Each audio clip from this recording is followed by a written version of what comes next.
Honesty, honesty, and you say honesty.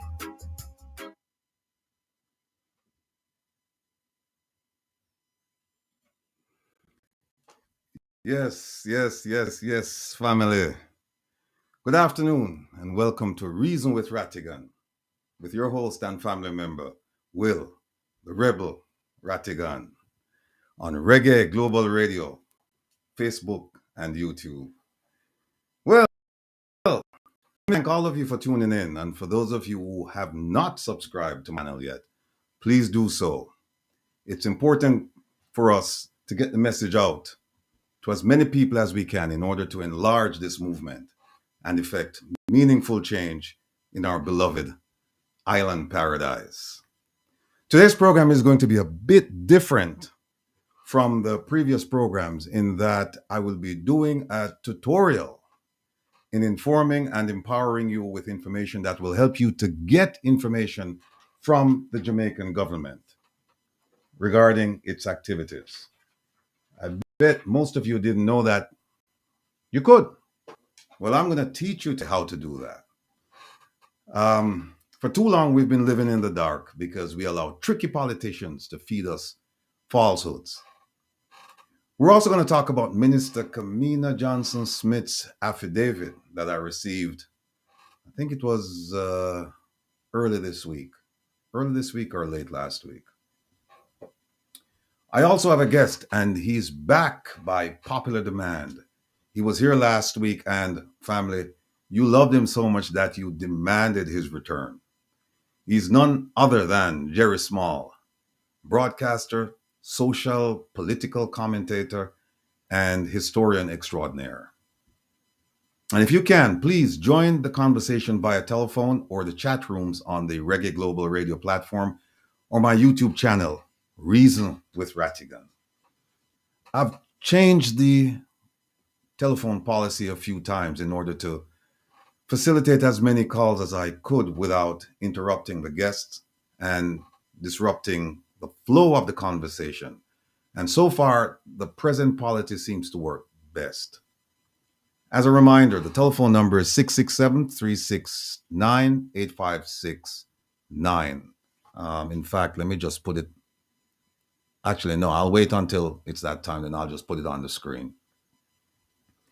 The line will be open from 4:30 to 4:50 New York time. That is 3:30 to 3:50 Jamaica time, 9:30 to 9:50 UK time.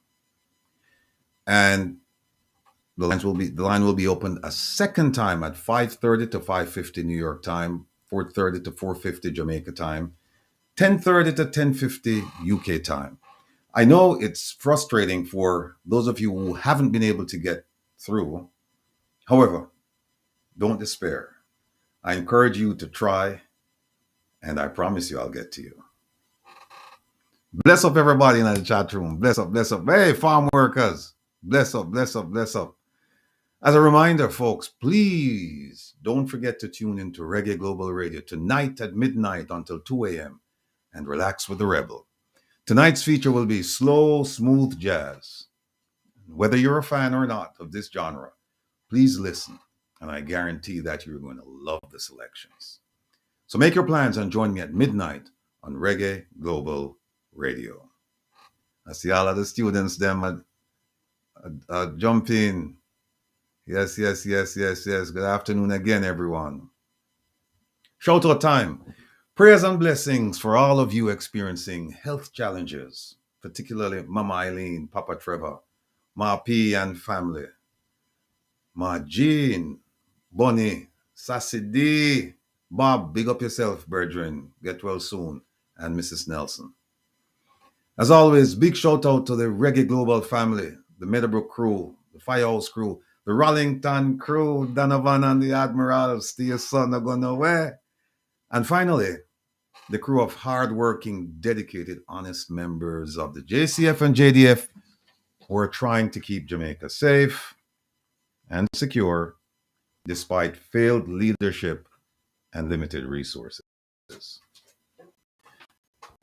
Big up Big up, big up, big up, big up to the sorry about that, to the Advocates Network and the other groups that are protesting the pay hike.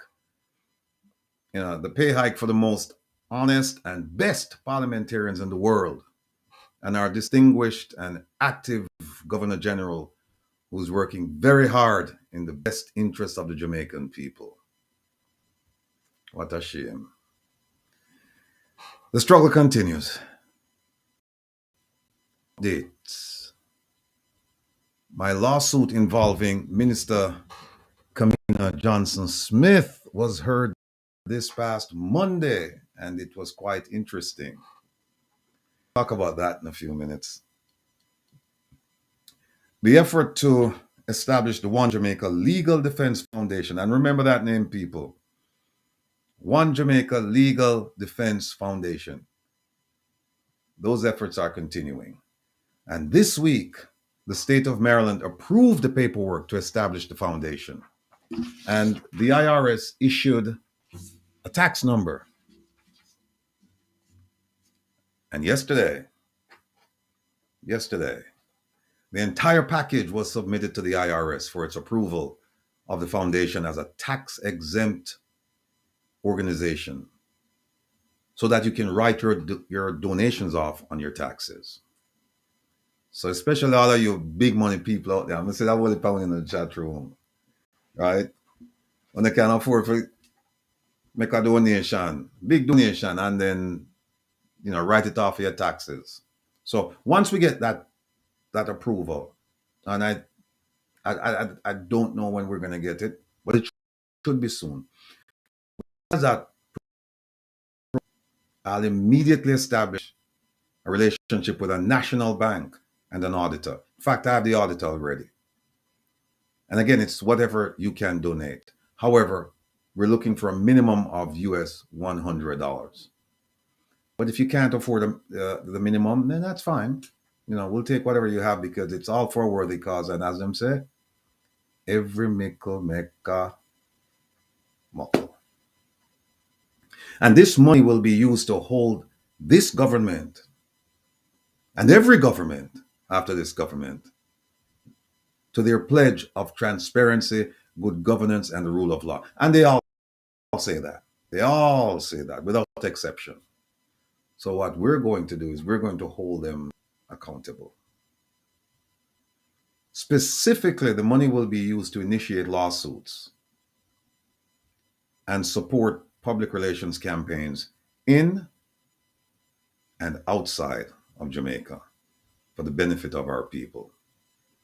All of our people, those in Jamaica and those living overseas. Other news.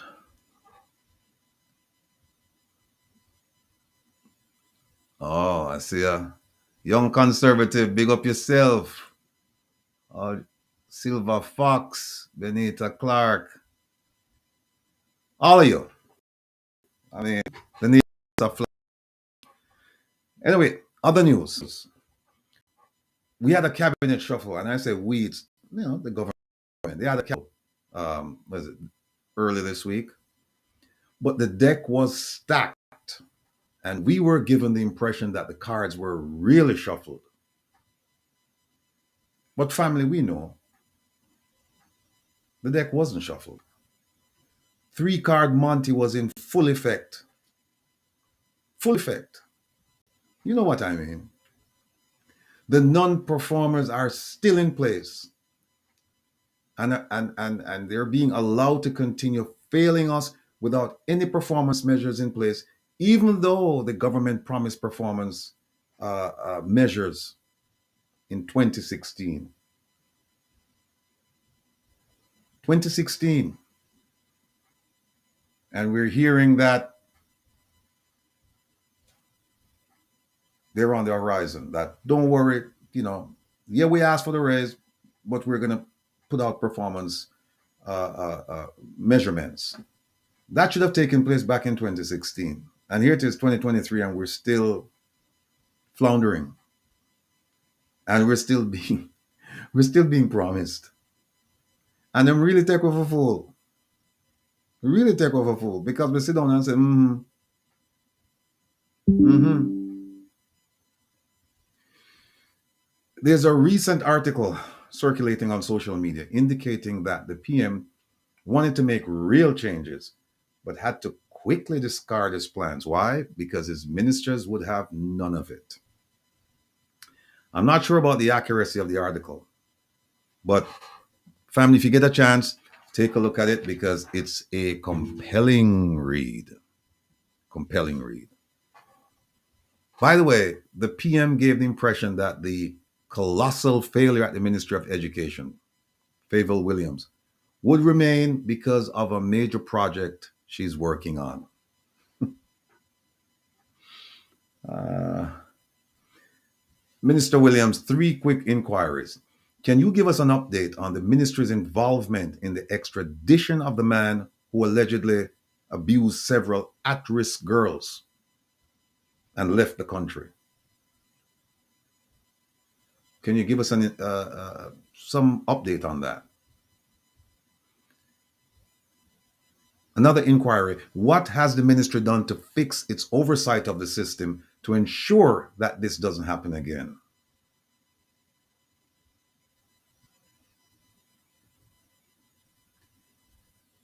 And the third thing is, I think Minister Morgan was in charge of that portfolio, at least for part of the time that he was over at the Ministry of Education, that the abuse took place. And typical of Jamaica, he has escaped real scrutiny due to the 9-day shelf life of our focus on government transgressions. People, we have to start paying attention. We cannot let events overtake events and then we forget about them. And that's what's been going on for decades. It's not just this government. We've been taken for a ride, we've been taken for fools. Things happen, and when we should pay attention and we should make inquiries and we should force the government to take action or at least to inform us as to what's going on, they point to another event. And then we just run follow that event and forget about this one. Time for us to stop doing that. Mr. Williams, as you are acutely aware, civics has been removed from the regular school curriculum. I think we have moved past asking who did it and why, and we should, because in light of the ongoing constitutional reform activities and in the spirit of educating our students, please, I implore you, I beg you, I beseech you, reinsert civics as a regular part of the curriculum, because a lot of Jamaicans at home and abroad, they don't know what's going on with the constitutional reform. It's not too late for them because you have programs like this program that seek to educate the masses. But for the sake of the children, I beg you, please reinsert civics in the curriculum. Now, I think Jamaica believe that politicians should get a pay raise. I think we all can agree on that they should get a pay raise. But we were concerned about the speed and the amount. I should say amounts. Again, we don't believe that politicians shouldn't get a pay raise, but not the outrageous, undeserved, and unfair pay hikes they've given themselves. So far, it looks like none of them have received it yet. I mean, I was on a program last night, we were talking about it, and I don't believe they've actually seen the increase in their wages. Thank God. And I hope it stays that way, at least for now. Again, folks, they do deserve an increase. Nobody's not saying they shouldn't, but we need to put the brakes on this and stop and think and reevaluate, because we have some people out there who are really desperately in need. civil servants, manual laborers, helpers, maids, and others. We need to take care of those people first. And not just their salaries, we need to take care of their circumstances. And you know what I'm talking about: health, education, infrastructure, housing, and so on and so forth. We need to really do something about that. And by the way, what about our hardworking Governor General? I'm wondering whether or not he receives fat raise for hardly work, for just walking around with a pair of scissors and receiving dignitaries to the tune of 400 and some odd $1 million as proposed for his office per year. And remember, he does not represent us. He represents the monarchy. And Kokiche's Stalker is right. What about the people who don't have any work? Absolutely correct. Yeah, the GG work hard cutting ribbons. That's a tough job, you know what I mean? It requires strength and energy and vigor and vitality, you know? So, folks, let's keep our eyes on the ball. Don't follow the shiny objects and the red herrings. The minimum wage is affecting workers, particularly helpers. And we call them helpers, but let's be frank, maids. And I say it without disdain. I say it with the utmost respect, because had it not been for a maid, I would not be here. And that maid, my mother. She was a maid in Jamaica. She was a maid in Canada. She was a maid in America. But a maid with a lot of ambition, a lot of love for her children. And she's not the exception. She's just the rule. These people are hardworking, dedicated people who want to see the best for their children. They want to live vicariously through their children, because for them, they know that this is their station for the most part in life. So we need to take care of them. They're, you know, the maids, the helpers, whatever you want to call them, they're working. I'm being told they're working fewer days. Their employers are asking them to work fewer days for their old salary, and they're expected to complete the task that they were completing when they were working a full week. So instead of working 5 days for the minimum wage, now they're being asked to work maybe 3 days, but do the same amount of work and get the old pay. This can't be right, people. This cannot be right. I don't know how this, I ask the question all the time of politicians: what keeps you up at night? And you should see how much struggle they go through to answer the question. Because for the most part, they don't. When I say they don't, meaning nothing keeps them up at night. Them go to bed not worrying about, where the next meal is coming from, how the bills are going to be paid. They sleep well. And the people who put them in those positions, even if they sleep on a hungry belly. Because remember, approximately 2 million Jamaicans go to bed every night without proper nutrition. Just keep that in mind.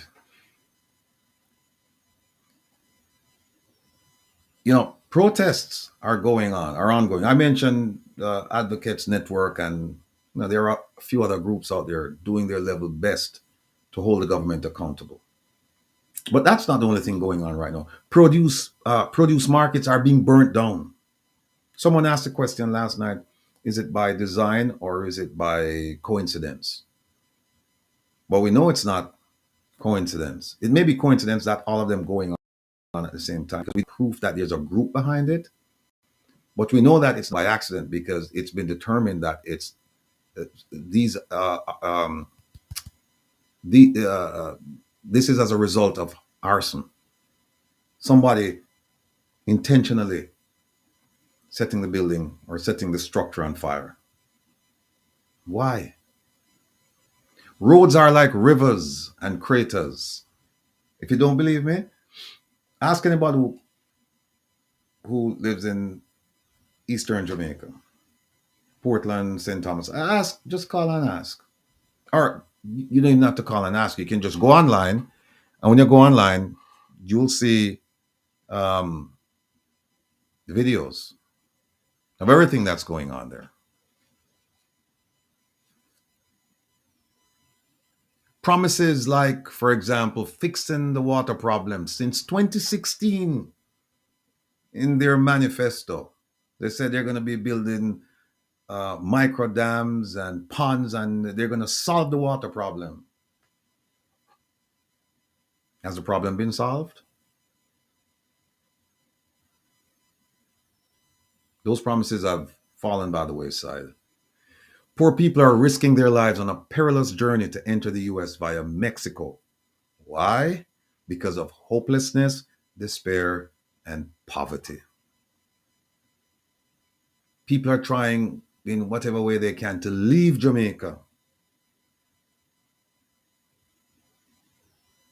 And then they're being told, the foreign governments are being told, send them back. Sometimes it's better you never say anything. Send them back for what?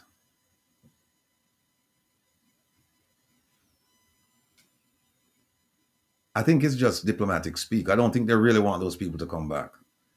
Because for one, it will, if they don't come back, it will kind of ease some of the issues in Jamaica, like crime. Not to say that the people leaving are criminals, but they could have been victims of crime had they remained in Jamaica. You know? And those who remain behind in Jamaica, they're suffering like never before. And I know because people tell me, but even more so, I have blood relatives who talk to me on a regular basis and tell me what's going on.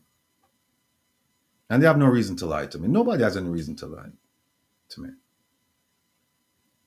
And despite Jamaica's approach to being, and I say approach, it's getting close to being a failed nation, failed state, we are not going to give up because that's our piece of the rock. That's our jewel. We will continue to fight the fight for dignity, the fight, the fight for pride, the fight for happiness, economic success, safety and security, education, housing, healthcare, etc. Because at the end of the day, it's ours. And that's all we have. Don't ever think for a moment that because you live in America that this place is yours.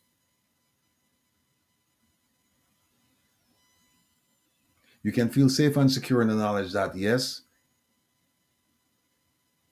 it's unlikely that unless you're a criminal, it's unlikely that you'll get thrown out or whatever. But just keep in mind that you weren't born here. You came here. And that's for the people like me, the ones who journeyed there. I'm not talking about second generation Jamaicans. And if we abandon our efforts to continue the fight for justice, equality, and all the things I just mentioned, if we abandon our efforts, our inept, greedy, and corrupt leaders will continue to sell us out to the bidders. Not in the highest bidders, just the bidders. And this has been going on for ages. And we will be a ship without a rudder and a failed engine.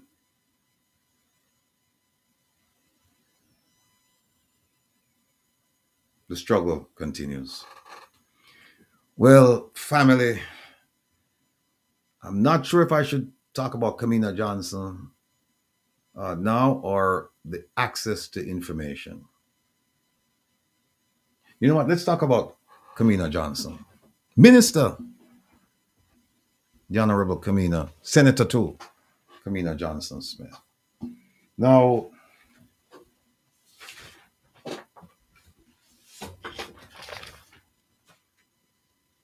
people have asked me, why is it that you're after this woman and so on and so forth? I'm not after the lady. I'm after justice. I'm after equality. I'm after good governance. I'm after transparency. It doesn't matter who, to me, it doesn't matter who's the Minister of Foreign Affairs or Foreign. It just so happens that she is. But if it had been a man, it would be the same thing. If it had been a different woman, it would have been the same thing. Because you have to call out these shortcomings. I won't say corruption. I'll just say you have to call out these shortcomings. We pass laws not for people to break them. We pass laws for people to abide. And that's why when they don't abide by the laws, there are consequences. And we're good for the goose, good for the gander. If the law, when they pass a law, they don't pass a law and say this law is only for women. If they say you can't drive over a certain speed limit, it's not only for women. It's not only for men or young adults. It's for everybody. And if we can't get that, and we stupid, I mean that after this lady and whatever, please. Oh, I'm after corruption. Not that this is corruption in her case, but I'm after corruption. I'm after malfeasance. I'm after people, politicians who fail to abide by the law. Those are the things I'm after. Unexplained wealth. Those are the things I'm after. I don't care who the person is. And family, whenever you hear other family members start making statements like, oh, this or because he never get the job. Here's what I want you to do for me. And this will shut them down in a heartbeat. The recalcitrant family members, the ones who unruly and come up with all kinds of nonsense, instead of listening to truth, instead of listening to logic and being rational about it. Here's what I want you to do for me. Simply ask them, is there a problem with corruption and politicians and malfeasance and all these things? Is there such a problem in Jamaica? Excuse me, in Jamaica? The answer is going to be yes. You say, okay, do you think that something should be done about it? The answer is going to be yes. And the third question is, you ask them, what are you doing about it? Since you know that it'll go on, what are you doing about it? But you will always have people, the naysayers, who come out and for whatever reasons, political or otherwise, they come out and they come up with with these statements. No, look, you're entitled to your opinion. You're entitled to your opinion. But let it be a reasoned opinion.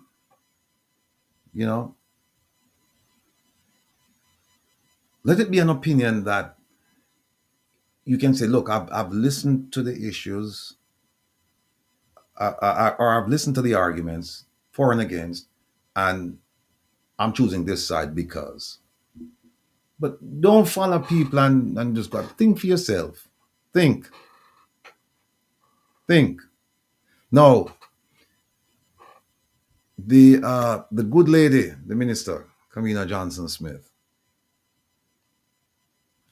since last year June, she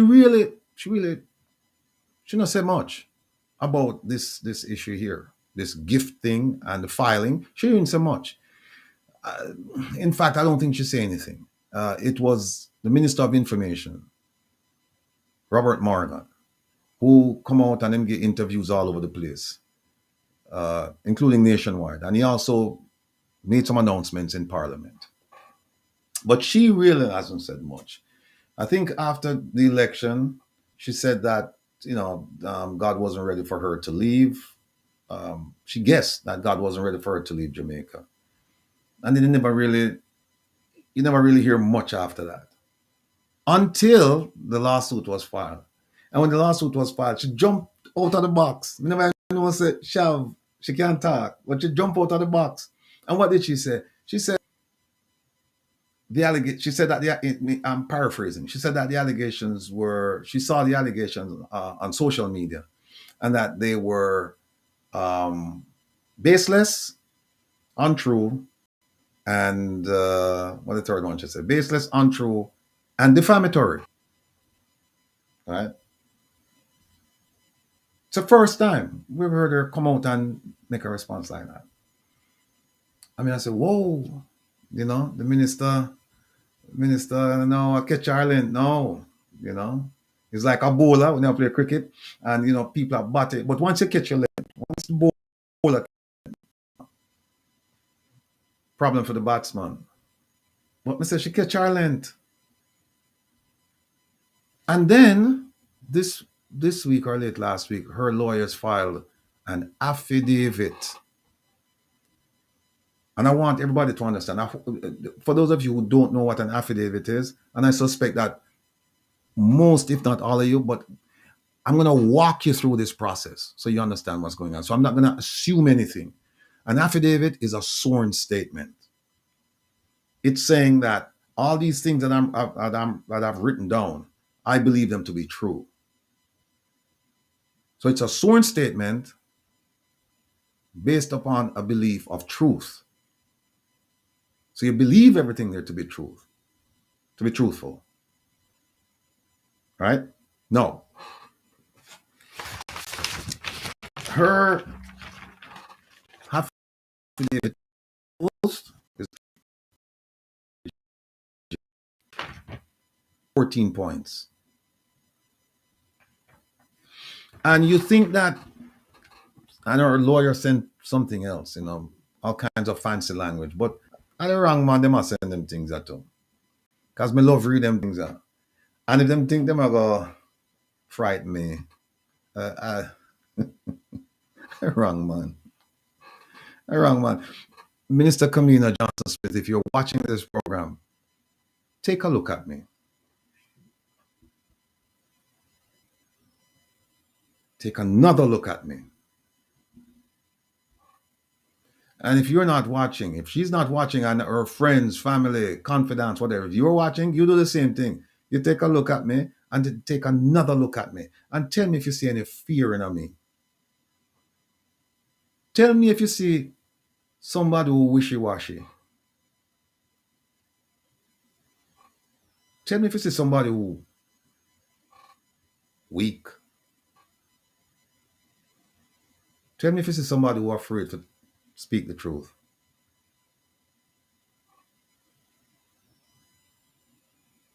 Because if you do, and you see that in me, you're sadly mistaken. You're sadly mistaken. Somebody said my system are cut out. Annie Smith, you can't hear me now? Link, my baby, you can't hear me. Hello? Can't hear me? Everybody can't hear me?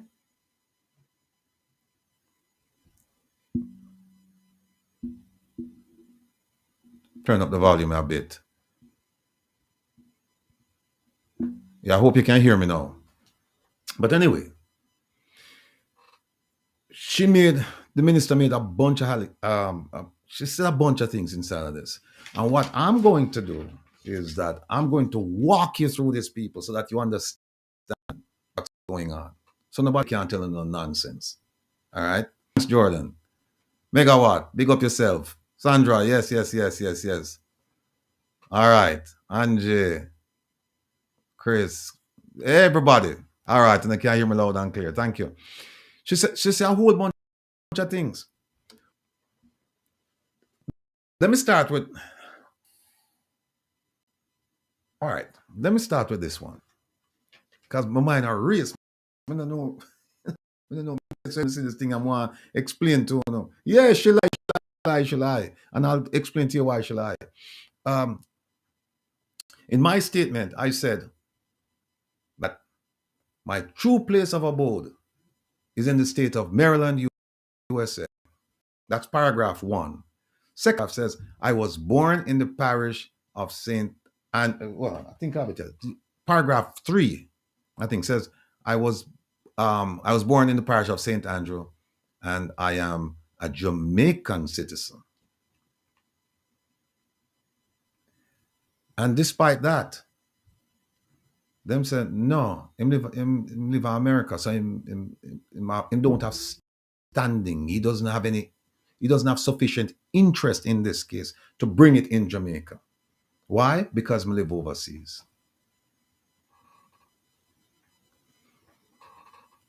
Because I live overseas. Now, here's what's going to happen, all right? Well, as you can tell, my mind are I figure is it sequence so that I lose anybody, all right? So the first thing is that they say, well, I don't have standing. I don't have standing, which is sufficient interest in the case, and they're basing that on the fact that I live overseas. So what they're saying to all of us who live overseas is that you don't have any business in what we do here as far as holding politicians accountable. They're saying if you suspect that there is corruption going on, you live overseas, you don't have sufficient interest in the matter to bring a case in court in Jamaica. You don't.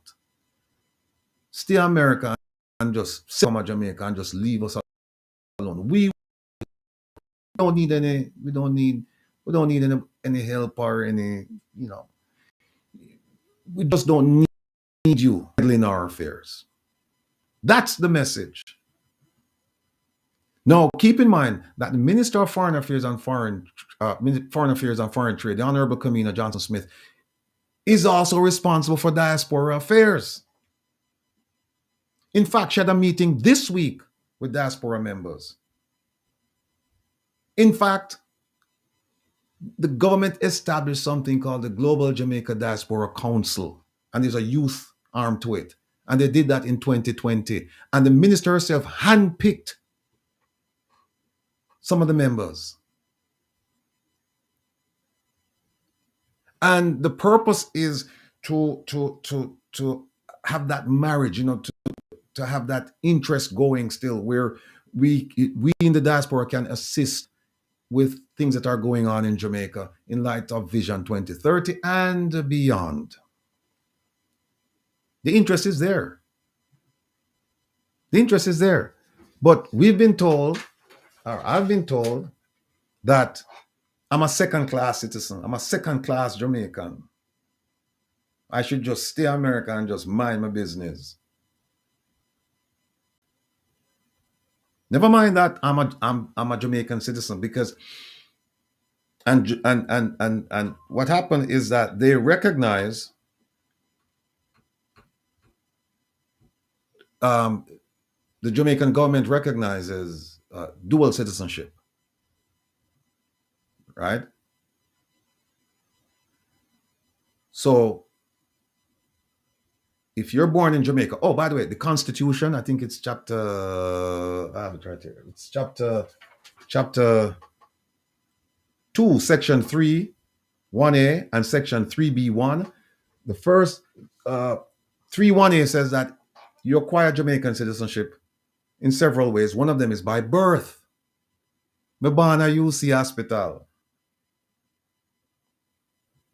Then section 3 says that you were born in Jamaica before August 6, 1962. Because if you were born before that, you're a British subject. You're not a Jamaican citizen. On August 6, 1962, because that's when they said you make a independent. So I was born before 1962. So on my birth, there's no such thing as Jamaican citizens, because what happened is that they didn't have, we weren't independent. So on August 6th, 1962, I became a Jamaican citizen. I was born there, and I was there August 6, 1962. So as far as I'm concerned, I don't care what them think. Oh, by the way, my brother still said, "Place of birth, Jamaica." And if you want to renounce your Jamaican citizenship, there's a process to do that. And yeah, if you live overseas, you have to go through the embassy or the consulate, and I think the document it will get sent to the Ministry of National Security and wara wara. It's a process. I didn't go through that process. I haven't renounced it. So on the strength of my Jamaican citizenship, on the strength of the Jamaica Diaspora Council, Global Jamaica Diaspora Council, let them pick people who say they represent me.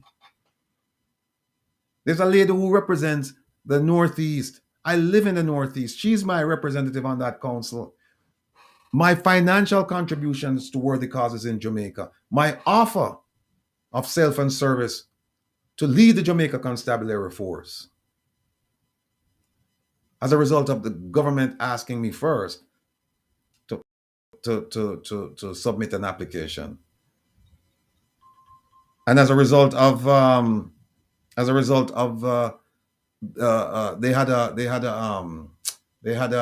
initiative called Mapping the Diaspora, where what they did was, and I say Herbie, uh, let me just can't sit down out that door. Hold on there. Okay. Herb, I don't see you.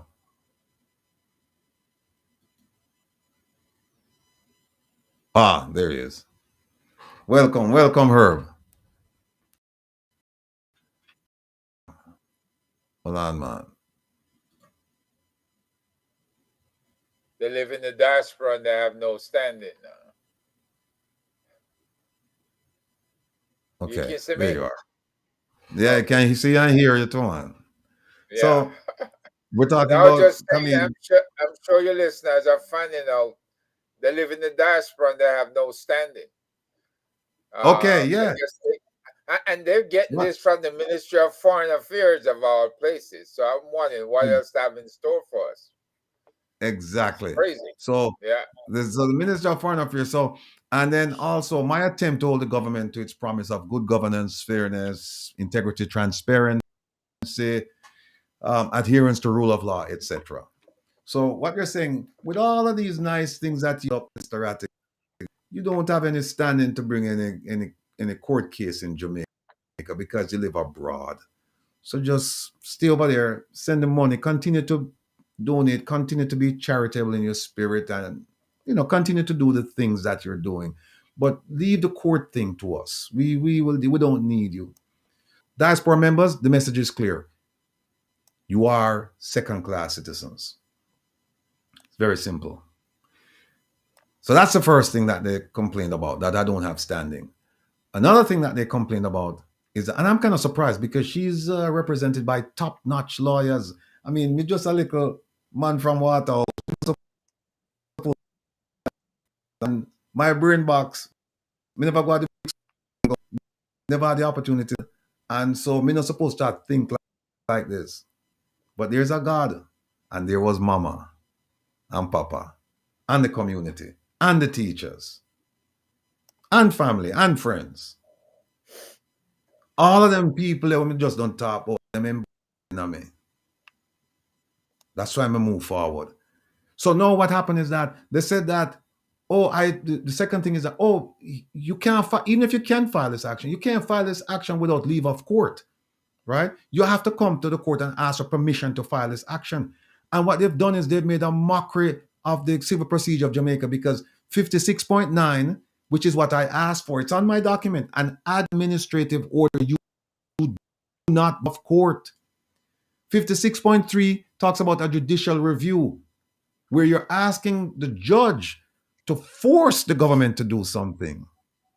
I'm not asking the judge to force the government to give me any documents. I'm not asking the judge to fine the minister. I'm not asking the judge to send her to prison. No. All I'm asking the judge to do is to make a declaration that she didn't file. And that's based on a letter I received from the Ministry of Finance and Public Service saying that she didn't. That's all. And for that, you don't need leave of court. You go to court and have the judge decide. You don't go, you don't leave, you don't come to the judge and say, Judge, I want to file this thing because I want to ask you to force the ministry to do something. Because once you do that, the judge is going to say, okay, well, let's see what you have. And then I'll decide whether you can file this action. I didn't need court approval to file my action. And yet still they raise that as an issue. Shame on you, minister. In fact, one of the things she said, the second thing she said in her affidavit, I am also an attorney at law. And you think as an attorney at law, practicing attorney at law, I believe. Don't hold me to that, but I believe she is. But she put it in there, I'm an attorney at law. She should know better. She should tell the people when they come with this nonsense saying, if we're really serious about addressing this issue, we can't use standing inside there saying that he has no interest. And we can't say that he needed to leave of court because we know he doesn't need leave of court. We know that. But you know what? When you buck up in a wall, you know. A friend of mine told me one time, when you dig a hole and you throw the dirt and the dirt start come back down upon you, stop dig. The minister never know when to stop dig. And know what she do? She dig herself right in her hole. Now she can't come out. So I've spoken to you about the two things that she said, right? Now, she also said that all of the matters that I raised, you know, the filing, she said that all of these were answered in Parliament. And therefore, there's no need for this lawsuit. Now, I can tell you categorically that the minister lied in her affidavit when she said that. Because we have the videotape.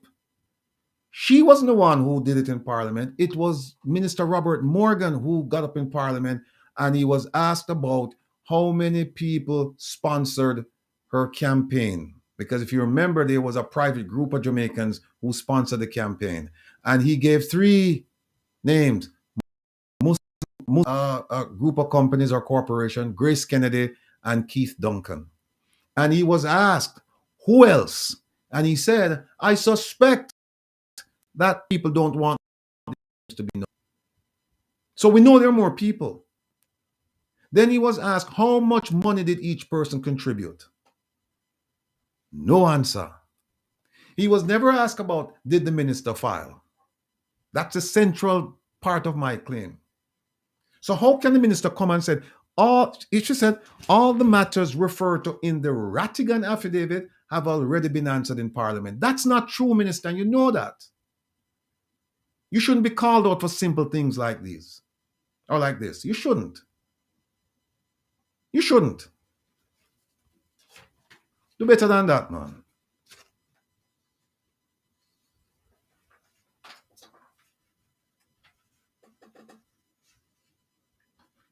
Then there is another one.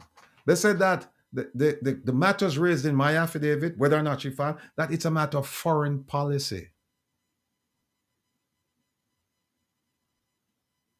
Foreign policy. You believe that? Just to ask the minister, did you file into the law and regulation? They said, no, you're not entitled to that. It's foreign policy. So my mother. Then she also said that, you know, I need to exhaust my administrative remedies, meaning that there are other things I should do before I come to court. There's nothing else I could do. I've filed under the access to information, and I've also asked for investigations. I've asked for the tax people to conduct an investigation. I've asked for the Integrity Commission to conduct an investigation. I've asked for information from the Ministry of Foreign Affairs, from the Ministry of Finance and Public Service, from the Integrity Commission, from the tax administrator. I've asked, but there's nothing else I can do in the court. And they said, no, you haven't exhausted your administrative remedies yet. They don't say what it is that remains to be done. Because there's nothing. There's nothing. Then they said the court doesn't have jurisdiction, which is nonsense. Because under Section 2.2 and Rule 56.9 of the Supreme Court of Jamaica Civil Procedure Rules 2002, and under Section 27 of the Judicature Act, the court has jurisdiction. So essentially, people, if you know, from the court no have no jurisdiction. No, what she also said was that she was, and people don't have to listen to, if you forget for the next 2 or 3 points. She said that the cabinet approved her candidacy and expenditures for her to campaign for the job. What she didn't mention was that whether the cabinet or the permanent secretary approved the gift of $99,000, because under Section 9.3.2 of the Financial Administration Audit Act, if it's considered a significant gift to Jamaica, the cabinet must approve. So what she said, they approved me to run for the position, but she didn't say whether or not they approved her to receive the gift, the $99,000 that all the private people gave her or gave to her campaign. She didn't mention any of that. Then she went on to say that because of the time factor, because Jamaica started out late, and she said it's 2 months, but it was more like almost 3 months before the election, from April 1st to June 25th, something like that. And she said it was necessary to get public relations. It was necessary to secure public relations consulting services to mount a strong campaign. Then she went on to say that the third parties, the people who gave the money, that they supported a Jamaican activity. You notice the plain language. She said to support my candidacy. You understand what's going on with the wordplay? They put it. She said they did that to support Jamaican government-sponsored activity, which is what? It's you. You're the one running in the activity. But she didn't do that, right? Then here is the killer. If you not stand up, sit down. If you not sit down, lay down. She said, and I quote, "At no time did I receive any gift in either my personal or official capacity." I repeat, quote, "At no time did I receive any gift in either my personal or official capacity," end of quote. Now, we know that the gift, based on what we're hearing, that the gift was a gift of services, that she received services, that the gift was monies paid to Finn Partners in New York. And Finn Partners, they're the PR company. They're supposed to help her to get elected, right? And we also know that Jamaican government spent 18.2 million Jamaican dollars in support of her candidacy, right? And let me speed it up a bit. She said, in fact, let me read it. She said, stay with me, my people, stay with me. She said, paragraph 9, "I derived no benefit from either the funds expended by the Jamaican government, that's the $18.2 million, or from the private sector, that's the $15 million. Here is the key. Here is the key. Listen to me carefully, people. Next sentence. "It was the Jamaican government that derived the benefit of consultancy services towards its campaign to have me, its candidate, elected as the Commonwealth Secretary." So she said, it's not me. I don't get any benefits. None whatsoever. None. It was the government of Jamaica that got it. Right? Now, on August 7, 2022, the Minister of Information, Robert Morgan, was on the radio. And when he was asked about this particular issue. He distanced the government from it. He said the government of Jamaica is not a party to this contract. He said this is a transaction between private Jamaican companies and a private US company for the benefit of an international campaign. He said the government not involved in this. He said there's nothing on that document that says anything about another government outside Jamaica or Jamaica. They, Fin partners, were acting in support of the government's candidature, not the government, but the person that the government appointed or approved. No. So we have that. At no benefit. It was the government. Then we have Minister Morgan saying the government, the government, we're going to do now, we're going to look at what Fin Partners said. Fin Partners is a third party. Fin Partners is the company that actually provided the service. In their documents that they submitted to the US government, page 1, number 4, they said Kamina Johnson Smith is a named foreign principal. They didn't say the government. Why is that important?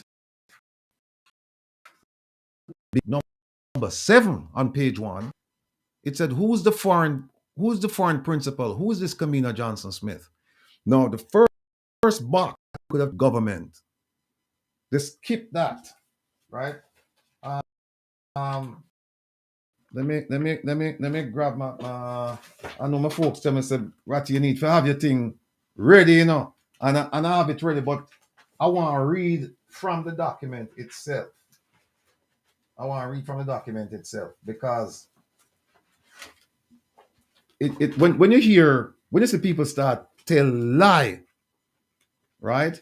And try cover it up. And like you hear them say, it's not the act, cover up. It's what you do after. That is the problem, right?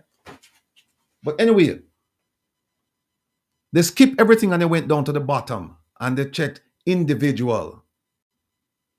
They could have checked government last box. And next to the box where it says individual, it says the nationality. What's the nationality? No, that you can't check it. You have to type. Type it in.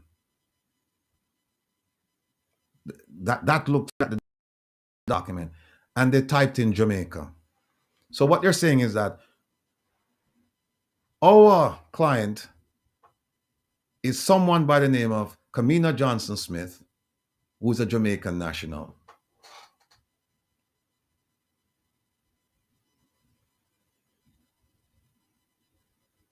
Let that sink in. Let that sink in. She let me just go over it again. The minister said she got no benefit from the $99,000 that the private individuals paid to Fin in New York. She said, I didn't receive any benefit. It was the government that received the benefit. Minister Morgan says the government not found this. He said that's between private people, private company X and company Y and whatever. And then the company that provided the service said, no, we provided the services to Kamina Johnson Smith. And I say it without her title because that's how it's written. Kamina Johnson Smith, who is a Jamaican national.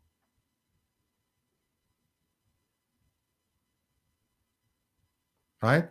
So here's what we can derive from that. Something not right. The government, Minister Morgan says no. Fin Partner says, no, it's not the government. It's you, Minister Kamina Smith. It's you who got the benefit from us. Now, here's what we can clearly say from this. When she said, I received no benefits, and she said that I did not receive any gift in either my personal or official capacity, you know what she's saying? She's saying, I did not file. Because if you didn't receive a gift, why would you want to go file a gift form? You only file a gift form if you received a gift. You only file for a gift if you received a gift. So she wouldn't be paying taxes on a gift that she didn't She's saying she didn't get any gift. So I know for sure now, you tax people, I know you can proceed with your integrity commission. I know for sure she didn't file. You can bring her up on charges of filing a false statutory declaration. She said it right there. And if any one of those two agencies, if you need her her admission, I can send it to you because it's a public document. She filed this on May 25th in the Supreme Court, the Civil Division. So if you need this as part of your evidence to move forward with your investigation, I stand ready to provide you with that information. So we know that she didn't pay the money, right? She didn't pay that. She didn't declare it as a gift, and she didn't pay taxes on it, and she didn't tell the Integrity Commission about it, and she didn't tell the Ministry of Finance and Public Service, and she didn't do anything about it in the Ministry of Foreign Affairs and Foreign Trade.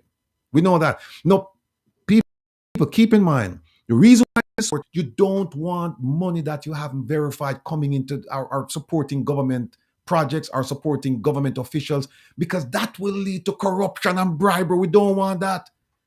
And that's why they said before you can accept the gift, you need to tell us who's giving you this money, so that we can do due diligence to make sure that the money is not tainted. And in fact, the law says exactly that. It says a due diligence must be done so that we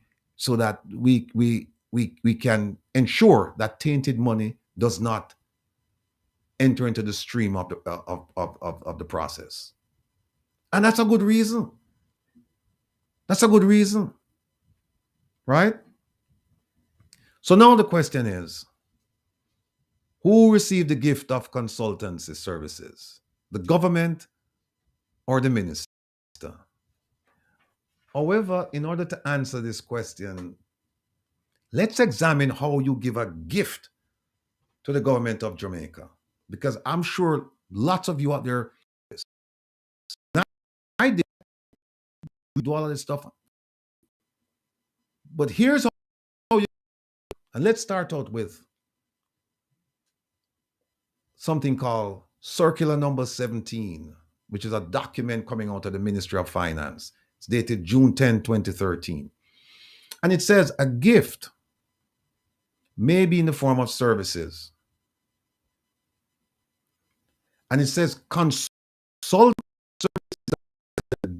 gifts have here. That's exactly what Fin Partners provide, consultant services. Section 1.2 of that document says due diligence must be used because we don't want gifts coming in from tainted sources. Therefore, we must know who's giving this gift. And remember, she didn't file. So because she didn't file, then we don't know who gave the gift, except that Minister Morgan gave us 3 names. But we know that's not the complete list. Then we also know, and I mentioned this earlier, under section 1.6, gifts cannot be given as a bribe. Under section 2, gifts of significance to the cabinet. She said the cabinet approved her candidate, but she didn't say whether the cabinet approved the gift. The cabinet did not approve the gift. She can't take it. And you would think that as government officials, as an attorney at law, and with a battery, they would say to our minister, look, because this gift is considered significant to the country of Jamaica, because that's what she's saying. She's saying that the government benefited. So if the government benefited and it was significant to the country of Jamaica, and if that is the case, it should have been approved by the cabinet. We don't see no document evidencing that it was. And in fact, in her affidavit, she had a chance to put that in. She didn't. What did she put in? She put in that she was approved by the cabinet to be the candidate. Okay, fine. So who approved the gift? Right? Another thing is that the terms and conditions must be writing and just give gift. I'm giving this to the government of Jamaica, and then it has to be signed by the parties. Now, once you get a gift and you sign the document saying, I'm giving this gift, the gift form must be signed by the responsible person receiving the gift and the accounting officer.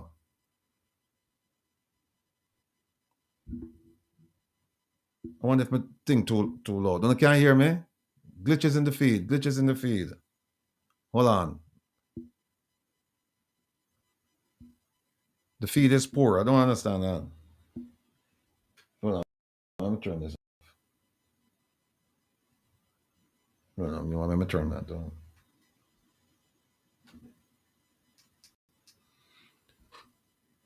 Oh, my son, oh, my son, oh, my son, my people. Talk to me. Talk to me. Talk to me, my people. Talk to me. Sassy, big up yourself. Oh, my son, oh, my son. Loud and clear. Thanks, Devin. So what happened now is that after the hold on, the feed is breaking up.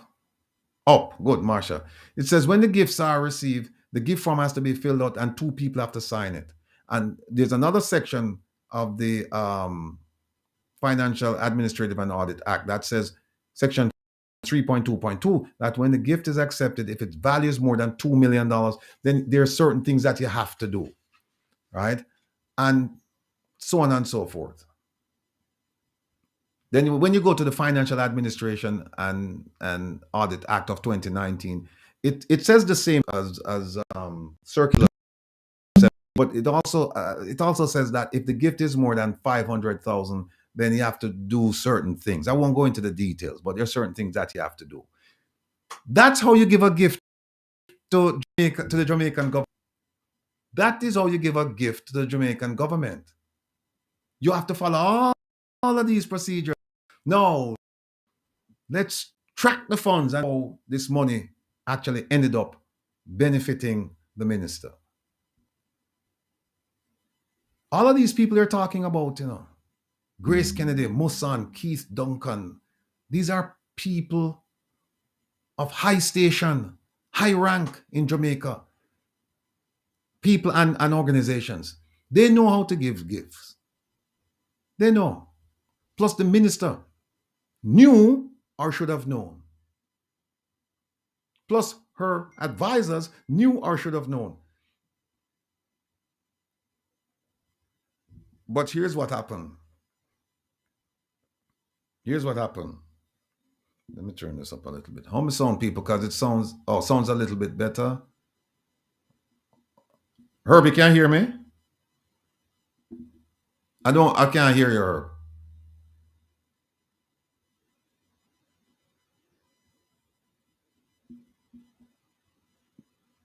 No, I'm not hearing you. Herb?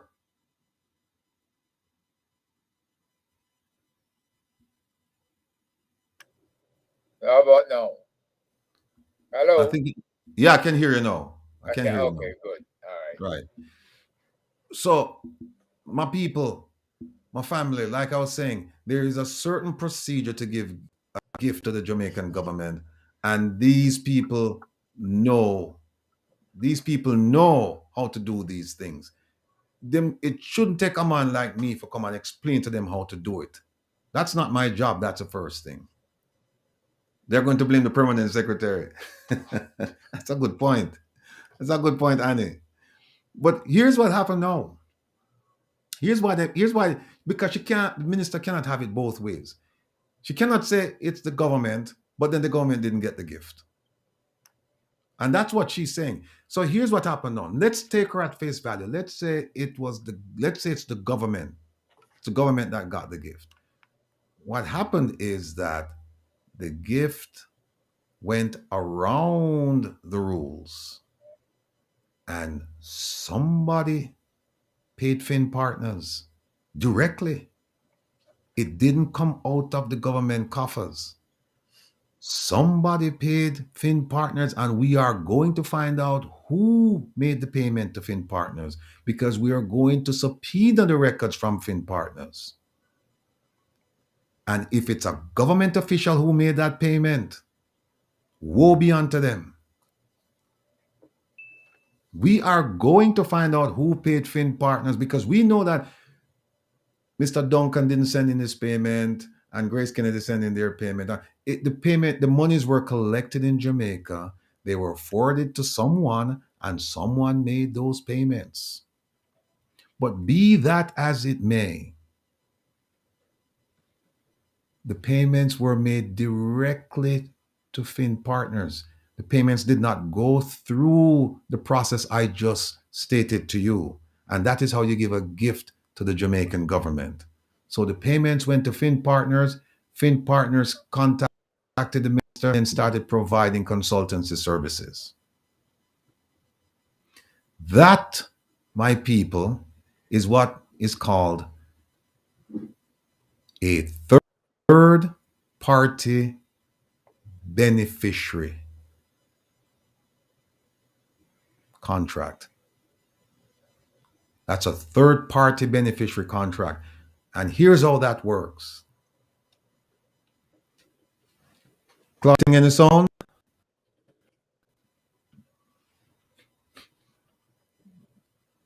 Okay, here's how that works. Bangarang indeed, Carlton. Here's how it works. I give Mr. Nelson some money, and I said to him, Mr. Nelson, I'm paying you to go and cut my cousin's grass. Let's say Mr. Nelson has a lawn care service. So I say, look, he's not going to pay you. I am going to pay you, and then you will do the work for my cousin. You will cut my cousin's grass. That's a third party beneficiary. Who's the beneficiary of that contract? My cousin. The contract is between me and Herb, right? But I'm not benefiting from it. The person that will be benefit is the person on whom Herb is going to provide, who's going to confer those services on. The person whose grass he's going to cut. So A pays B for B to do work for C. C is the beneficiary. In this case, Mosan Group, Grace Kennedy, Keith Duncan, and the unnamed people, they paid Fin Partners to do what? To provide consultancy services to Minister Kamina. Fin Partners, the government, rubbish. And I'm disgusted by this, and I'm disappointed that the minister would even put this on paper. In fact, on another level, I'm glad she did, because I have it here as evidence. I have it here as evidence. No, you know what? One quick second. You know why I think that they went that route? Because they could have given it to the government. You know why they went the other route? Because they didn't want the people of Jamaica to know who was giving the money. Wouldn't it be interesting if you turn around and you realize that SSL, I'm not saying they did. I don't have no evidence of that, but it would be interesting if you turn around and you see that SSL made a contribution to this, or a drug dealer made a contribution to this, or a scammer made a contribution to this, or somebody with a deplorable character made a contribution to this. Because then the question would be, you can't take it, minister. You cannot take it. Go ahead, Herb. Yeah, I was going to touch on that briefly, because the source of funding is important to know. So if this is money gained from some ill-gotten gain on the part of the funder to her, right? Then that would be an illicit transaction. Am I correct? Yeah. Yes. It would be. Because somebody should have declared. Oh, somebody said our peanut dread make a contribution.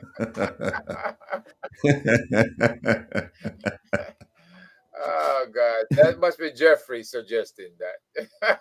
Megawatt vote. Megawatt, Yeah. yes. But you know, I look at it this way. I have no doubts about your skill sets, and I have no doubts about what ChatGPT would tell me. So I went to ChatGPT, Okay. and what did I ask ChatGPT? To tell me What? who was standing in Jamaican courts. Of course, it gives me the petty sessions, it gives me parish courts, and then when it comes to Supreme Court, say in Supreme Courts, and this is taken from the jis.gov.jm website. In Supreme Court, standing may be granted to any person who has a cause or action or defense against another person without any jurisdictional limits. So, Hmm. and this is cited from JIS, Jamaican Information Right. Service.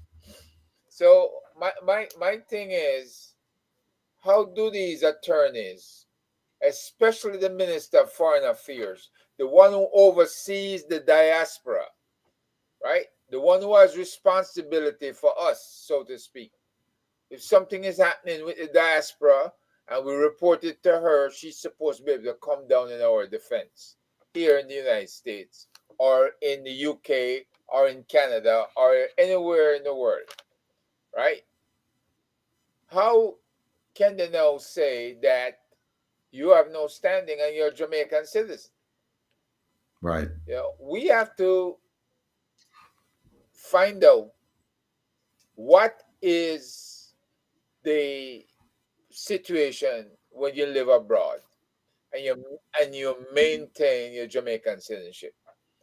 Because I thought that's Right. how you got protection. That's how you have standing with the government. So she probably needs to come out as the Minister of Foreign Affairs and clarify that, because our Minister Morgan needs to do it, because Right. Jamaicans must be stupefied now that they see this statement and they're wondering, damn, I can't take action in court against the government or anybody who's done me wrong. And that shouldn't be true, Hmm. right? That should not be. I don't know if any of your listeners have ever been to court against the government or anybody else and been told they don't have standing. I'm just waiting to hear who else they've told that to, and how did that work out? Because it makes no sense to me, especially after the GIS put something out that the Chat GPT could pick it up. Okay. So, um, because the gift didn't go through the process that I mentioned, then it's not a gift to the government. It's not a gift to the government. If you're in Jamaica, it's easy to give a gift to the government. Why would you then just skirt the rules and then you go all the way to New York and then you make arrangements for the money to be paid to fin partners, for fin partners to provide consultancy services? When you're in Jamaica, you could have simply said, look, government, I'm giving you this money. This money is earmarked for the minister's campaign. And we're going to fill out the gift form. We're going to tell you how many people in this group making a contribution. We're going to tell you how much the contribution individually is, so on and so forth. And then they follow the paper, they do the paperwork. But they didn't do that. They purposely went around because they didn't want people to know. They didn't want people to know, right? So when she's saying that the government benefited or whatnot, it didn't go through the government process. So it went for her. And then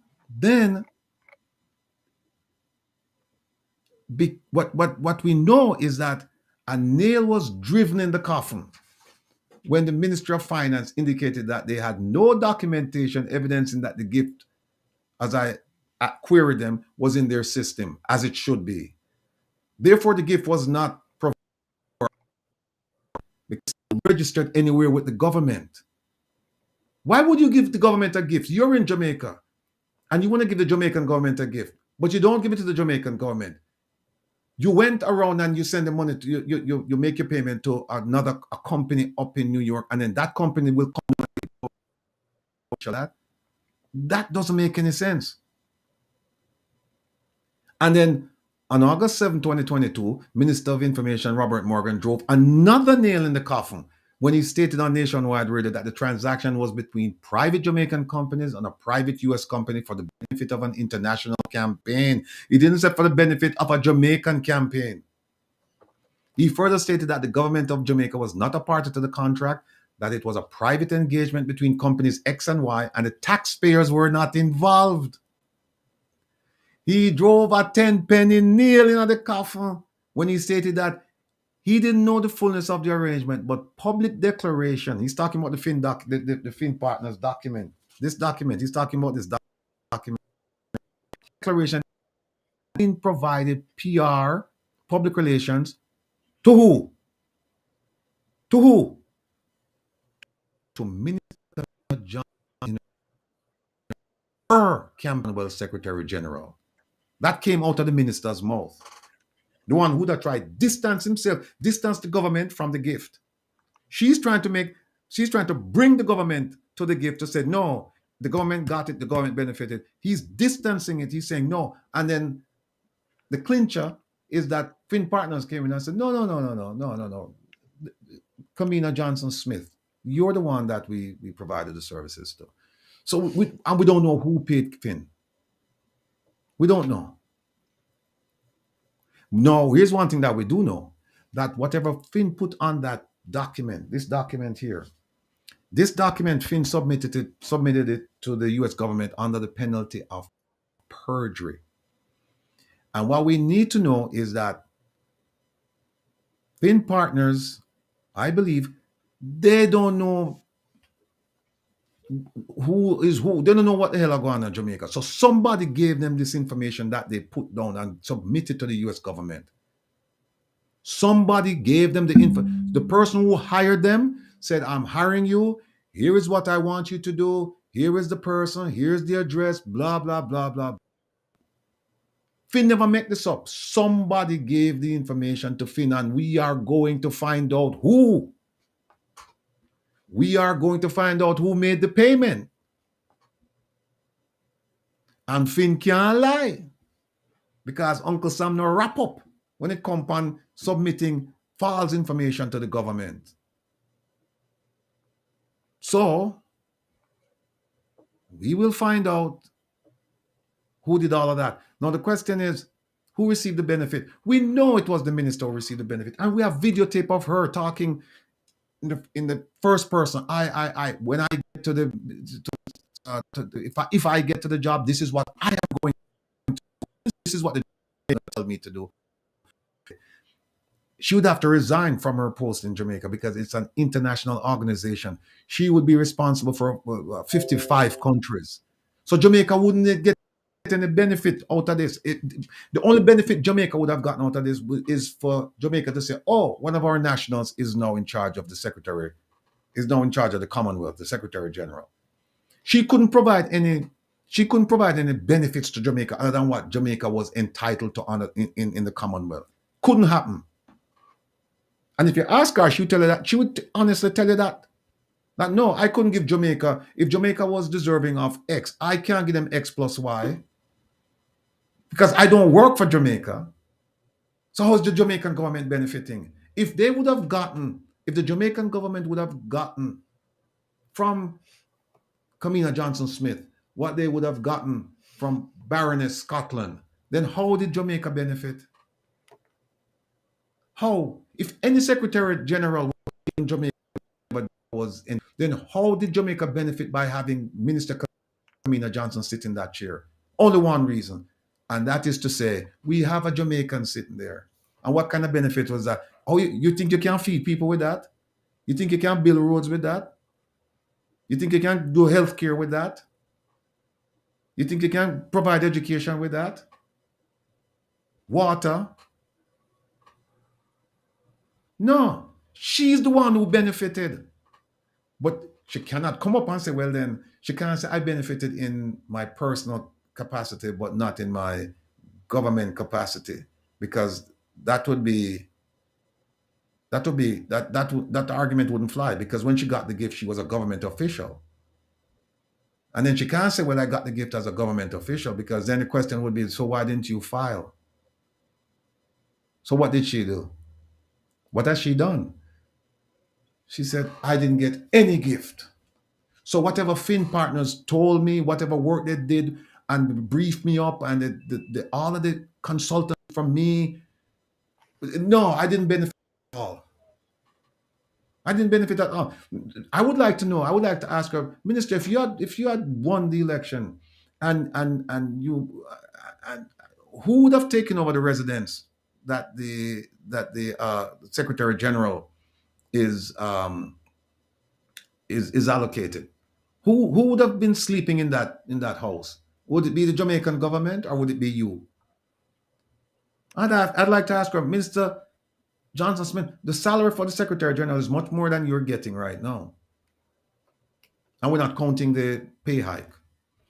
It's much more than you're getting now. Now, who would get that salary? Would it be the Jamaican government, or would you get that salary?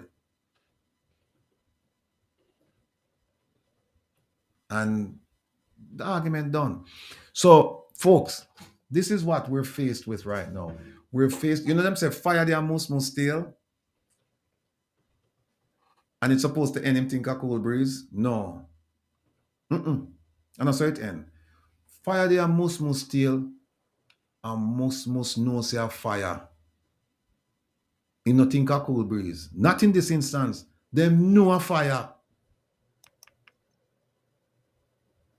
The tail are burn off.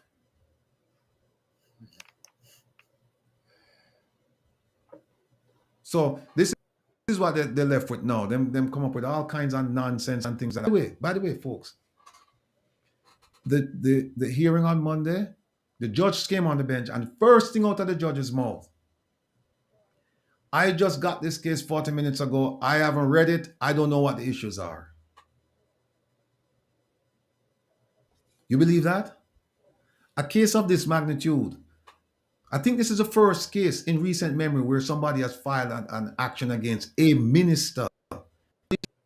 Filed against a ministry. But this is the first case I can think of where you see the action is filed against the minister and the ministry. And the judge says, I don't know anything about this. I just get this case. I don't know about this case. I don't know anything about it.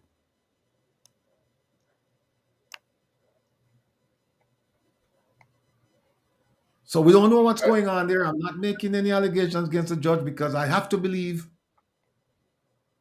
in the sanctity. I have to believe in the purity. I have to believe in the objectivity of the Jamaican judiciary. I cannot believe that it's tainted and move forward. I can't do that. I don't have any evidence. I just have to believe. I have to believe until I see evidence of it. But I'm seeing some things already that I'm not, I'm going, So that's where we are. That's where we are. So look, the phone line's open. And you can call me ahead there. We're supposed to get Jerry in. Jerry at travel. I'm supposed to call in after reach out to him. But the phone line's open. Again, the number is 666. Again, 667. Call. Tell us what we've been talking about for the last hour and a half. And, Yeah, because maybe there are some misconceptions. I just want to bring this up. The Secretary General of the Commonwealth receives a salary of £160,000 annual salary. That's over $200,000. Yeah. And they have a 4-story mansion, garden house in Mayfair as a residence. Right. Hold on, Patrick. Hold on. Go ahead, Herb. Yeah. The 4-story mansion is in Mayfair. That's the official residence, right? Yeah, I know Mayfair. And I mean, you couldn't ask for anything better. That means the light bill is paid, the gas bill is paid, the electric bill is paid. I mean, everything that, phone allowance, servant allowance, all of these things. So she would have profited quite handily. Now Right. she would be, if whoever is funding her, they realize she now have access to heads of government and other high level officials for 56 member countries of the Commonwealth, right? All right. Now they and there's a budget for a variety of different things. And so she would be in control of all of that, influencing all of that, how money is spent, right? They say here she have a chance to influence global issues and challenges through multilateral cooperation and advocacy. So she would have quite a bit of power that she's wielding. But she came up short. Did she feel that it's justified if she took that money and not report it? You know, in America we call it tax cheating. Mm-hmm. And you're not gonna get a slap on the wrist for it.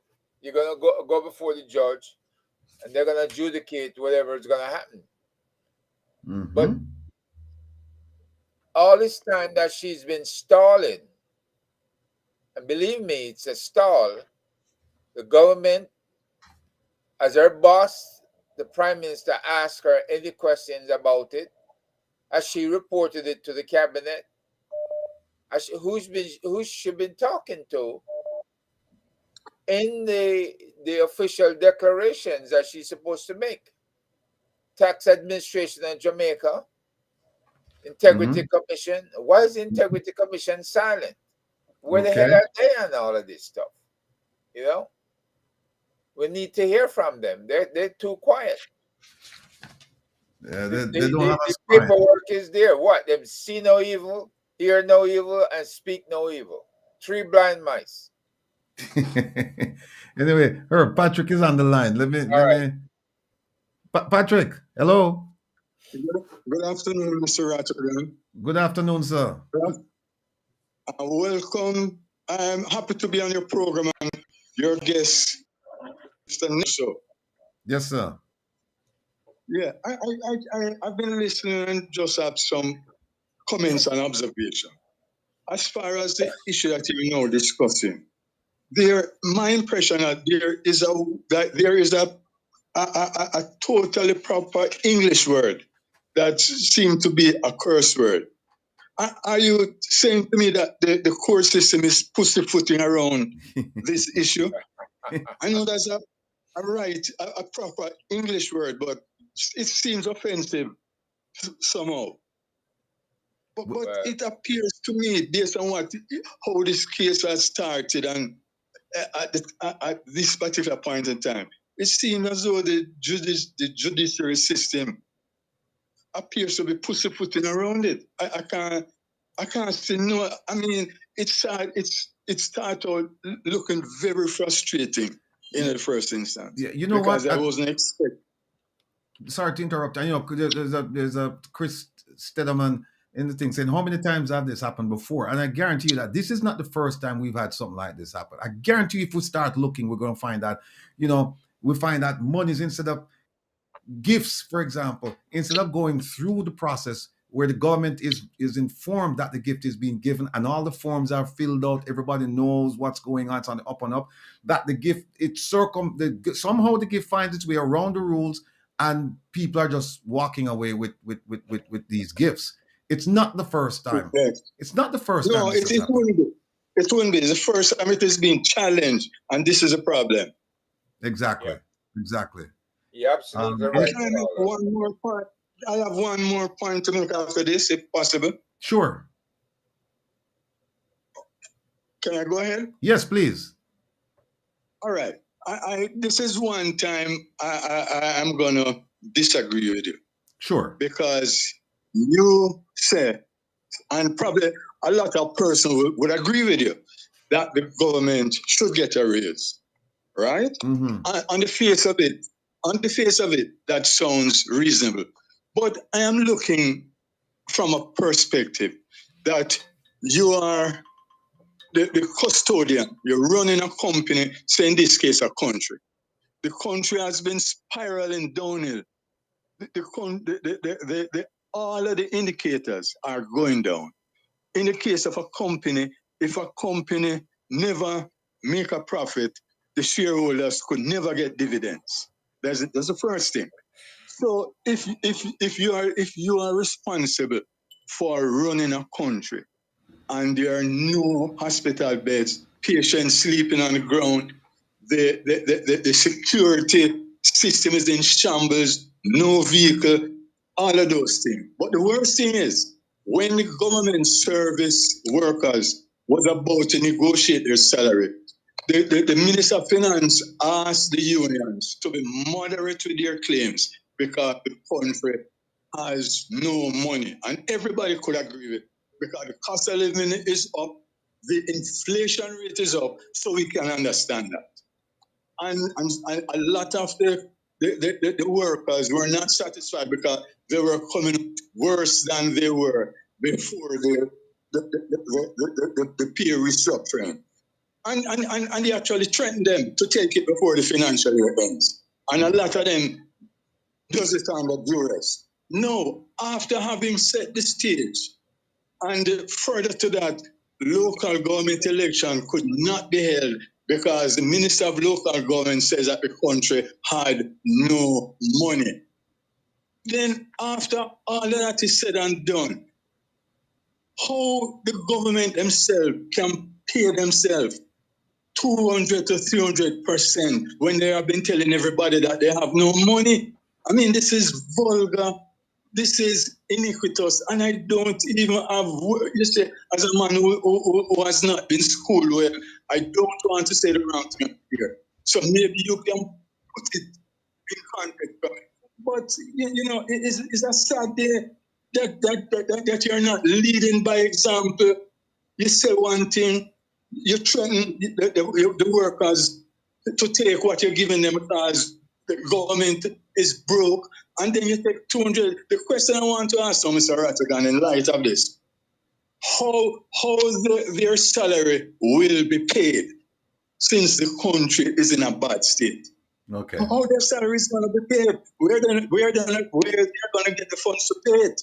Because they've already told that we are broke. All right. And I listen for the answers, sir. All right, thank you very much. All right. Yeah, somebody just put inside here that straight to the Privy Council. I just want everybody to know, say, that is exactly where we're going if we don't get justice at the trial court level and if or at the court of first hearing, and if we don't get justice at the appeals level, then we're good, because we think that this is a winnable issue and it's going to send a message. It's going to reverberate across the political spectrum in Jamaica. Now, going back to the gentleman's question about whether or not they should get a raise, you know what? I should qualify what I said when I said that they should get a raise, but it's just the amount. Hold on one second. Yeah, caller, hold on 1 second for me, please. Let me just finish up this point. And so, what I would suggest is that, and the caller is right. In retrospect, they shouldn't be paid. They deserve a raise, but they shouldn't be paid yet, because what happens is that you don't pay somebody before they start working or start producing for you. And from 2016, they were supposed to be rated, and they haven't been rated. And then now we have to go back and pay them from 2021. So I agree with the caller. They shouldn't be paid in that instance. But here's a further problem. The further problem is this. That's the government. What about the opposition? Who's going to give them performance evaluations? It can't be the government. So who are they going to say to Mark Golding, Mark, you need to come up with performance evaluation for people, or our performance evaluations? I can't see him using their performance evaluation. I think he's going to say, no, we're not government, so we have to use a different standard because we don't have the power of the purse strings. So there are things that you can do that we can't do. So that's why we can't use the same measuring stick. But anyway, caller, that's food for thought. Thank you so much for your call. Herb, you want to say something before I take this call, or you want me to take this call now? Go ahead and take the call. Rather than Caller, go ahead. You're on live with Rattigan. Reason with Rattigan. Go ahead. Hello. Good evening, gentlemen. Good evening, my brother. Yes, good evening. Good evening. Yeah, just a quick question. Yes. The information minister, seeing that he has refused to supply the names of the donor, couldn't you now file a request for information with the ministry that's supposed to supply the information? And if they deny your request, they must state a reason, and then you can use that reason now to take them to court, because it is a public matter and those information should be disclosed.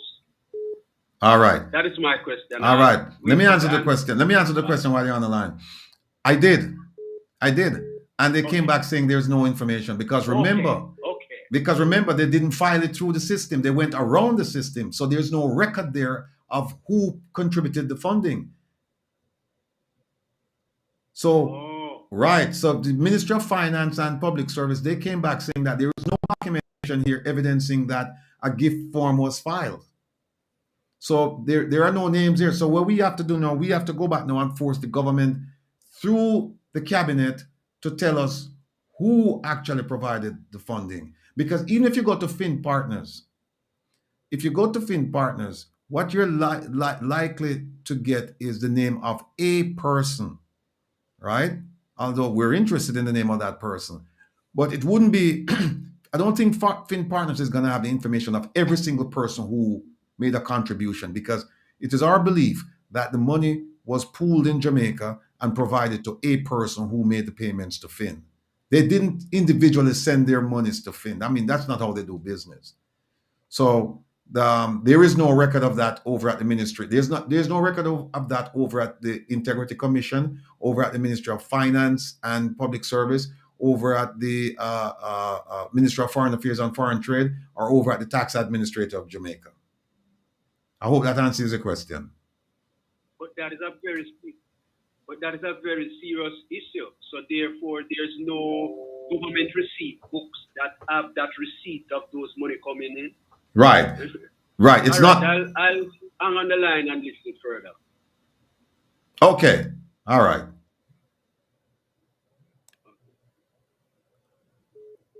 All right. Yes, sir. So there's no record there. So that's why I want people to understand that we have asked for the records and we've gotten some responses. But the reason why we're not going to find out from the government who gave the complete list. Well, put it this way: the government can give us a complete list. And right, hold on. With Rattigan, reason with Rattigan. Go ahead, please. Yeah, Rattigan. Pertaining your case with the court. Right now, the most terrible case are 2006 year case for trial. That's the style there again. What style? No, that's fine. That's fine, because here's what happened. We have nothing but time, the truth, and the Almighty upon our side. So we don't worry about that. Yeah, but when the government come out of power, them time it come like your case nullified. No, but here's the thing. No bearing. No, here's the thing. There are ways, more than one. There is more than one way to skin a cat. We have ways what we can get to a judgment. We're not gonna say it out now upon the area, but trust me, my brethren, we already 10 steps ahead of them. Whatever them I think, we're ahead of them. And what? Just watch and see. Well, at that time style, it's like how real case to try. See where them there, them just the judge, the lie just ask you a different date and things are coming, and I'm not turn them will be frustrated because sometimes you have to come down here and present a case. Then you have to come back and next month or 2 months. Sometimes, you understand me? Right. But here's the thing, brethren. Them can't frustrate me. Two things. Them can't frustrate you. Well, I know. Them can't frustrate me and them can't go around me. Think about it like this. We're upon a one-way street, right? My car there in front of them car. On one side is a cliff. And on the other side, them can't overtake me. Only one car can fit on the street, yeah. Them can't overtake me, brother. Them can't. If them try overtake me, you see which part them I go, right? Aha. See it there? See him so. Only the pan a good thing, you know, but me feel like the movement can build, same like how you say, political movement when them cheer upon training union, engage the people them. Even if you come and get in a university and engage them mind and up do the same thing we are do. You understand me? Ignite some fire in them in the school. You understand me? Right. Get the people them with think ahead, with forward thinking and engage them and give them the same momentum or only the pan to carry through car. It have to go hard, but the movements can build and after a time it can become a powerful force, but it's a thing where you have to just build systematically away. You understand me? And everything is good. Only depend a good thing. Every government have to really give account of themselves right now. And it's a new beginning this. I know we just keep on run with it. You understand me, brethren? Hello? All right. All right. Okay. Yes, Gene. Yeah, man. I'm not just the thing good. Yeah, man. No, man. Get sensitized to what I deal with. You understand me? Right. Yeah. Yeah. We know them can't go around we. So, you know, we are right. We are right, man. Because there's a different set of diaspora and this, you know. Different set of diaspora. Yeah, that's what I'm telling you. That new awakening, but one I don't have to come engage certain like I'm telling you upper you get them students involved on the body. And even can later with the school, that means it's a new breed of thinking on a bill. Most of we are not critical thinker, you know, because we know we export to nothing. Only way in the diaspora are so far and wider than we. You understand me? So that's this. So the political whole education system in a slow think too far. So them can and I see a result all the while. We we're not worried about them, my brother. Trust me. We have a bunch of things where we are working on right now. And time is on our side, you know. Time is on for them side. So them can go on delay and drag them feet or whatever. We have a way where we can make them speed up, you know. But anyway, we'll take another Yeah, caller. man. We'll take another All right, caller. sir. So we talk soon, yeah? Yeah, man. All right. Oops. Oh, I made the wrong thing. Yes, Herb. Yeah. Look, Oh, this judge. hold on 1 second. Hello? Okay. Hi, yes. Yes, go ahead, please. Just asking a question, but it's a little bit off the subject that's going on today. I just wanted to find out about, you know, the recent bombshell of the G9 confession about the SSL. Yes. So I want to know about the countersuit that they lodged against the FSC, so that they could get reimbursement for the legal costs that they incur as a result of the countersuit. So with regards to the what Gene and Panton says, do they have any grounds of getting back any money?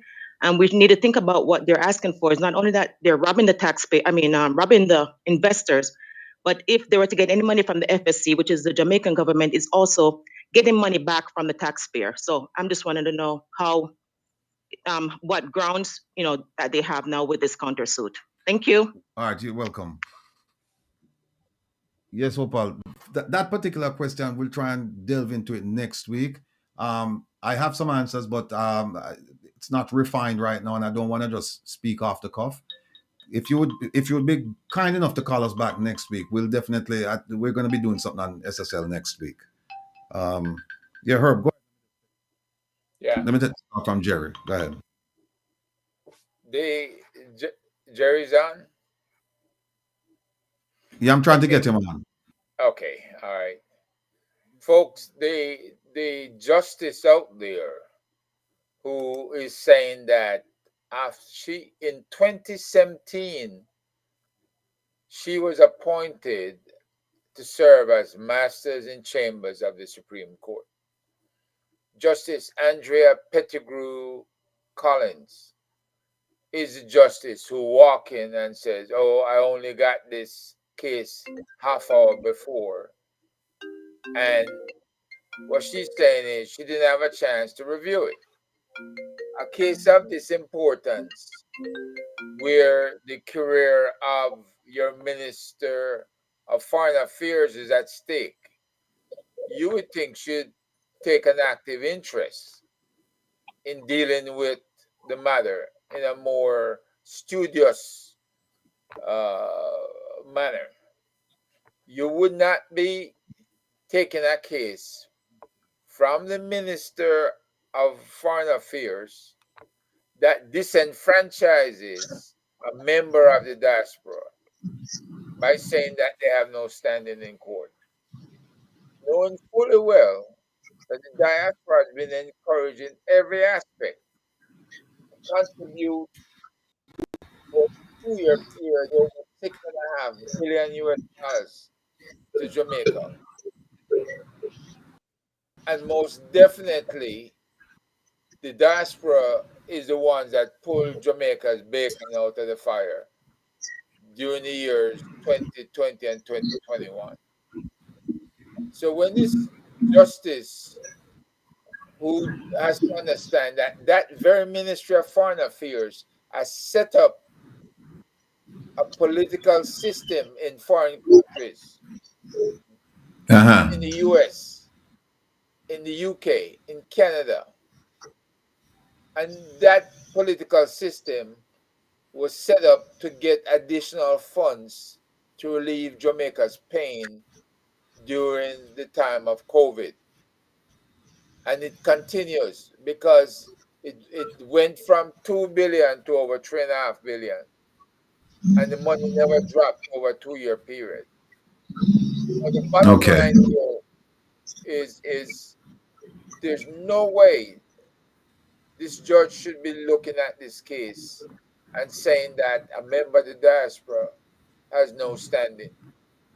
4 years she's been, 2017, 6 years she's been on the bench up there. Okay.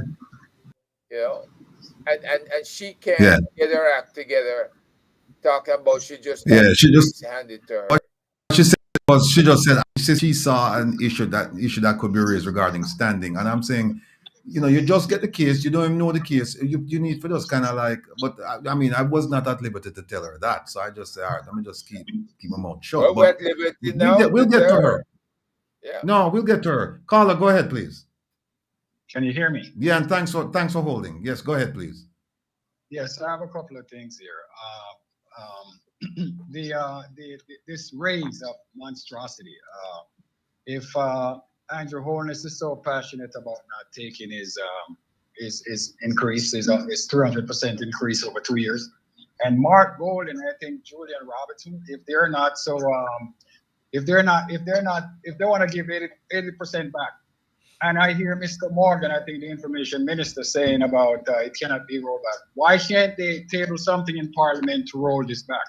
That's my first thing. If it's something that was approved, why can't they table something and then unapprove it, right? That's one thing. The other thing is with respect to your case. I think your case is a very winnable case, a very solid case. But I just think this judge will want to find some way of not giving your case any further energy. And she probably knows that you'll go beyond her court to appeal it. She just doesn't want to have anything to do with it, and she doesn't want to be the person to accommodate it. And she probably will try and find some ways, like you have no standings or something like that, just to get rid of it. So you can go to the next level, and then she doesn't have to deal with it anymore. She just washes her hands off it. Thank you very much. All right, thanks, Carla. You made some valid points there. It remains to be seen what's going to happen with the judge. She may not even be the judge who's actually at the hearing in October. So, but it's just interesting that she would make that statement that that she could see an issue already to be raised regarding standing, and she didn't even hear from the parties. So, that's she's planting a seed out there, a seed of doubt in people's minds. That's what she's doing as a judge.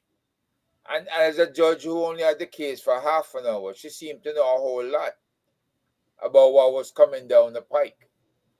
You know, the Right. bottom line is she should have studied the case before, you know, get some perspective at first and ask the right questions about standing or anything else that is being claimed by the lawyers for Kamina Johnson Smith. Herb, do me a favor, just keep talking. There's a little emergency. I just have to run and take care of something. Just keep talking. Give me 1 minute. Okay, no problem, folks. You know, we've seen this over and over and over again. You know, we've seen when we challenge the Ministry of National Security, we saw Dr. Chang come out and says they have educated police officers, they have experienced police officers, and that they can take care of a lot of the caseloads that was backed up for a long time, and that they couldn't even get a case file to court to try a lot of cases. Why? Because the case files would disappear.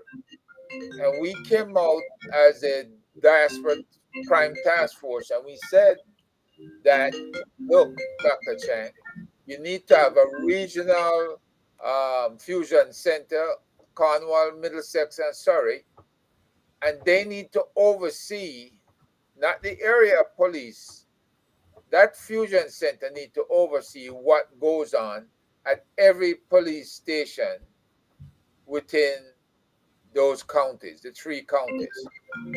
Just like here in the United States, so we have a sheriff's department in each county that can oversee what happens in the cities, right?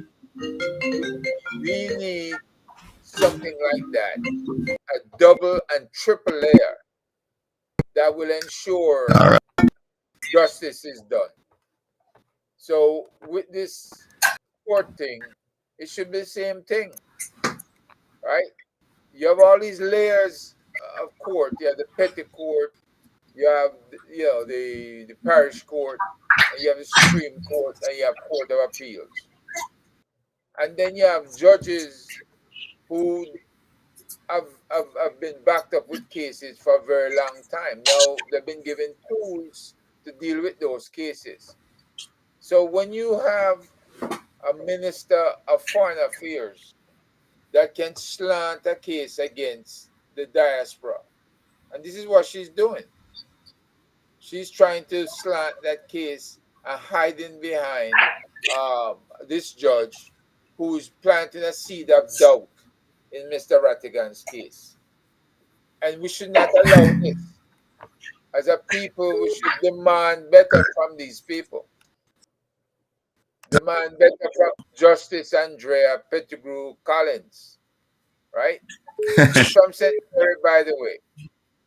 So some of you might have contended with her when she was senior judge, parish judge in St. Mary.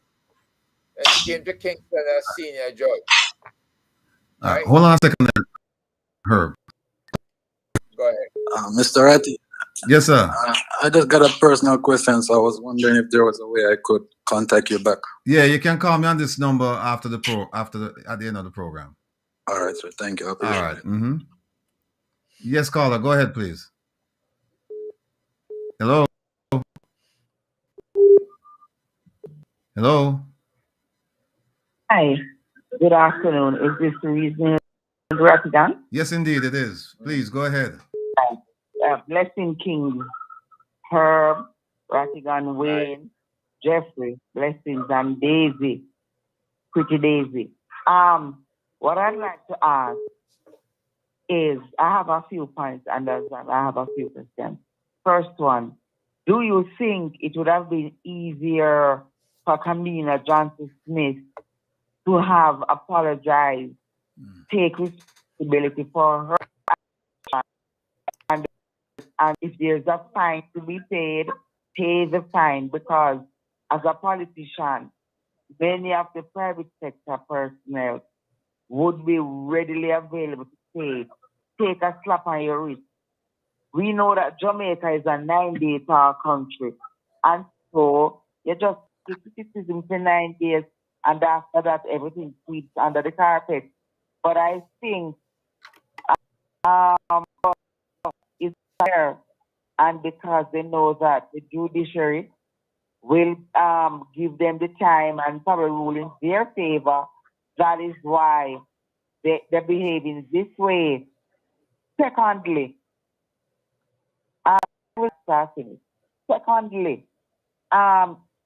thanks to, Sister Faval, Ratty, Sister Faval responded to the call you have been making with the research. Well done, Faval, Mrs. Williams, well done. A pat on the shoulder for that, because I do indeed think that students need to know their roles, their duty as citizens of their country, and also to learn about patriotism. The problem is, though, for one, make sure adequate resources are available for the different topics in the curriculum. That's one. They already burden teachers to teach it, because between the period of, I'm not too quite sure, but I have to go back, 2015 to 2018, civics was reintroduced, but it died a sudden death. Why? One of the reasons being teachers couldn't do them write lesson plans for so many different subjects and then teach it. It was so burdensome, stress on top of stress, really burdensome, because a teacher has math, that right lesson plan for math 5 days, language art, especially at the primary school. Language art for 5 days, Monday to Friday. Then you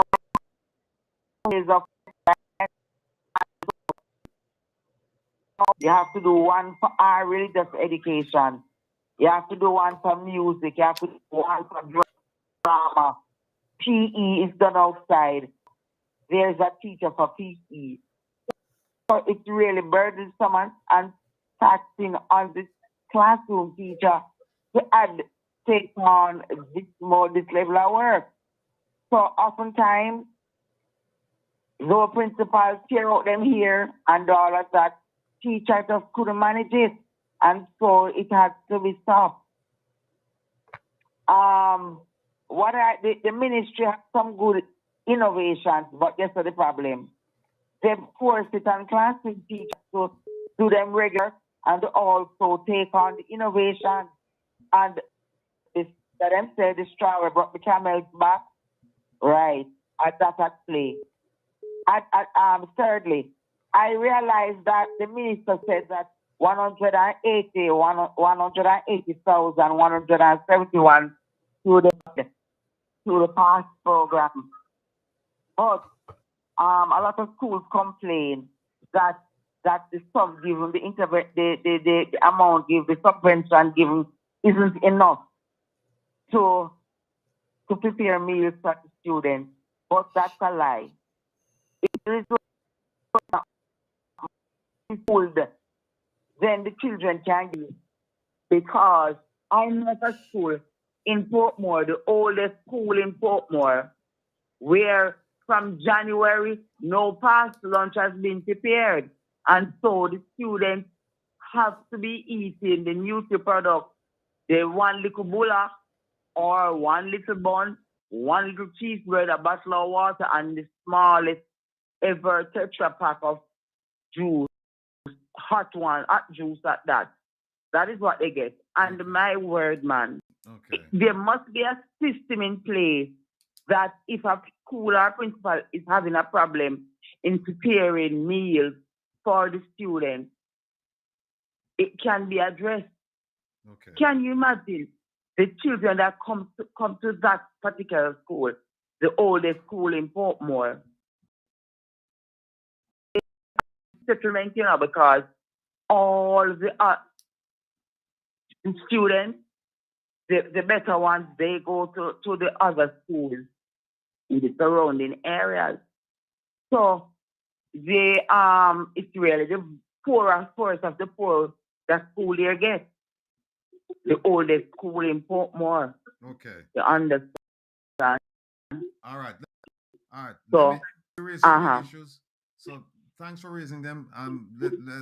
Herb and I will respond. Mr. Rattigan, could you just give me 30 seconds of your time, no more than 30? Please. And I'm appealing to the kings and queens and princesses and princes on your platform. I have entered a competition, Mother's Day competition, and I'm seeking votes. Like, just go to any one of the platforms or all of them, because you can only vote once on all of them. Facebook, YouTube, TikTok, Instagram, and type in leisure for pleasure. Leisure for pleasure. And look for Annette, ANNECCE, Deacon Pearson, DEACON PEARSON, and just click like. That's all I'm asking. All right. And what my daughter wrote, the info she placed there, all true. She captured every essence of me in what she wrote. All right. So I'm just asking your noble listeners and viewing audience if they could just go on these platforms and click like, please. All right, no problem. I think they've heard you. Have a fabulous they'll act Saturday, accordingly. a fabulous weekend, guys. All right, take care of yourself. Be well. All right, now. Good. Let me deal with the first one that she raised, the apology one. The minister could have avoided all of this. There are two ways that all of this could have been avoided. One, if she had resigned before the gift was provided, if she had resigned from her government position, if she had resigned as minister, then that gift could have gone straight to her directly. Didn't have to go to Finn Partners. They could have given. She probably would have had a tax from them, but she wouldn't have the kind of problems that she's having right now. That's number one. Number two is that she could have apologized. She chose not to, and like the caller said, ego probably is involved. I'm not quite sure. And if it is, I'm not quite sure how much ego is involved. But if she had come out in the beginning and said, listen, look, it's an oversight. I made a mistake. I will make the filings, and shame on me. That would have been fine. That would have been the end of it. But she still would have had to give the names of the people who provided the funding. See, that's the problem. They don't tell us who. So if she apologized and said, I'm going to file, then she would have to fill out the gift form. Then she would have to fill out the form with Integrity Commission. Then she would have to do the thing with the tax administrator. So apologizing would only satisfy me, but it wouldn't satisfy the other the agencies that she has to deal with. So, and now she's dug her heels in. She's like, hey, I didn't get any gift. And so that's why we don't have any filing. So we'll see if she got a gift, because the issue is, and I think this is a relatively simple issue for any judge to decide, did she benefit from that $99,000? Who was the intended beneficiary? Was it the government of Jamaica or the minister? And the question, the answer is patently clear, that she was the one for whom this $99,000 was intended for the gift, and that she received the benefit. Carla, I'll get back to your other two questions. Let me just take this call. Yes, Carla, go ahead, please. So I think to stay away from my first time calling you. Here is my scenario. Don't you think from your background and skill, now that she's telling you that you're not a Jamaican citizen, it's this it's American money, and they don't know that the IRS can still go after them. And they got more information about the provider or the private company who gave her that money. They don't know that the IRS and the US government have a right to go back and investigate that company who have given her the fund. Well, there are lots of things that could happen on this side. Lots of things can happen. And so some people, they look at this and look at it as a simple issue. But when you start peeling the layers, when you start peeling and peeling and peeling and digging, you realize that there is something just not something. There are lots of things wrong with this transaction. Lots of things. And they make it more difficult for them, because I remember at one point I watched what this Prime Minister in Jamaica is saying, and he went to another seminar in the Caribbean and was saying the U.S. government should be more involved in the crime in Jamaica. So if Jamaican government, if the U.S. government should be involved in the security in Jamaica, why is it they can is not a part of the the US dollar they are receiving over there for funding and that's supposed to be investigated? Well, I'll leave that to the IRS. I'm just doing my little part, and I trust and I hope that you'll continue to support us in our efforts. I will, but bear it in mind, the IRS is gonna dig up this company more. So this company make sure they have the priority together because IRS don't play. They don't play. And they are the one of the authority to decide if that gift was, no matter what kind of gift it is. When you file income tax, the IRS have the right to identify what kind of gift it is. Yeah, it's gonna be interesting. But stay Thank tuned. You so much. All right, take care of yourself. Be well. Be blessed. All right, caller, go ahead, please. Yes, Sir Rattigan Yes. and Sir Nelson. Even again, one more point I think that we're not paying attention. I'm aware that just this February we went into a resilience and sustainable facility arrangement with the IMF, where we are earmarked for $1.7 billion loans. Yeah, we're aware of that. Right. And in that same breath, we went on and we are paying 300% salary. That don't make sense. Right. So that is the next point we need to know. Right. And also, before I go, we made a deferment interest payment that was due in April. I think we had $34 million to be paid, and we deferred that payment, and we put it in a standby agreement to a longer period. So all of that took place in light of this 200%. I will hang up and listen to your answer. All right. Thanks.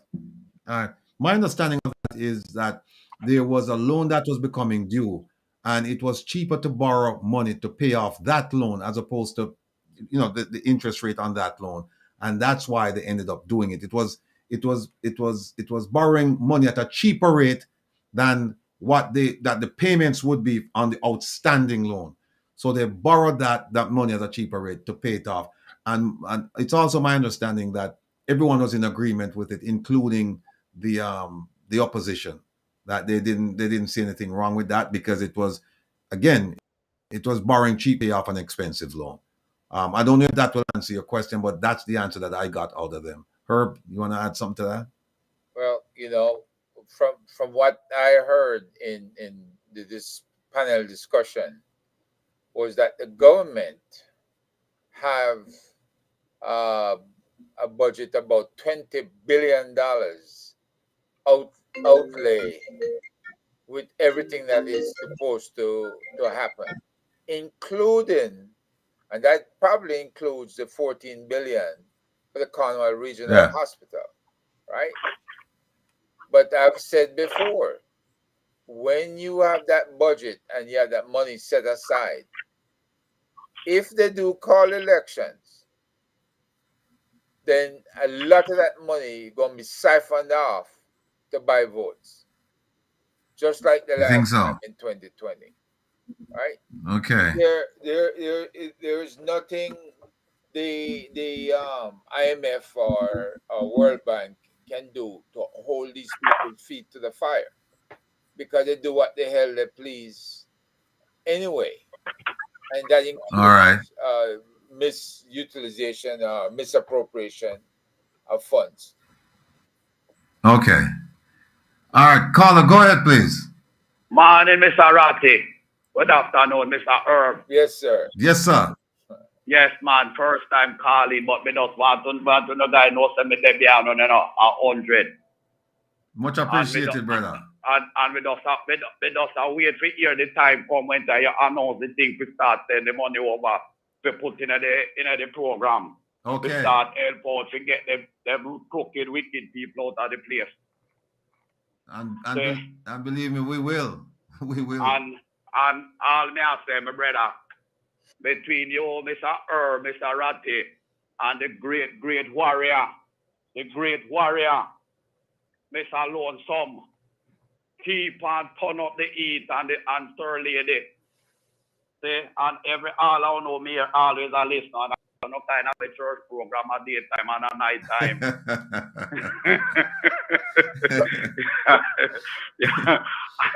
I just say to me as a man of God, me can't burn them out like on burn them out, you know. God them I go say to me, you know me I say. Right. Yes. So me I tell you say keep up the fire, man. Keep up the fire. All right, my brother. Thank you so much. Keep up the fire, turn up the heat, and be sending your link and everybody down a yard and tell them to listen to you guys. Because I will not alone make it sound like we have an open in Jamaica, not PMP and JLP. Dear. So, keep up the fire. And there, when you send out the link, yes, then sir. we start putting the link committee in it, and we tell the Chuck and Brenton them to start send it over and up over there. All right, my brother. Much appreciated. Thanks for the call and right. the continued support. Blessings, brother. Yeah. No, the caller before this one, the young lady, the Leisure for Pleasure lady. Yeah. She had mentioned, so the apology thing, we answered that. The civics thing, yeah, I understand that, but that's why we have to keep pressure on the Ministry of Education, the Honorable Favor Williams, because the Prime Minister said that he's keeping her because she's working up. But it's not one project over at the Ministry of Finance, a lot of projects. So she should be working night and day. Like I said, if you ask them a question, what keeps you up at night? They're supposed to give you a whole bunch of things that's keeping them up at night in their portfolio. And then once they say that, then you can say, okay, so what are you doing about it? It's keeping you up at night, but what are you doing about it?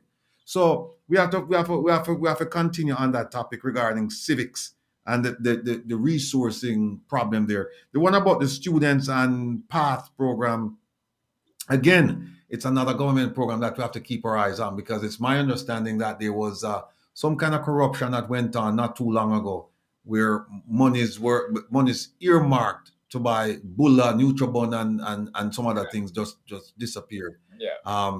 Again, once we have the foundation, all of these things we can look at, because we'll be able to hire people. All of these things we can come back and give a report on this. We won't be like the government, where they say they're going to investigate and then you hear nothing from them. This will be completely different. So, somebody said nothing keeps them up at night. You're right, Claudia. Nothing keeps them up at night. They sleep well. Meanwhile, other people have to wonder where them going to eat, where them will find food from, how them will send them children to school and things of that nature. So, I understand that. Hey, keep the call coming. We're still waiting for Jerry to join us, but we have something else that we have to do. And that is, and I wanted Jerry to be here when we started this. I wanted to go through the Access to Information program and explain to all of you your role in accessing information from the government of Jamaica. A lot of people, they don't ask for information because they don't know that they can ask for information.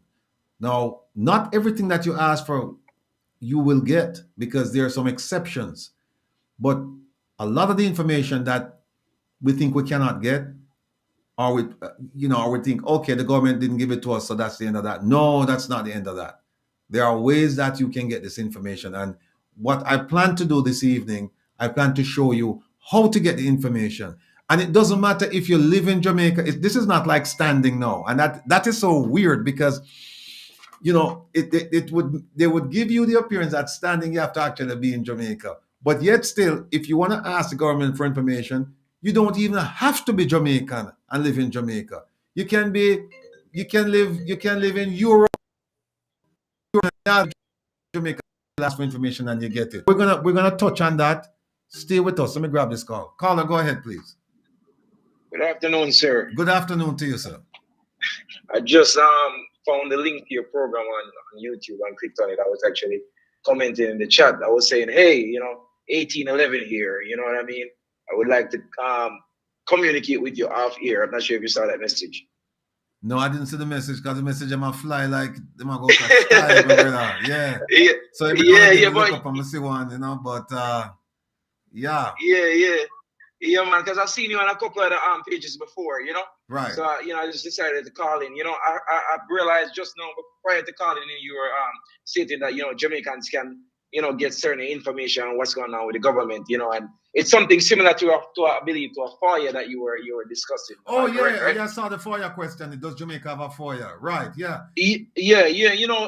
People need to do this stuff, but a lot of people aren't aware. So, we kind of respect your bringing awareness to this stuff. You know what I mean? Right. A lot of the information, as you were saying, may be redacted and stuff like that. Right. And if some of this stuff is ongoing, like they have ongoing cases, or you won't really get much information on it and stuff like that. Right. But Jamaicans need to, find out what's really going on, rather than coming on YouTube and just talking. For instance, right? I became 1811 with Tigda. You know Tigda, right? Treasury IG. Yes. Okay. I heard them discussing. There's a lady that called it not too long ago. Talking about the IRS and stuff like that. They need to investigate. But the thing is, IRS won't investigate a lot of this. They don't like messing. The U.S. government don't like messing with other government and stuff like that for certain reasons. But a lot of the times, if people, like you have the thought, why don't the IRS look into this stuff? People have to make complaints. You get what I'm saying? Right. So don't just stay on YouTube and think about it. How about calling the IRS and making a complaint or something, or look on their website for the contact information, send an email or something, if you think it may be of interest for their agents or something. You know what I mean? Right. So it's not easy. You know what I mean? We are all on the internet and we can find the information and it's there. And I just wanted to share that. But I need to talk to you off the air. You know what I mean? Because I heard you on Wayne Lonesome, I think his name is, I heard you on his program, and former 1811, I practicing law and stuff. I need to communicate with you, man. So, no problem, if you can store my number, I'll call you, No, shout me after that, at the end of the conclusion of the program, you can shout me, man. Not a problem. Yeah, man. Maybe when you become the commissioner of police, I can be your deputy commissioner. No, man. If that make you be the commissioner, man. You'll be the commissioner. All right, respect. All right, take care. All right.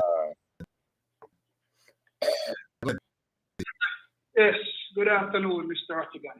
Yes, sir. Good afternoon. Yes, so I'm not going to be long. I just want to make a comment on the initiative they have for creating this legal fund to take on the government. Yes, sir. With regard to corruption and so on. And also correlate that to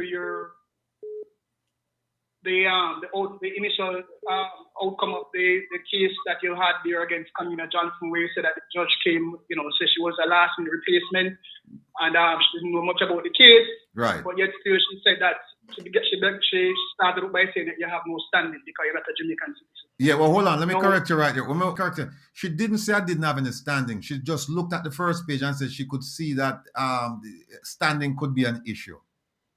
Okay, right. So that's the point I want to settle on today, because I saw an article in the Jamaica Observer a couple of days ago.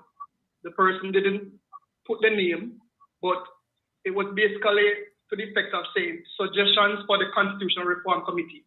Right. And a set of suggestions there, but what I took note of was that the suggestions included a bunch of stuff that were anti-diaspora. Okay. Meaning, so for example, you and some others will normally advocate for having a member of the diaspora in the government somewhere, the Senate or something like that. Mm-hmm. And their suggestions basically included stuff like not allowing anybody to have a government position if they have dual citizenship or pledge allegiance to another power.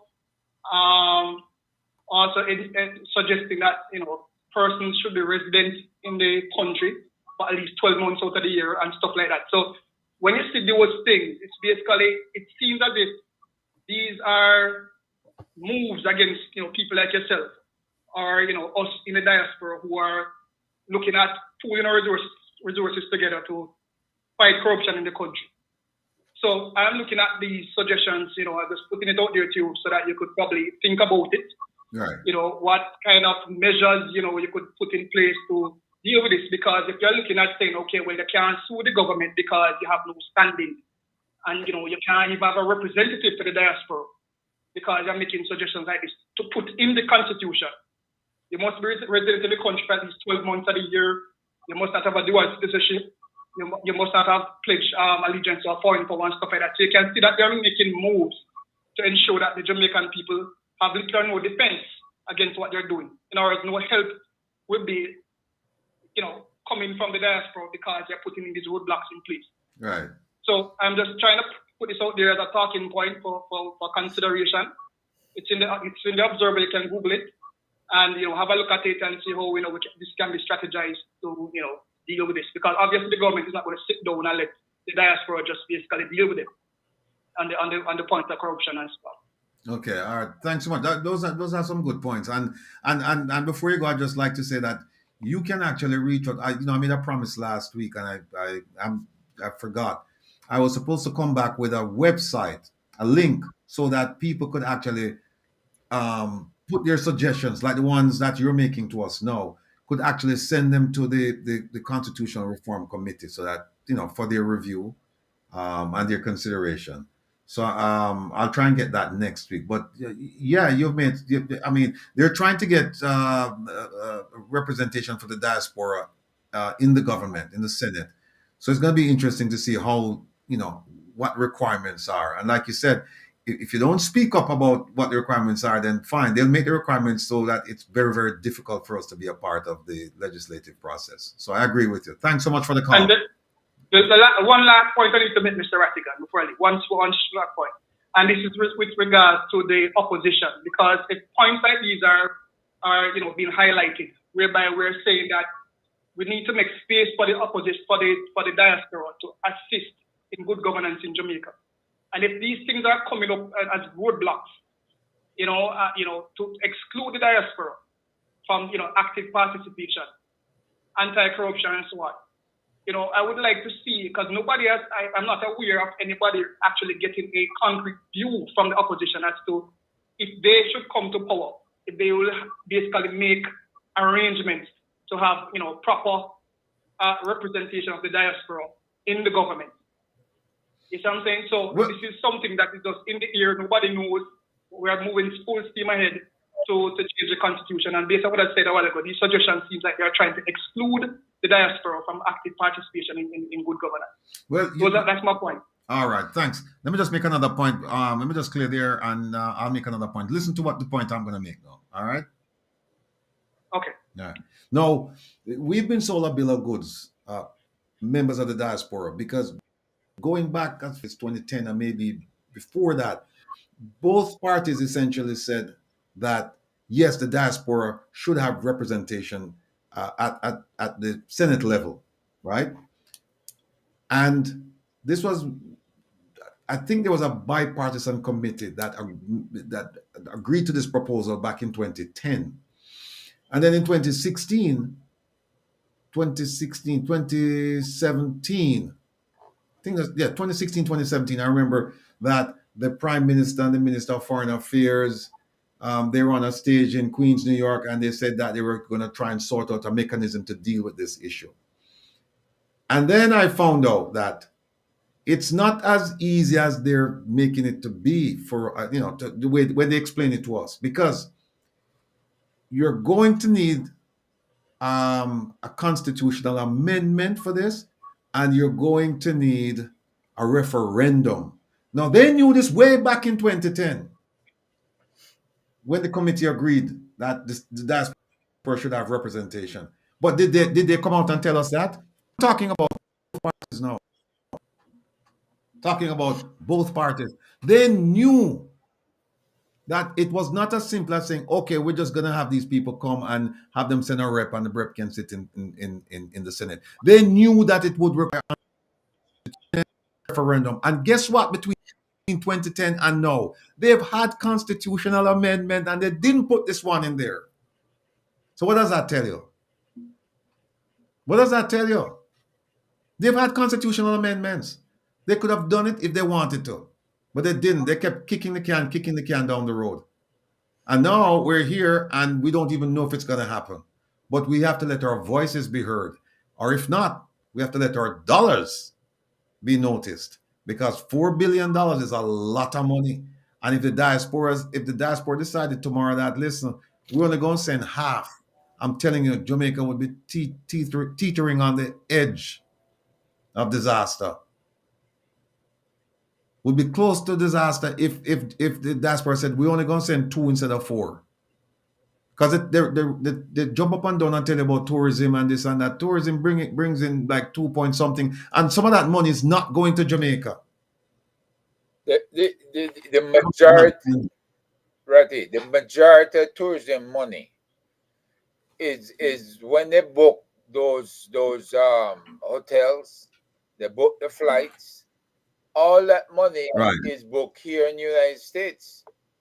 It's only a percentage that's given, a very low percentage that's given to the Jamaican government. And the problem with that is, as long as you don't provide a commercial area where Jamaican merchants can sell their wares, and you know that's very limited, especially when those boats come in and dock. It's very limited people getting the chance to sell to tourists. So this is not benefiting Jamaicans on a whole. That large population. Right. The dollars from the diaspora now, which is all going towards 4 billion, that does benefit every Jamaican, right? And so that's what Jamaica's taking full advantage of without giving us any additional benefits or the right to sit in any parliament or the Senate or anything like that. Even though those are positions that are appointed, they're going to want you to be politically connected to be able to do that, and I just don't see that happening. Yeah. Hold on 1 second. Keep talking, Rob. Jerry, I'm trying to see if I can get him on. You got him? Yeah. Well, a lot of folks are asking about the whether or not we have the legal fund set up yet. All the paperwork is in to the IRS, and we any day now we'll get the okay and the go ahead, and that's all we're waiting on, folks.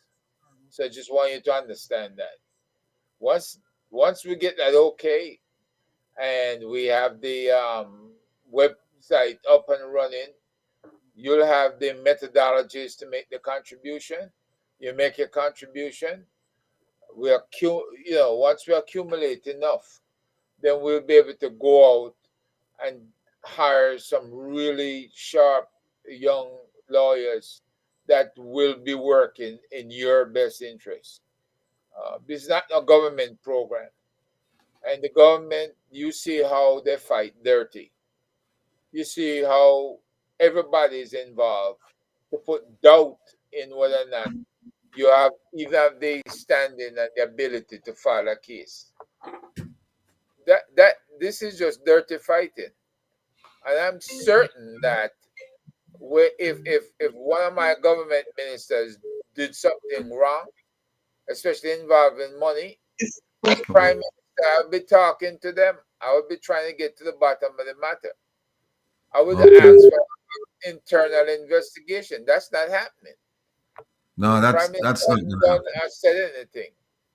All right. Caller, go ahead, please. Hold on. Sorry to interrupt you, Herb. That's all right. Caller, go ahead. Hello?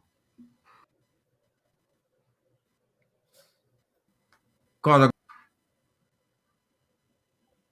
Let me hang up. Yeah. Yeah, my battery is dying. But you have started an investigation.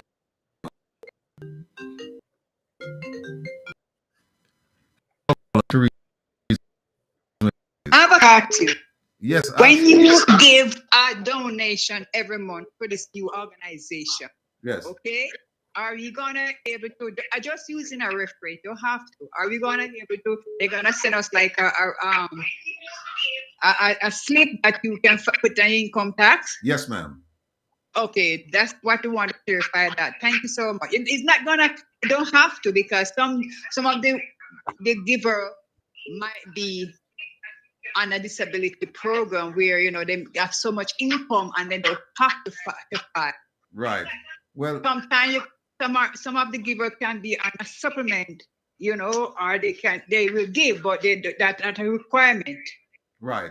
Well, suffice it to say that a receipt will be provided so that you can use it to file your taxes.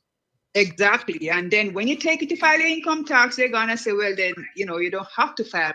That's the situation that you're trying to rectify. Right, but that's fine. Well, at least you have it. If you need it, you have it. If you don't need it, then you can frame it or throw it away. But that's a purpose. But that have to do with what going on with you're trying to resolve in Jamaica is for the Jamaican inner city work. Well, caller, I have a question for you. Are you there? Caller, don't leave. Herb has a question for you. Hello. Can you hear me? Hello, I'm Christine. Yeah, go ahead, Herb. She's listening. Yeah. Well, nowadays you have to have to be able to file with charitable gifts and stuff. You have to be claiming up to $27,000 US, I believe. So if you want to give us $30,000 US, that will make sure you can file your gift claims. You know that? Yeah, I know that. Okay, so you guaranteeing us $30,000 when you file? It's these are random questions because of my background, like with AARP and different organization that I'm involved with, quote unquote, they will tell you what is value and what is the IRS require. I try to send some funds to Jamaica for somebody, and they want to know what is the purpose of the fund. I have a nephew, I have to supply, so have participation. So every time I send, although I'm in the system, they still want to make sure what is the money going for. Right. Thank you very much. All right, take care. Again, folks, this foundation, I mean, everything will be above board. In fact, like I said, I met with the potential auditor last week. No, this past Monday. It was a holiday, but we met at a social event. And because I don't want to touch the money, I don't want to be accused of anything nefarious. So we will have proper accounting, and especially since we'll be dealing with the IRS as well, we can't afford to get ourselves, tainted with any of these allegations. So people can make any allegations they want, but the thing is, we'll have our books in order, so we'll be fine by that. And again, the purpose is let me just make it clear that the foundation will not be providing assistance between two private parties. So if you and your neighbor have an argument over the fence line, right, it's not a legal fund to address that kind of issue. If you have an immigration problem, the foundation won't be able to help you there. If you have a problem with the government of Jamaica now, like if they're violating your rights, or you think that there are certain things that the government is doing that it shouldn't be doing, or things that it's not doing that it should be doing, then we will jump in and we will get involved. We'll employ the PR machine, and we will also employ the courts. And when I say the courts, we're not only talking about courts in Jamaica. If we can establish jurisdiction in America, we will. And if we can do it in the UK, likewise, and Canada, wherever we can, we will. This is a game changer, folks, because now it means that there is help along the way. Now, there's some organizations involved in things of this nature, but I have to do a little bit of checking because I'm not quite sure the length and the breadth of their operations. And I certainly don't want to, step on anyone's toes. But at the end of the day, if we can collaborate and go after our common enemy, and our common enemy is a government that is not a government of the people, for the people, by the people. That is our common enemy. When a government fails to do what it what it pledged to do, then we're going to go after that government. And it doesn't matter to me whether it's UIC, PNP, JLP, government, and if they're not doing what they're supposed to be doing, we're going after them. I see where Natalie not getting any sound from me. And Trish, yeah, we're going to access the best lawyers that money can buy. Yeah, no more Kurgood politics around here for sure. Yes, caller, welcome to Reason with Rattigan. Go ahead, please. Yes, Mr. Rattigan. Good evening, and good evening to you, other compatriot. Yes, sir. Herb, yeah. You know, this is a global thing, you know. You know, sometimes we focus on Jamaica and we say, well, but it's a global thing as far as black people are concerned, you know. You say, all right, let's go to the Queen of England, or let's go to the King Charles.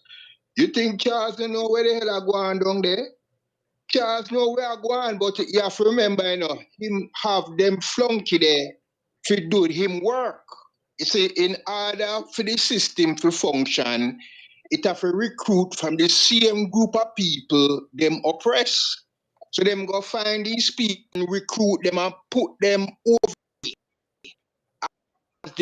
Slavery still a go on.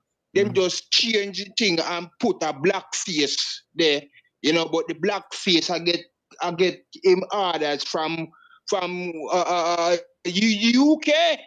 You know what I'm saying? The same thing we see a go on in Jamaica. All right, look. What do you think about this? Why not say you talk about economic a while ago? You talk about the amount of money the diaspora sending into the Jamaica. Why not say we say, all right, here one now? You see, the PSOJ, we are going to identify X amount of members out of them and boycott them. That would mean that the Jamaican populace do not buy from them. Do not withhold your money.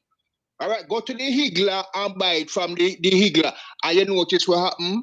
The Higla market burned down. All of a sudden, for the market burned down. So you can't even go to the Higla now go buy because them are burned down the market. You see, them are watch where I go on, you know, them are listen to you. You see them say, all right, if them shift them money and say, we now buy from Basco, we now buy from KFC, all of a sudden the market, the local market burned down. So then people know what them are do, you know? Right. Me don't know how much the legal thing I go work because the system is so corrupt. It corrupt from the top to the bottom. Me just gonna leave you with one thing where Mao Zedong say. Him say political power comes out of the barrel of a gun. Anyway, you take care, gentlemen. Thank you very much. All right. Blessings. Well, as far as the caller is concerned, I understand the points that he's raised, but when he said, I don't know if the legal thing is going to work. My position is, look, anything is better than just sitting back and just giving up and surrendering. And that's where we are right now. We are at the point of surrender because, look, people are afraid to speak out in Jamaica against the government. People are definitely afraid. Look, they have a top 200 wanted poster, wanted people, a poster of wanted people. Them can't find them. But make you ever got to say something bad about the government, especially the prime minister, and see how quick them find you. Right? So people are afraid to speak out. So we have to do something. We have to inspire people. We have to, and the lawsuit is one way because a lot of people didn't even know that you could sue a minister because they thought that they were like demigods. They were, they were above and beyond that. Well, the lawsuit is showing that no, you can bring them before court just as you would anybody else. Anybody else. Yes, caller, go ahead. Welcome to Reason with Rattigan. Yes, Mr. Rattigan, you're listening to your show, sir, and I'm with you 100%. Thank you, sir. Eventually, in saying the whole court case thing. Yes. Yeah, man. I'm with you 100% in saying that because thinking about it, I mean, looking for Jamaica, right? As I said, 3 million people in Jamaica, right? Yes. And if that's about the diaspora, right? Mm-hmm. So I'm thinking, right, as what you come up with, you've capitalized on the idea and say, every Jamaican who interested support you, because eventually it's a way of stepping forward, because these people behave like say them above the law and they are not from us. They are above us. No justice in the system. So I mean we have to make a stand. We have to take it somewhere. Yeah. You know? And if you look at the prison population, right? So granted, 92% of Jamaica is classified as black, right? But if you look at Jamaica and the prison system, you know, see certain people there, you know, right? And when you look at the court system about who's been charged and all, you don't see certain people. And that's the idea, because what I'm saying, I mean, with your idea, I mean, capitalize on it. Say 3 million people Jamaica, 3 million people in the diaspora. I mean, that's the idea. Keep your thing going. So eventually we can keep them working for us, not we working for them. And exactly. That's what the exactly. You understand? Exactly. No. I'm on an island, and I'm telling them people here. No, the thing is, will it stop corruption? No. But it will, people will be more mindful. It will, I think it will decrease corruption. It will be at a manageable level. Once they realize that they can't do things and they can't, because look, some of that money, some of it will be spent on doing background investigations on some of these government officials who act a certain way, and we already know where some of the resources, some of their assets, we know where some of the assets are. And once we start doing this, I'm telling you, people going to start fret. Well, them start fret already. That need to be done, because even I'm here in an island, right? I'm telling the folks who work on this island, so look here. At some point, we're going to head back to Jamaica. It's not like we went to America where we can work and work permits, so we're going to head back to Jamaica. Why not support this program? Because we're going to head back in those neighborhoods, those community. Don't want it to be safe. Don't want the patrol to fix. Don't want the money to do them job. It can be done. And I agree with you after because these guys nobody above the law. Anyway, thanks for the call. Let me jump on and take this other call. All right. Okay, sir. Have a good one. All right. Yes, sir. Go ahead. Good afternoon. Welcome to Reason with Rattigan. Yes, I'm very happy to reason with Mr. Rattigan and Mr. Nelson. Because I want to say to all those people out there, I see a lot of people writing in, and you made the right thing. People are afraid of coming out of the. I was going to use closet, but I'll be careful. Coming and supporting. Right, that's the problem. Everybody wants things to happen, but nobody wants to step up. So what you're doing is absolutely fundamental, because you and I know that we in the task force and all different places have been trying to motivate them and so on. And all people can do is say, come to conclusion. Him is after him never get the commissioner of police. In bad mind. In this. In that. What is wrong with Jamaican people? The fact is that we can all our rights, right? And what are we going to do when we lose all our rights? Because they're talking about standing, for example, in your case. And I just decided to research your whole business of standing, right? And the fact of the matter is that once you're Jamaican, once it would affect you in the diaspora, based upon the diaspora laid out policies, we all have standing, and we must not be afraid. So this is legal thing that you have started. I want the world to know, especially Jamaicans, you have to come out and support this, because this is going to be vital to our future, and we should not be afraid to do it. It's as simple as that. And people must stop talking and pointing fingers and get above them but and do things. They must, you can't do it in isolation. You have to present yourself. And when they see the numbers, when any government for that matter sees the numbers, they will recognize that we are to be counted. And that's basically what I have to share with you this evening. And I thank you for the audience for doing that. And I will listen to you as you maybe expand on this notion. All right. Okay. Thank you, sir. Listen. He's gone. Right. The thing that is shocking is that this is the person in charge of the diaspora that's doing this. Exactly. This is the person who is slapping us in the face and telling us we have no standing in court. Right. Caller, hold on 1 second. Herb is finishing up a point. Go ahead, Herb. Finish up. Okay. That's what her lawyers have filed, and coming from a Ministry of Foreign Affairs, a minister in charge, a principal in charge, it is shocking because it means she must have been playing this game with other people out there all this time. And she has very little regard for the people in the diaspora, just like Minister Chang. Yeah, she should pack up. I don't know if she has she would have unlimited gall to try and come to the US and or anywhere in the diaspora, UK, Canada, wherever, and come and meet with diaspora people after saying that you really don't have any standing. I mean, she would have unlimited gall to do something like that. Yeah, she's going to be ineffective from here on out with this ministry, so she needs to move. If the prime minister can get permission from everybody else to move her, I'm sure she'll move. Yeah. But as it is. Yes, sir. Go ahead, please. Thank you, Sir Rattigan, for taking the call. No worries. And good evening, Sir. Good evening the to caller you, sir. that called before, the elderly gentleman, I agree with him 100%. He made mention of 3,000 people outside of Jamaica, 3 million, I should say, people outside of Jamaica, and 3 million people inside of Jamaica. Right. And from that number, over 5.8 million people in Jamaica, between Jamaica and the diaspora, is sick and tired. I mean, really sick and tired of the politics that we've been dealt for almost 50, 60 years.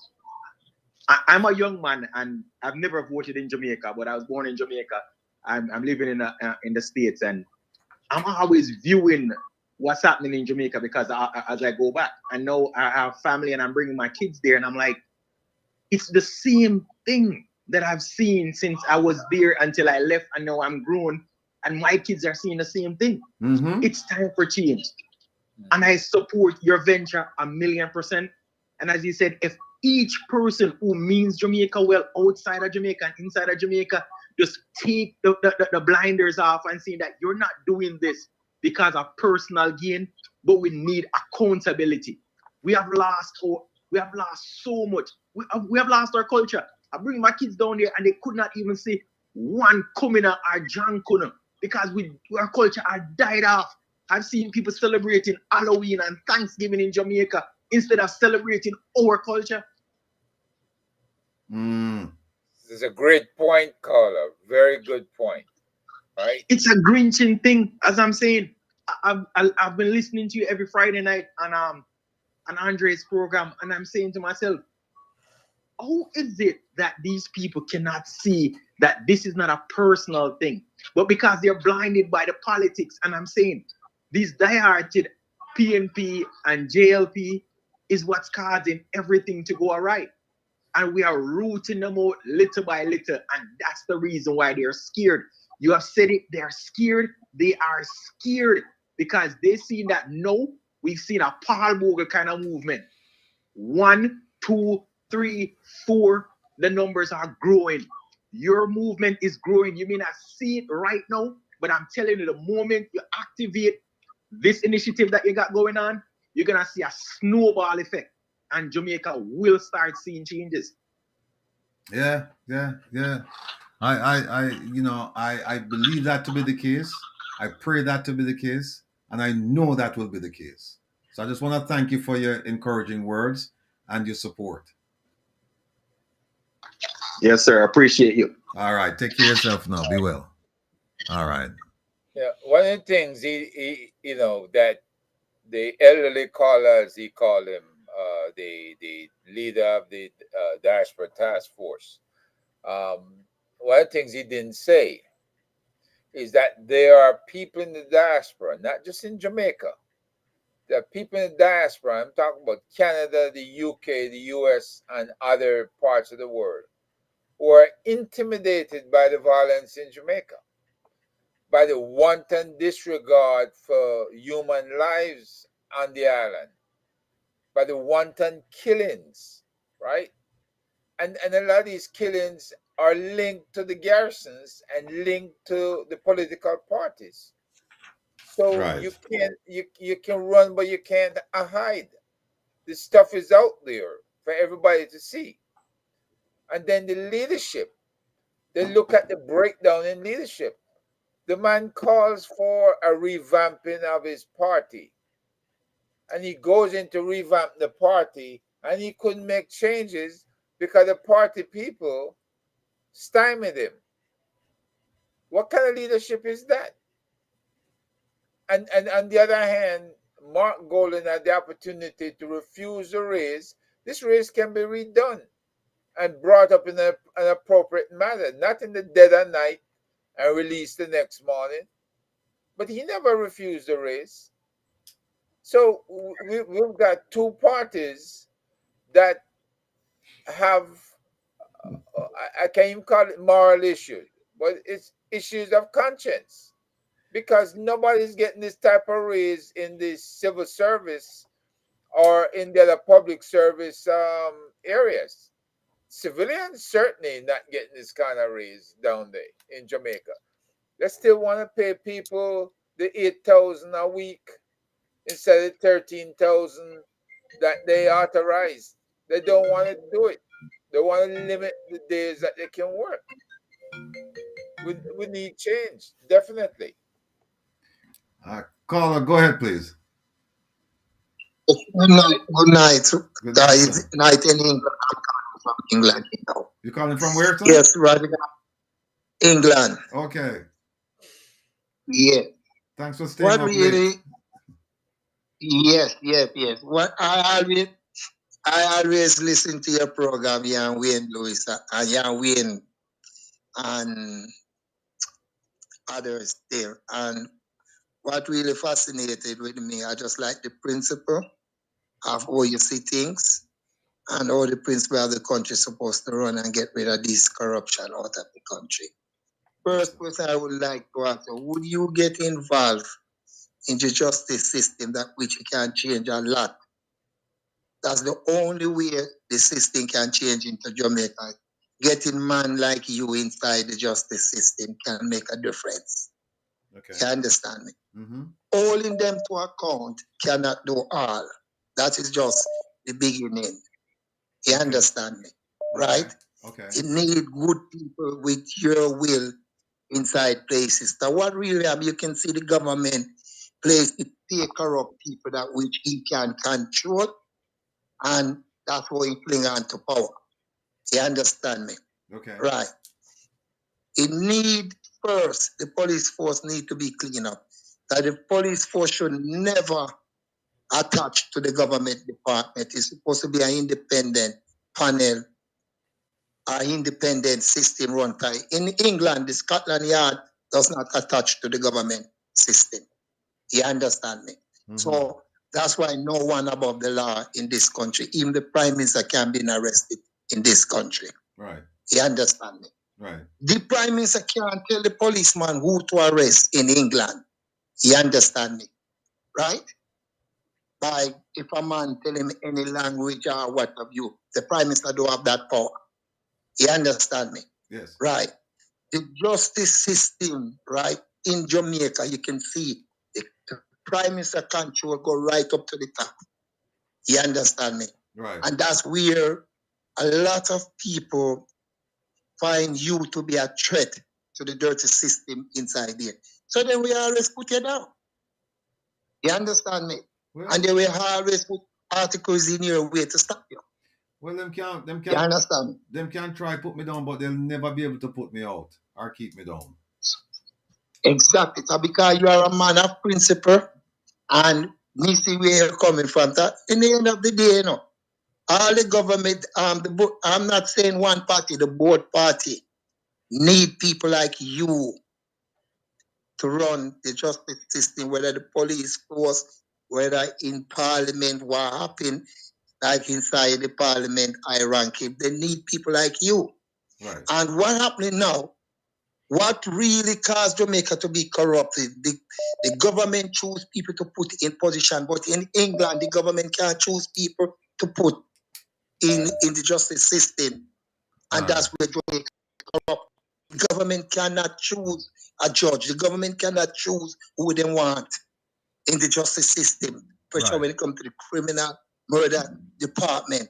Right. Because the government get involved into it, the government must be an independent person by itself, not with the justice system. And that's why the justice system is very hard into Jamaica to fix. Yeah, I see where you're coming from. I see where you're coming from, and that's going to require some the way things are entangled right now. It makes it possible for a lot of the skullduggery to go on. And so when they're doing this constitutional reform thing, that's one of the things that they should look at, the independence of law enforcement. They tried something like that with MOCA, right? Where they say MOCA is a standalone agency, it doesn't report to the police. But they went about it the wrong way, because now it's like there is no real trust. MOCA sees itself as some kind of elite organization separate and apart from the police. And they may have justifiable reasons for feeling that way, but it shouldn't be that way. So when you go and fix the system, you have to fix the entire system. You can't just fix one part of it. And that's the problem in Jamaica. They tinker around the edges. They make a little change here, a little change there. But at the end of the day, it comes back to control. If you can control the person who's in charge, then you're good, right? And what you're saying, and what I agree with, is that no, the person who's heading that agency shouldn't be under the control or become beholden to anyone. Because once you start doing that, then you start doing favors and you start looking the other way, and then corruption seeps in, and then that's the end of that. Yes, right now in England now, if you check the justice system, right, it's split into three. The police don't have nothing to do with the government. The government, every department controlled by neutral people. You can't choose people to put in position. You don't have that power. And the Prime Minister should never choose no one to put in position like those. It's supposed to be an independent body at which they go and then vote for put them there. You understand me? You don't get up and put people in position, and that's what destroying the justice system in Jamaica, right? The judges, them, no politician control it. It's like it's a club. You understand me? It is a club. Let me ask you this: wouldn't it be nice though to have a police commissioner, for example, who is elected by the people, and him have to go around and tell people what him going on, and people can hold him accountable or her accountable? Exactly, that's all the justice system must set into Jamaica. Politicians are supposed to be involved in it. That's why politicians cannot be involved in the justice system in England. Okay. And I'm here in England over 40 years. No politician, even the politician, gets sacked by a commissioner in this country. Right. Yeah? Right. And in Jamaica, if you notice it, it's branch. Somebody knows somebody, somebody knows somebody, somebody knows something. So even, and that cannot work. The justice system must choose by an independent panel that do have mutual understanding, do have nothing to do with government, do have nothing to do with whoever. Okay. Right? Once you make the Prime Minister have that power, the mess cannot clean up. There you go. Trust me. All right, my brother. Well, look, thank you for the call. It's past your bedtime. Thank you for staying up. Thank you for your support. All right. And just keep supporting us. Yes, all right. All right, I'm listening to you. All right. All right. Take care of yourself now. All right. Bye-bye. So, yeah. For those of you who've been calling in and haven't answered the phone, just keep calling. I need to hear from you. I promise you I'll get to you. And so we can discuss whatever is on your mind.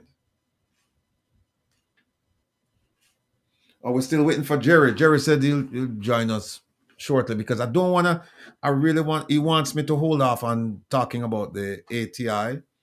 Hold on one second. Yes, caller, go ahead, please. Good afternoon, Mr. Rattigan and Sir Herb Nelson. How are you all doing? Okay, my good friend. This is Jeffrey Tavares from the Make We Talk program. Yes, and I must say, you and Mr. Nelson is doing a wonderful job. Thank you, and sir. I must say, you know, I endorse what the head of the Jamaican diaspora task force said earlier on. And Mr. Rattigan, what you're doing, sir, in organizing a foundation. I endorse it. I publicly endorse it. And I tell you something. When we come together, we're going to show the government of Jamaica that we can be independent. We're not going So Tavares? Phone cut off. Tavares? Are you hearing me, sir? Yes, loud and clear. Yes. I am saying to you that we're not going to have the hand, we're not going to have a hand in a cookie jar. No hanky-panky business. Because right now, fire their most scale in the Ministry of Foreign Affairs and Foreign Trade. They won't come clearly and tell the people of Jamaica if they file their thing. No. So we are going to continue holding them accountable. It doesn't matter if it's the PNP or the JLP or the UIC or NOC. Whatever the UIC, them not going nowhere. But right now, the people of this country must stand up and let the Jamaica Labour Party know and the PNP know that we will not stand by anymore and allow them to put our country down in river and dump. The time has come for Jamaicans to rally around a single cause and a single purpose. And what they're rallying around now is to rally around what you, Wilfred Rattigan, is doing, what others are doing. We need to stand up. We are not a PNP nor a JLP. We are Jamaicans, and Jamaica come first for us. We came here by Labour, not by Arab.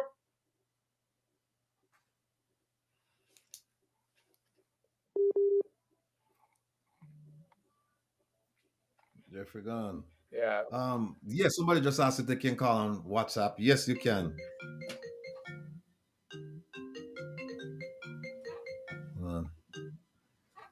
Yes, caller, welcome to Reason with Rattigan. Go ahead, please. Good evening, Mr. Rattigan. How are you? I'm doing well. Thank you for asking. And you? Hello? Hello?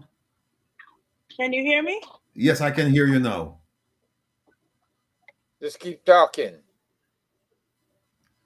Keep Hello? talking. We can't hear you. I think, hold on.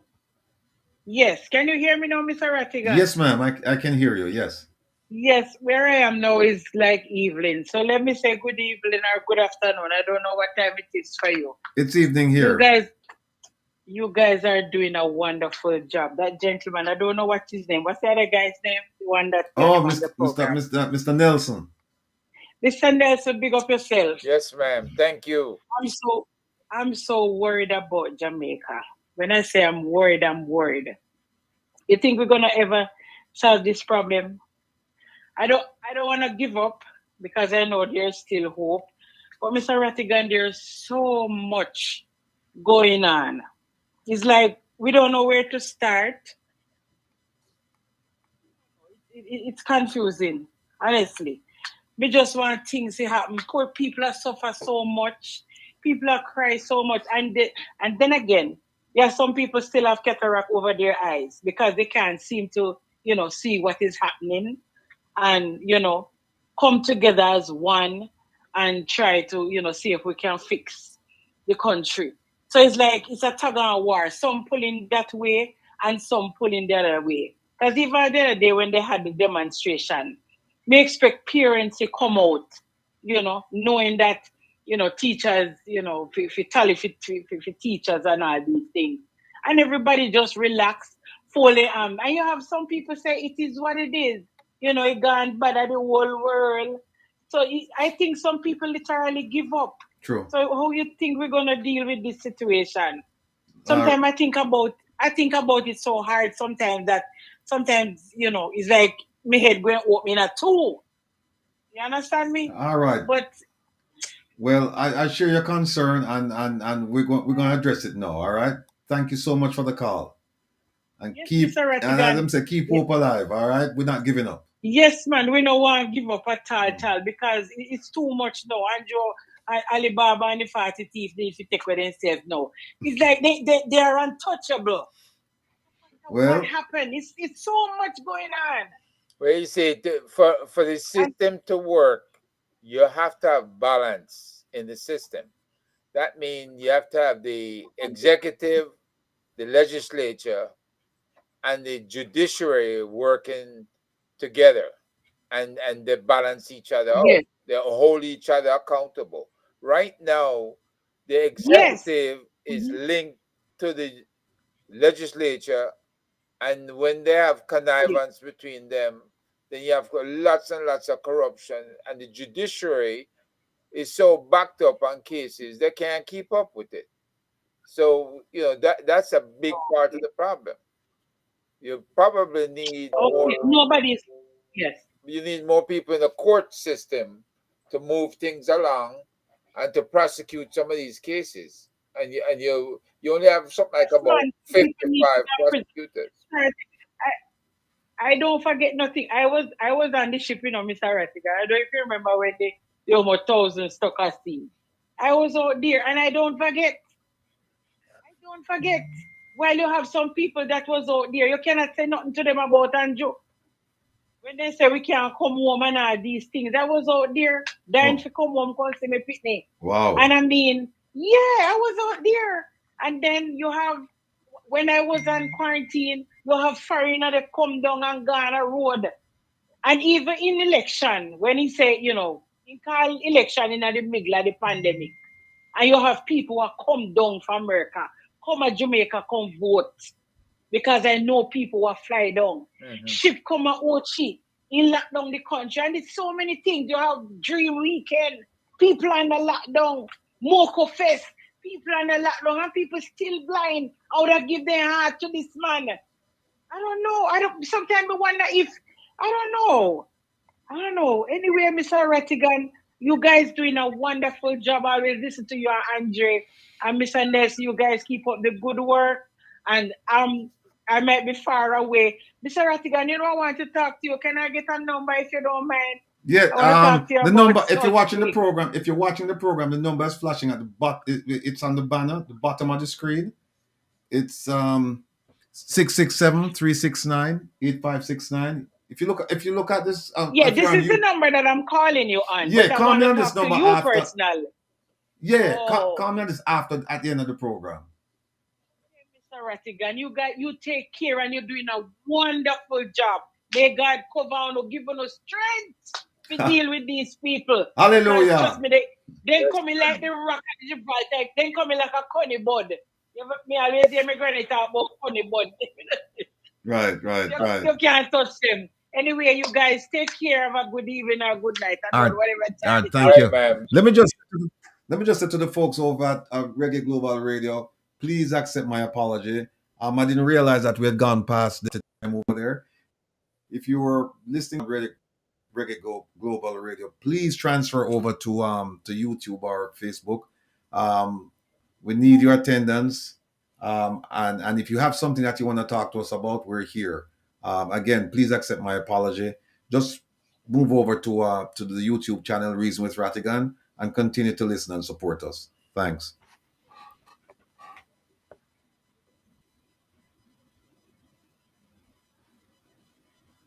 Yeah, Herb. So somebody was asking about Uncle Jerry. Uncle Jerry just. Yeah, hold on a second. Hello, caller. Welcome to Reason with Rattigan. Good evening. Good evening, Mr. Rattigan. Mr. Nelson, good afternoon, sir. Good afternoon, ma'am. Okay, I'm going to make it short. I'm not a long speaker. Okay, so I'm listening and I'm learning a lot more about Jamaican and their policies. I'm Jamaican by birth. I left Jamaica pretty young, and I'm understanding and I'm seeing things that's going on. And I'm listening to the leaders or whoever is in the politics area. And what crossed my mind is these people are very, very educated. They're super educated, but very dense. That's the only thing that crossed my mind. Okay? Super educated, but very dense. You guys have a good afternoon. Hey, thanks for your comment. And I'm sure that's shared by a lot of people. You're not alone.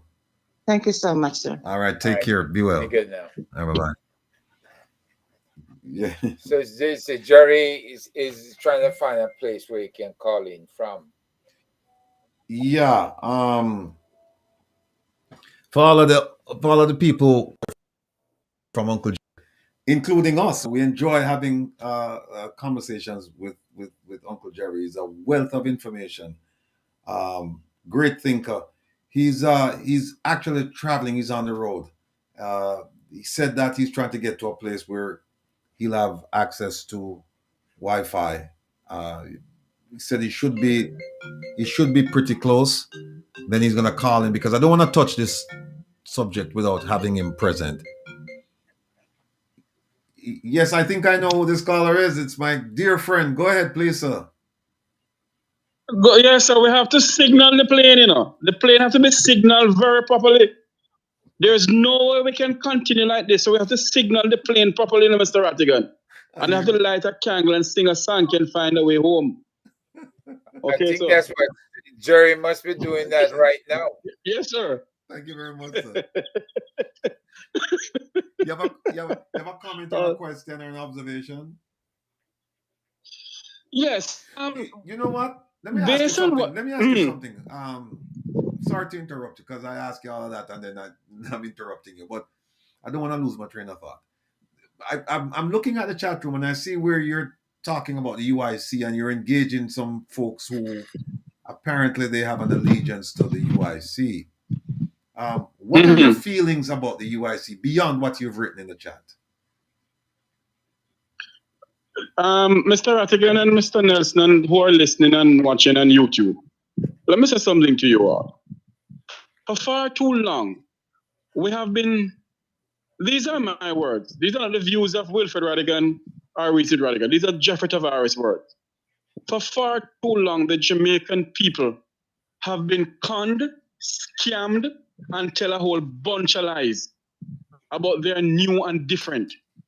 If a political party cannot tell the people of the country who are the slates of candidates in the next general election, it don't make no sense. We must not be a part of this scamming. We cannot be a part of it. What we are seeking for now, we're seeking for a better Jamaica. A Jamaica for the Jamaican people. A Jamaica where we stand up. We can't have a Jamaica where people are coming in and say, okay, vote for this and vote for that, and they can't tell us to sit to their candidates. Is there something wrong somewhere? Playing Jamaican patois, sitting wrong somewhere. The Jeep can't drive.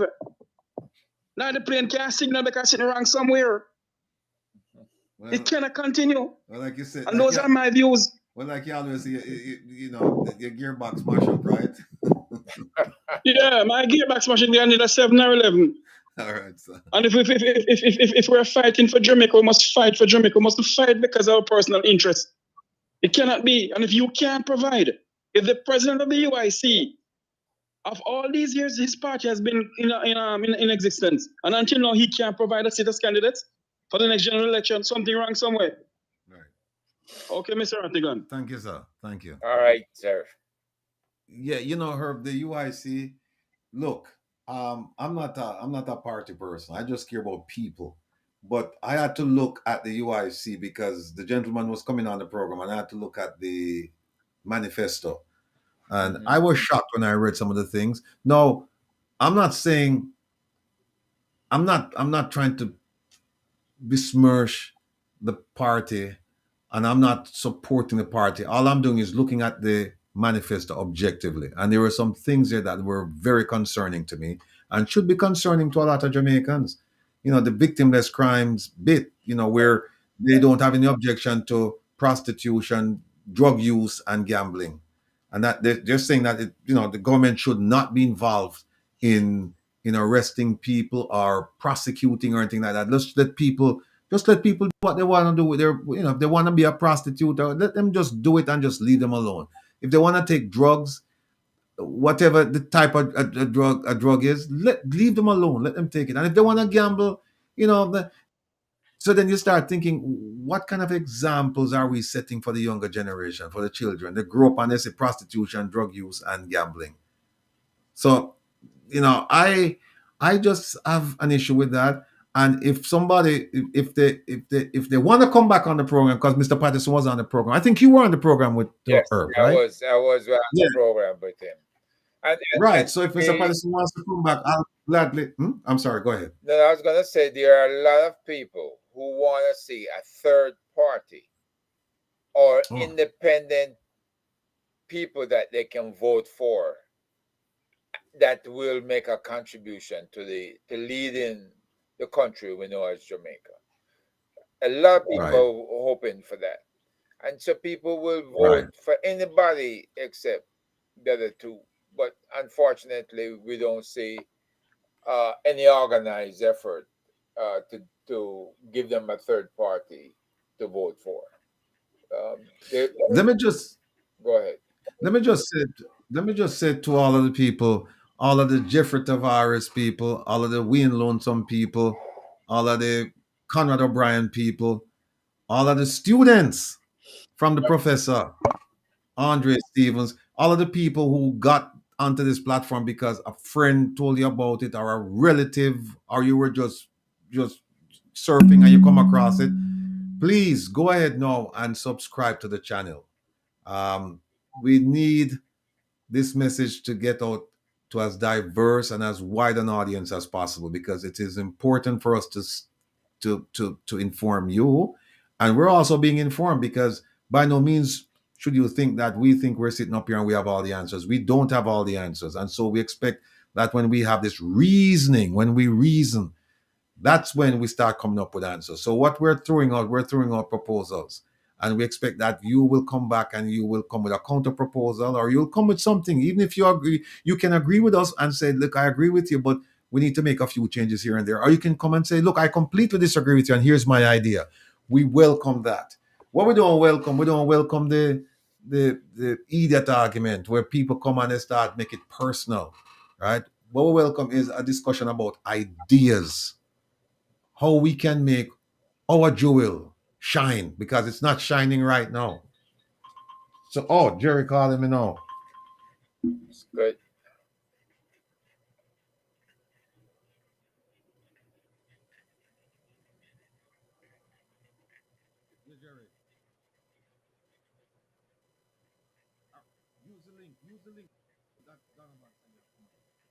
Can't hear anything. Yeah, he's reached a place where he thinks that he might be able to get on. So he should be coming on anytime soon. All right. So let me just say GoFundMe, UIC. Well, look, there is a court case going on right now involving the Prime Minister's wife, and she was taken to court by a community group, the Lease Flat. That's up in Red Hills. That's up in the Red Hills area. Yeah. Yeah. And it's an interesting development. Suffice it to say that I've looked at some of the reports that I've received from them, looked at some of the letters, and it's sad.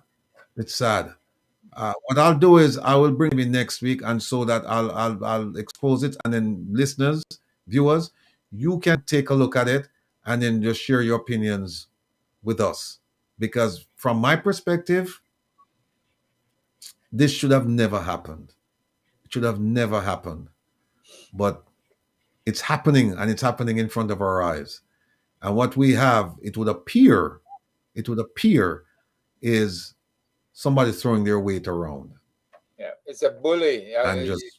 It's the old Man. story of being a bully, right? She wears her husband's title, and she feels she can bully people. So in this community, she want to run roughshod over somebody. It's not gonna happen. People are pushing back. Oh, there's Jerry. Hold on. Get him. There he is. Go ahead, please. No, don't hold it far from me. Just hold it so. Hold it so. But keep it that way. I'm trying to get him over. Oh, there he is. Jerry. Jerry. His picture is not up. It came up and then it went Yeah, I off. can see his picture on this side. Okay. All right. All right, there he is. Jerry. Jerry. Jerry, you're passing all those coconut trees and you don't pick a single coconut. What's up? Can you hear me? Jerry, can you hear us? Let me call him, man. No, he's...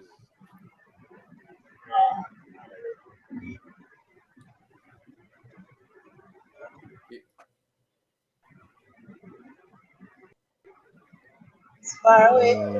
Jerry.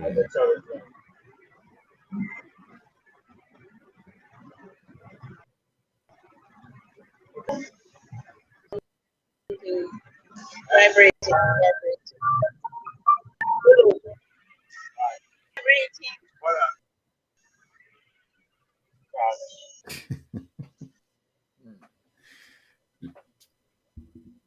Jerry.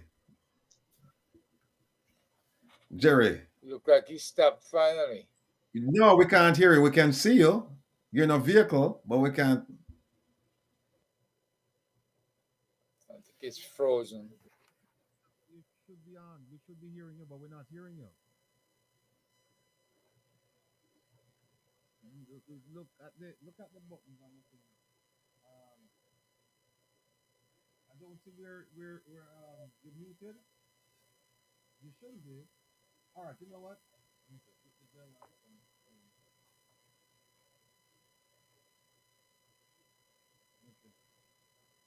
Yeah, I can hear you. You want to sign out and come back in? Sign out and come back in. He's gone.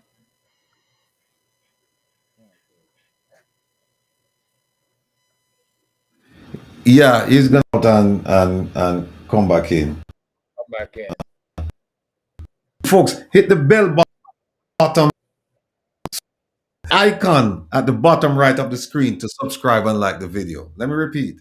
Hit the bell icon at the bottom right of the screen to subscribe and like the video. We're still waiting to be joined by Uncle Jerry. I see somebody just asked about the People's Court in Jamaica. The only place I knew of where they had a People's Court was the Rwanda, right? Where they had community courts conducting trials within community. And it was more or less for full disclosure and forgiveness. It was like a truth commission. They would try the people who murdered the neighbors in the communities. And they would have forgiveness and other things that they could do to make up for the damage they had done. So, but I don't have any People's Court as such. I know you have one where the Justice of the Peace, two Justices of the Peace conduct a hearing, but usually that's for people who steal cattle. What do they call that? The cattle thieves in the community. Oh, pretty larceny. Pretty larceny, yeah. Yeah, the JPs handle some of those cases, and some of the youth cases that they can have that justice program that Luke George himself oversees too. But I don't have any People's Court as such. It would be a good idea, though.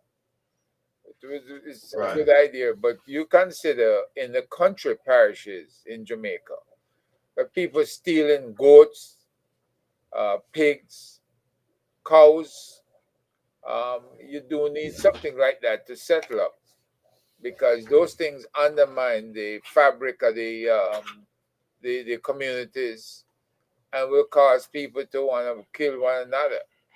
You steal their goats. Yeah.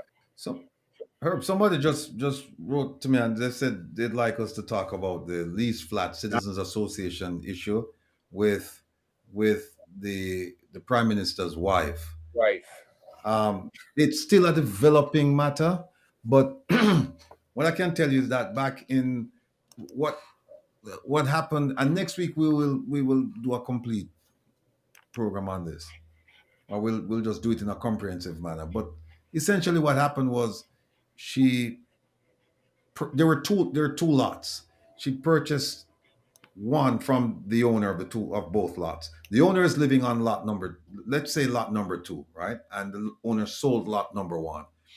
Apparently, based on what I'm reading, it looks as if the Prime Minister's wife went and permit indicating that she owned both lots, because there's something called density where they allow only a certain amount of people per whatever the measurement is. And the permit that she has is based on 2 lots, but she only owns 1 lot.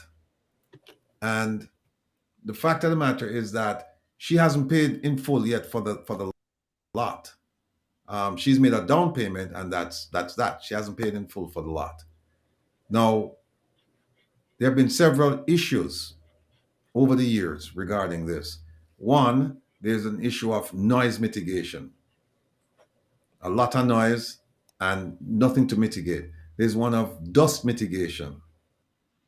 There's an issue concerning the removal of a bus stop that the Prime Minister's wife is claiming that is on her property, and I'm being told that that's not the case. Then the permit that she got to build, I think she got a permit to build, I forgot the number of townhomes, but a 5-story building.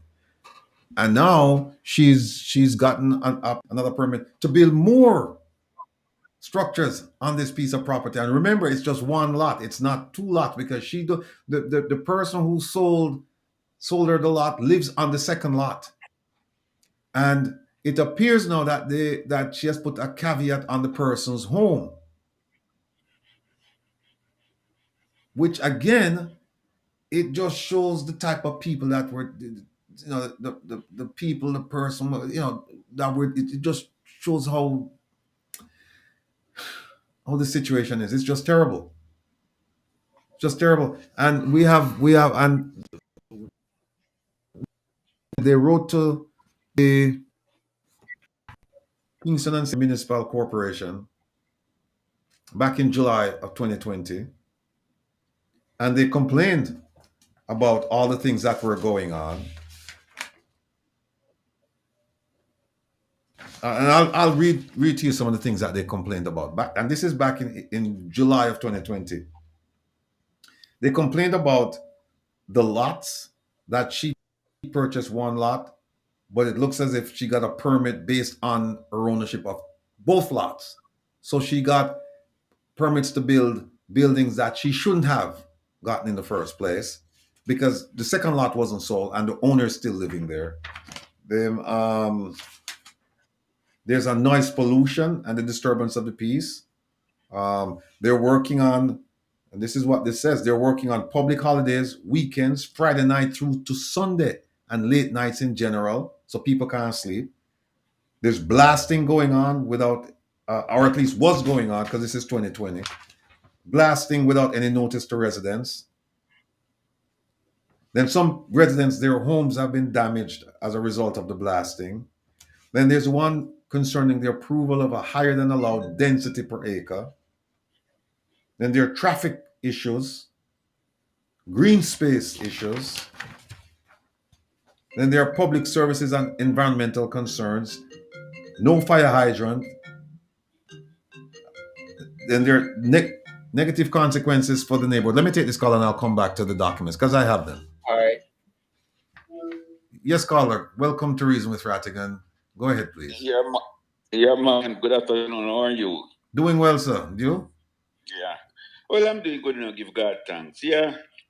I heard that young man call you a while ago, but, I'm sorry. You have to let him know, I'm a man. I'm from East Days, right? I know what Manley did for Jamaica. I'm not living in Jamaica now, yes, sir. But I know what Manley do for Jamaica.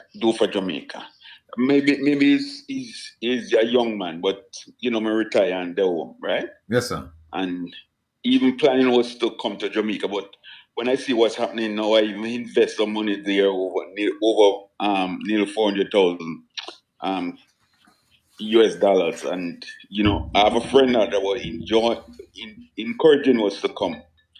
And he said, no, when him see what happen, he said, I go to Ghana. He's going to Ghana to invest his money. Right? And I feel so bad because I don't know if you remember Century National Bank. Do you remember that bank? Yes, sir. Yeah. Okay. Well, I get caught up in it. And when I get caught up on the books turnover and everything, say I go borrow some money, and I get to even tell you about so much. I didn't say, did you remember? I remember. He borrowed over 50 US dollars. If they don't remember it. Right? So me get caught up in it. So I know what the Labour Party government. And if this young man have some experience more with the People's National Party, you would say different. 'Cause I'm a manly man, right?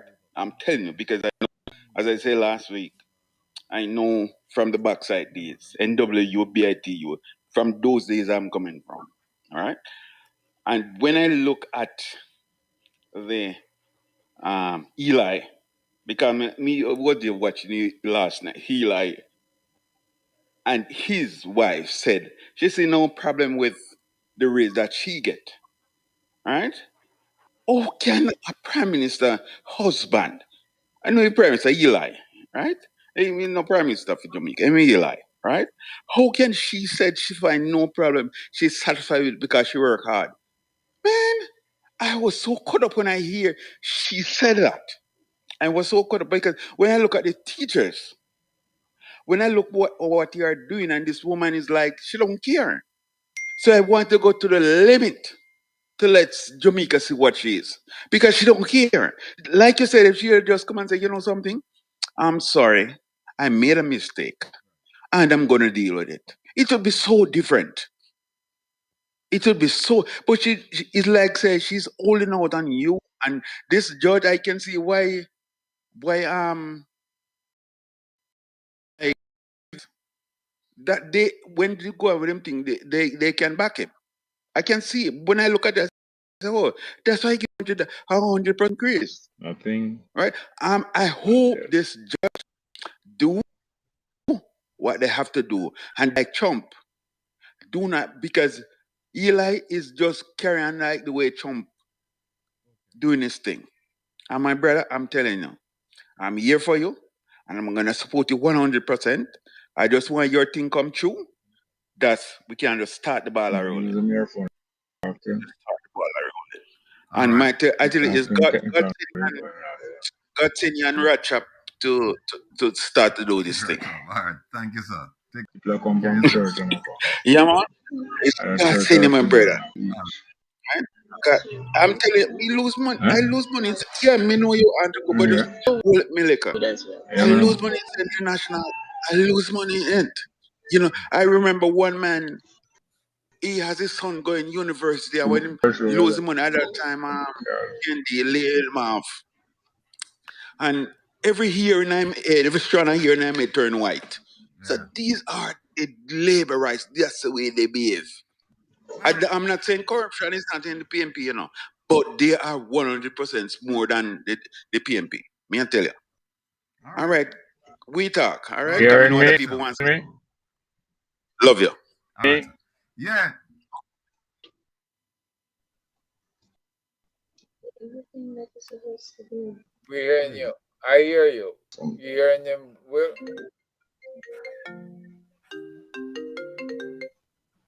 Jerry. I just heard Jerry, him. we hear you.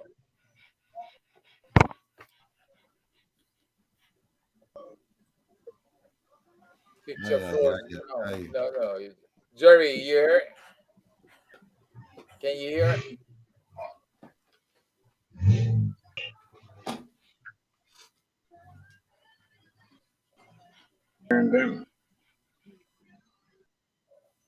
Not here. Not receiving any signal apparently. Jerry, you can hear it?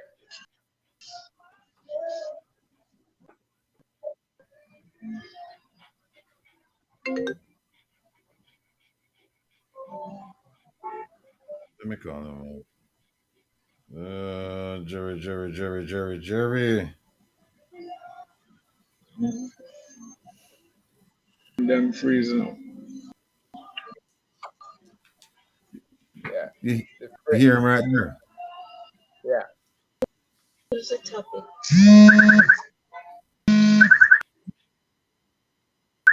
See, got it. You and Jerry.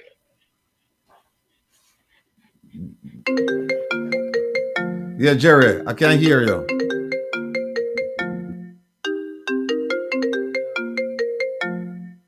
Calling you.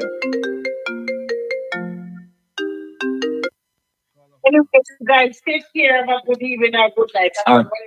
Thank you. Let me just say to the folks over at Ready Global Radio, please accept my apology. I didn't realize that we had gone past the time over there. If you were listening to Ready Global Radio, please transfer over to YouTube or Facebook. We need your attendance. And if you have something that you want to talk.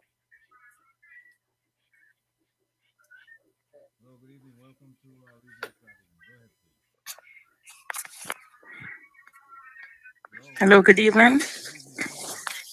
Yes, good evening. Big up yourself, Mr. Rattigan. This is my second time calling. I learned of your program through Andre Stevens. Come with them And big I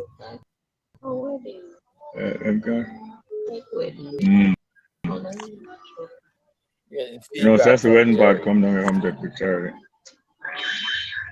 You can hear us, Jerry? You can hear?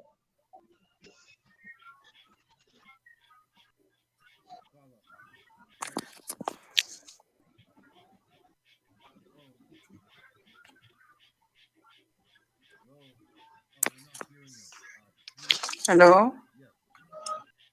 Yeah, you caller is still there, Will. Can you hear me? Yeah, we hearing you. Yes, good evening. And also to your guests. And I'm just letting you know that you're doing a wonderful job. If the key is Some of you guys, I learned about the Andre Stevens show, the professor. I called you last week, was my first time, but I did not indicate that I was from his program. But we have learned so much from you, and you have sent us, many of us, and to do many research, and your findings are so correct. So I'm letting you know that. What is the solution? I know you want that. Tell me what you want. Tell me about the solution. You could warm it up there, but you never. Yeah, that pass. So what? All of the people.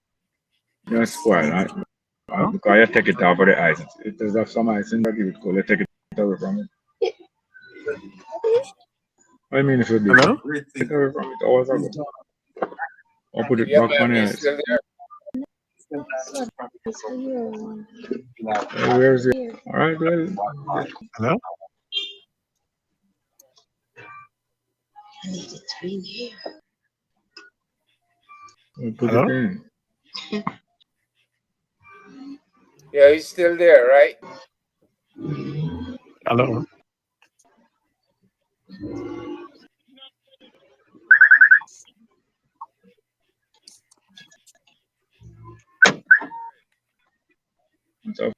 Hello?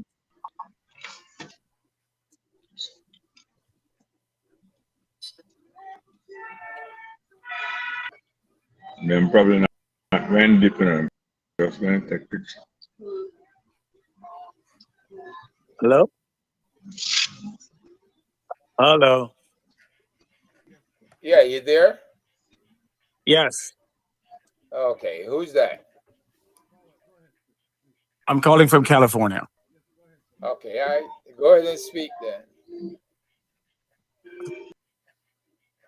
Sorry? No, you were listening. You can speak. Oh, okay.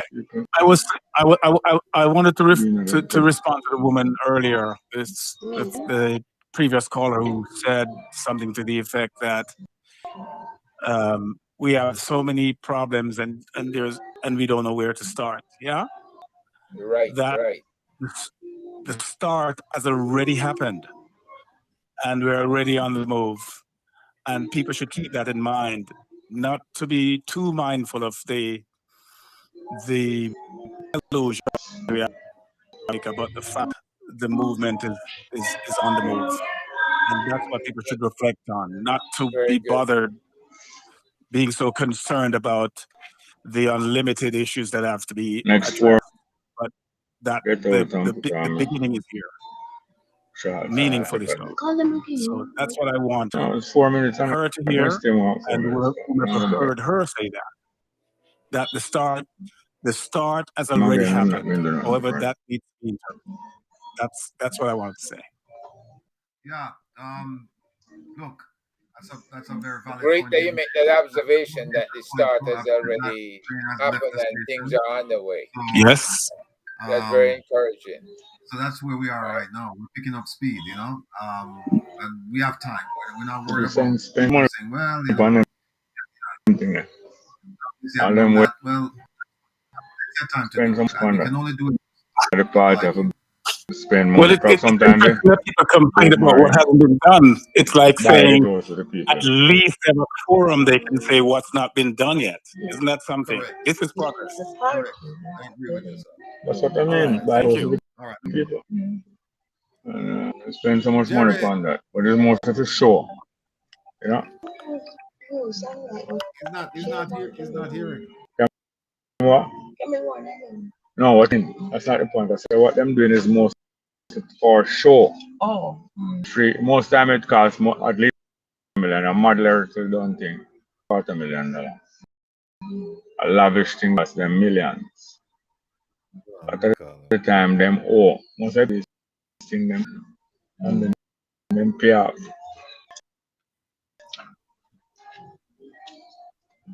Never broke in the children do the same thing. You know.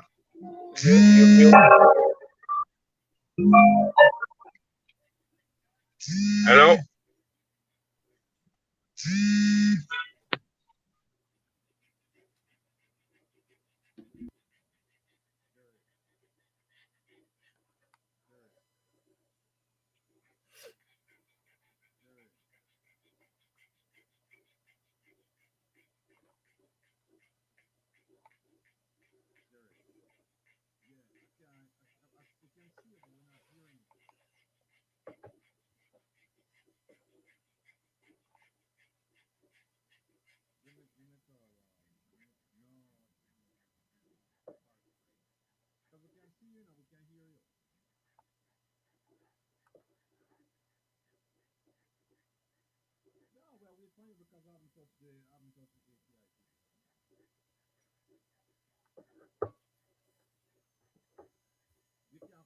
Well,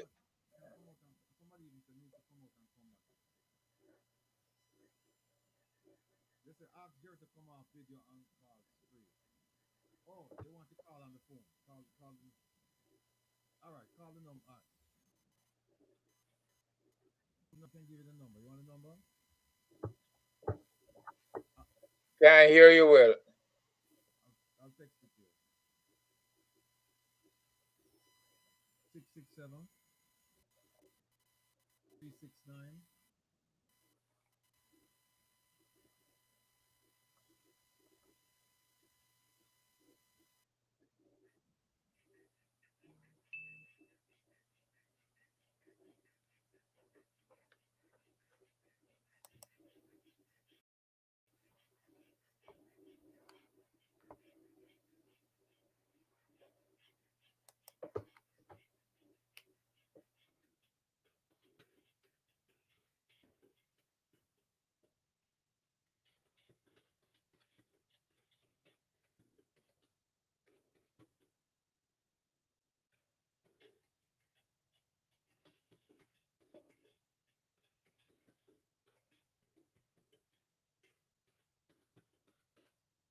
No sound.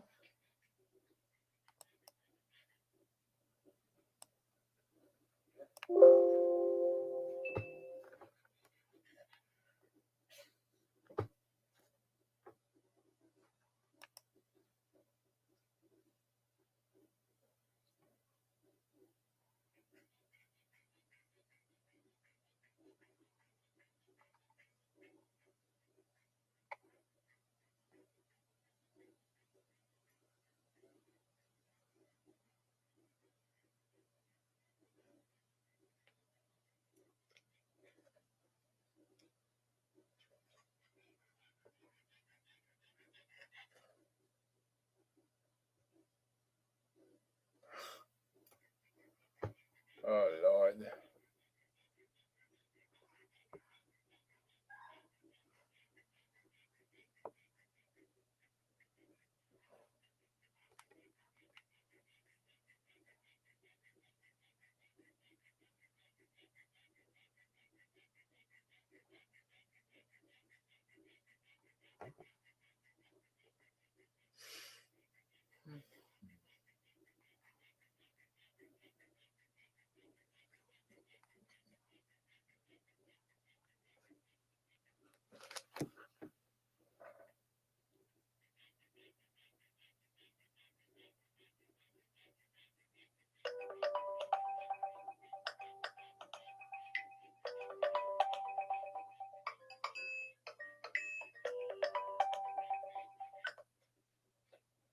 Yeah, Jeff.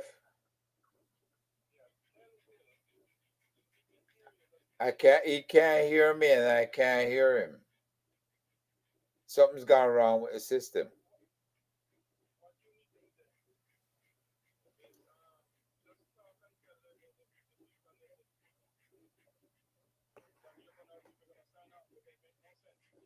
Okay. All right.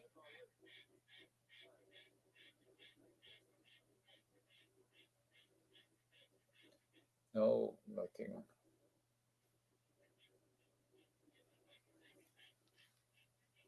Folks, to apologize for the break in transmission. And hopefully we can do something to get you guys back on.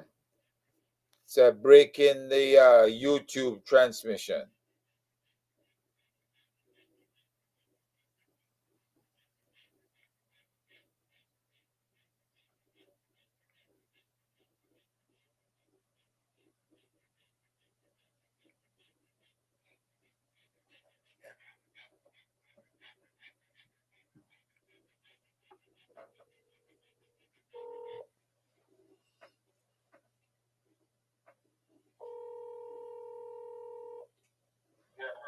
Yeah, I don't know what's going on, but there's a complete break in transmission.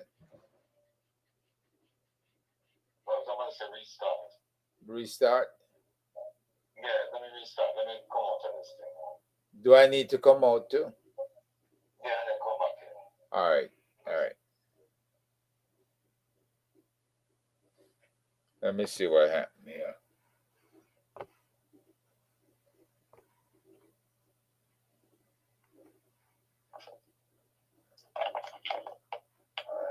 Still live. We're trying to restart, folks. If you're listening, that's what we're doing.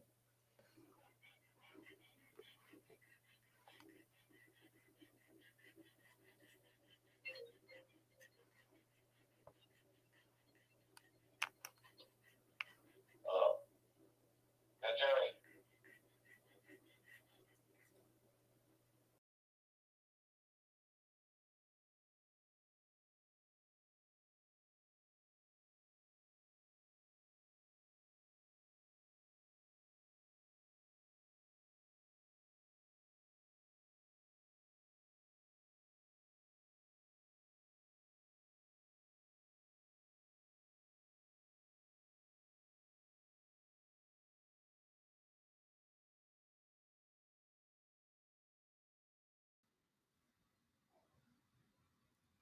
Yeah, what on Herb?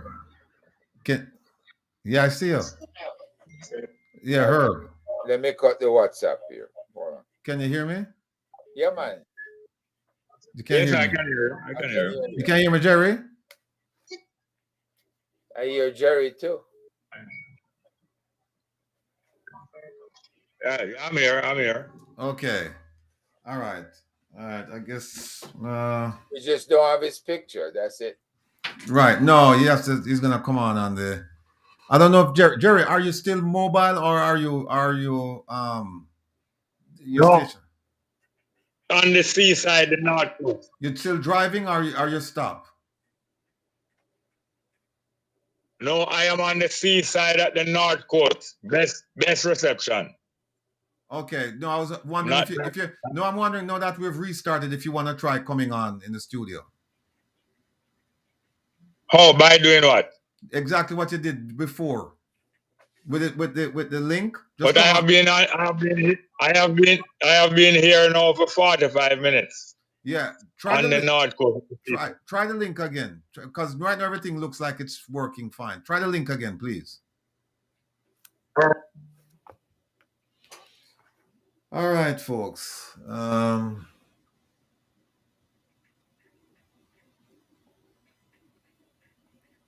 So you can hear me, Herb, right? Yeah, man. Yeah, All right. everything is cleared up. Oh, this is not.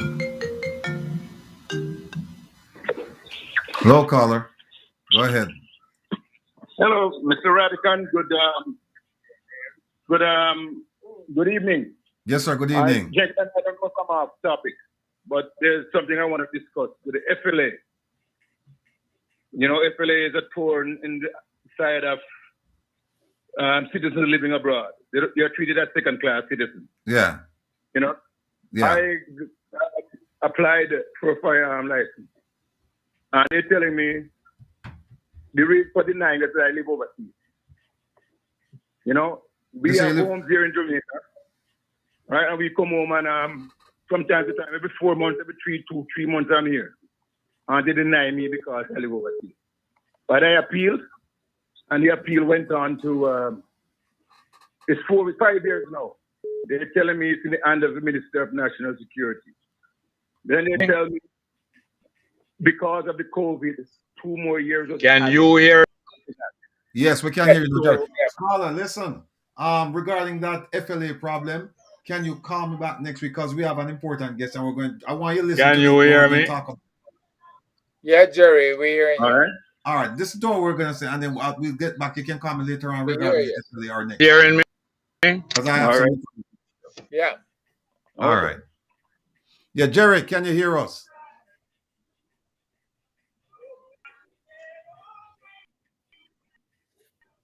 The marriage couple. They No, man. Jerry system. We all are hearing you.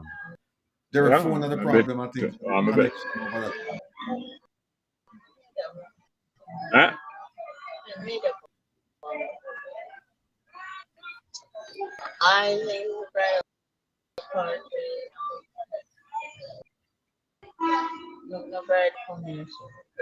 No, man. Jerry. All right. You know what? We'll just have to do it with him on the phone. Let's have to do it. You can't hear us, Jerry? No, I'm not. Once him go to the phone, it cut off the voice. Yeah, but he can't hear us now. So what I'll just have to have him use the phone. Time for me. That's the problem. We're watching him now and what? Yeah, but he can't hear us. Yeah, man, but Right. I can't. So what I'll do is I'll just have to. Anything up more. I can't understand. All right, call him on the phone. Then. Yeah.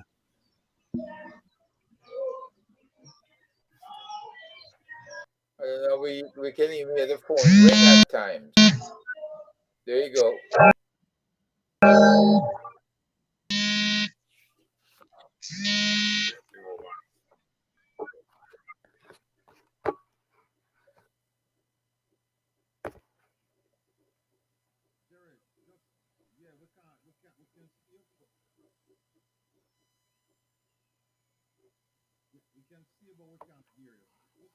Yeah, we're gonna let him talk on the phone, folks, because we're having a problem. When he's using the phone, you can only see his video.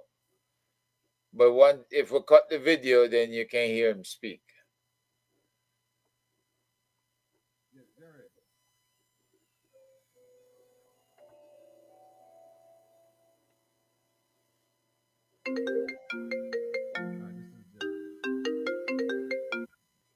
Mm-hmm.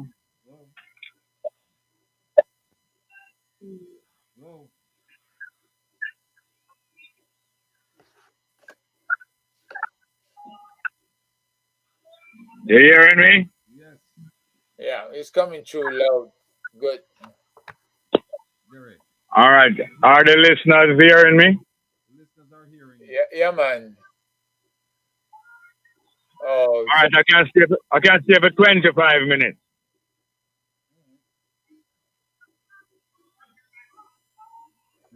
Hello? Cynthia said she wasn't hearing you. Cynthia, can you hear him now? Yeah, okay. They're saying yes now. Yes. Yeah, I can stay for 25 minutes.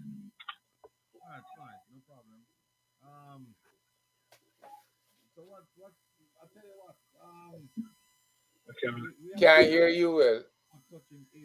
Will. You hearing me now? Yeah, we hear you, Jerry, but I can't hear Will now.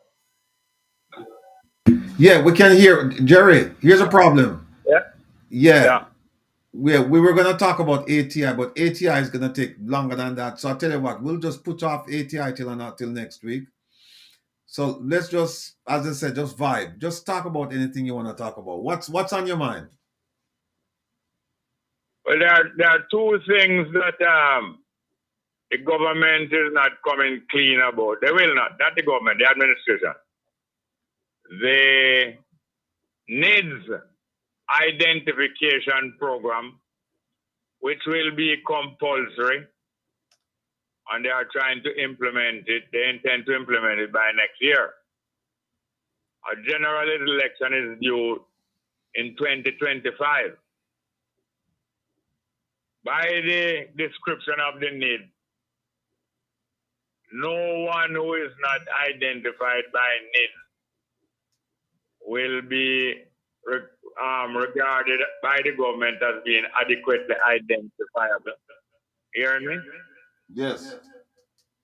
And therefore, no voters list would include people who are not freshly identified and registered. Therefore, knowing this administration, it is clear that they are content to allow only those identified by needs to vote, and this will be largely their supporters and probably the supporters of the PNP. By this mechanism, they will almost be certain to win the election of the electorate, which will be narrowed to the supporters of the PNP and the JLP. You got that? Which will be narrowed to the PNP and the JLP? Yes, by restricting it to people who are compliant with the needs requirements, it is likely that will be approximate also to the supporters of the JLP and the PNP. Okay. And now the next thing is the cashless economy, which he has warned Jamaicans that this thing is coming for the world and it cannot be avoided. And yet, he has tried to reassure the people of Jamaica that the cashless economy will not be compulsory and is nowhere near on the horizon of Jamaica. Knowing this administration, you can't trust them further than your nose. You cannot trust them as far as Willis knows. You can't trust them further than your nose, not as far as Willis knows. So therefore, this $2,000 bill that they are bringing in, they are also arguing to the people of Jamaica, why would we bring in a $2,000 bill if we are about to retire cash, especially paper, within a couple of years?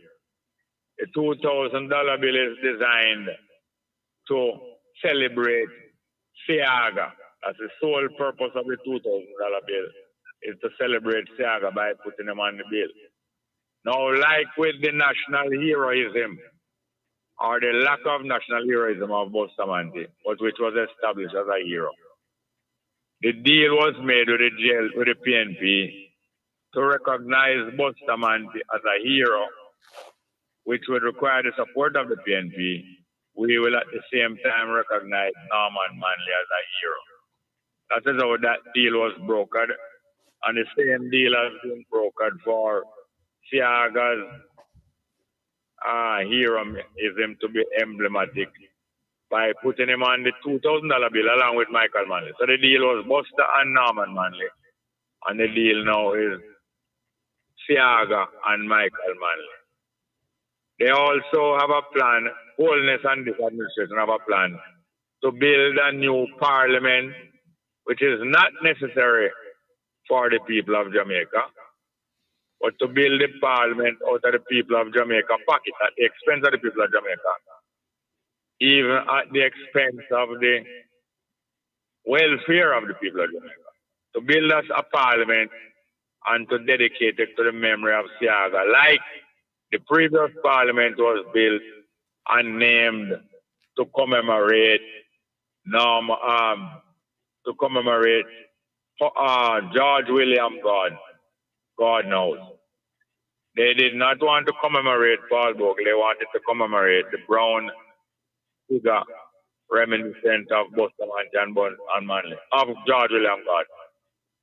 And so it is now they want to commemorate Siaga by building a parliament and replacing the commemoration of George William God with the commemoration of George Philip Siaga. Okay. Well, let me ask you this. Well, first of all, Herb, do you have something you want to ask? You know, ask Jerry. Well, Jerry, with the NIDS, is there a change in the Constitution? How did they vote NIDS in to allow it to block non-registered voters from voting? If they don't I have can't tell you how they will do this, how, why, and when they will do this, that, or the other. But I know we, the people in Jamaica, know their motives, and we know their style. You have governments by consent, you have government by dictatorship, and you have government by stealth. The Jamaica government is a government by stealth. We know them well. And we know that the NIDS is meant to be an all-compassing identification system which will help to track all of the movements of the people of Jamaica in the same way that the cashless economy is meant to do. And we don't know what methodology they will use, but we know that they are government by stealth. And just as how they try to extend the period before which documents may not be bought and information may not be brought into the public domain, and they wanted to extend it from something like 20 or 30 years to 70 years with the consent of the PNP, and he tried to do it behind the back of the people, and it's only when Ronnie Thwaites blurted out one thing and Peter Thwaites blurted out another that it was exposed that this is part of the stealth of Walden. Got you. They, assuming that this happens, what's the position of Mark Golden on this? I cannot speak for Mark Golden, but from what we have seen, Mark Golding is to Holness what Siaga was to PJ Patterson. A meal ticket into the first year of the future. Siaga was a meal ticket for PJ Patterson and the PNP into the foreseeable future, as long as Siaga was there, the PNP would be returned to office and to authority, and we would be able to go on stealing power. You know how Jamaicans and other people in the world steal electricity? Right. So it is that Jamaican politicians steal power. Many other politicians in the world also steal power. Politicians in a democratic system are not given power. They are given authority for a prescribed period of time and a prescribed latitude. Longitude, the time is the longitude, and the latitude is those boundaries within which they may operate. Now, once they get authority, politicians around the world, many of them, they get authority, but they steal power. What they do with the authority is throw up a line. They lock off their meter. The meter of power measures the length of time and measures the width and breadth of their authority. They lock off their they lock off the power supply for which you have to pay. They lock off the energy supply, throw up a line onto the public power supply on the street, and they steal electricity. And politicians endorse human beings who steal electricity. In Jamaica, politicians endorse communities that steal electricity in their constituency on the basis that these are the same people who vote for them. And these people may also steal power and therefore don't have an electrical cost. And it's the same way they steal power. They are not given power in an election, they are given authority. A little brief authority. They steal power. So it is, they will contrive to steal, stealth, quiet movement, and stealth stealing. That is the method of government of the JLP administration. Mark Golden and the PNP, they follow suit. They follow PP, clock. And if the P get P, so them the PNP get clock. They get what the duck get, and the duck take the lion share, and them take them take the duck share. Okay. The Ratty, you go ahead because time limited. Come again? No, I was telling Ratty, go ahead. No. All right. So, Herb, we're getting feedback. No. You getting feedback? Yeah. Okay. Must be another. Your phone not open. Herb. Yeah, we're getting our feedback. Herb. Is the feedback less now? Yes. I turned on my volume. Okay. Okay. All right. Given the problem that the Jamaican public will face with NIDS and this idea about a cashless society and the fact that we've seen some opposition to the government, but when I say opposition, I'm talking about like in terms of protesting, but it doesn't seem to be it doesn't seem to garner the type of support that would make the government think twice about doing what it's doing. So my question is this: what would you suggest that the public should engage in to get the government's attention? The public of Jamaica is not controlled by the PNP and Jamaica and the JLP, and they won't be controlled by the professional group, the name again, the advocates. Advocates Network. They won't be controlled by the advocates or by the UIC, Patterson UIC. They won't be controlled by organized groups. The public is the voter. The public is the judge, like the people in the stadium, in the ancient time of Rome, where when the gladiator, them and the lion and all them thing they fight, the public usually either give them approval of the performance of either the people going through the ordeal, the victims, the prisoners, or they give the thumbs up to the lion or the gladiator who's supposed to have punished the victim and the prisoner. Now, in some cases, the Caesar, the head of the imperialist, the dictator, in some time will give the thumbs up or the thumbs down and veto even what the public say. But the public in Jamaica is not controlled by these organized groups. But the public in Jamaica will support them, just like how they will support the PNP and JLP.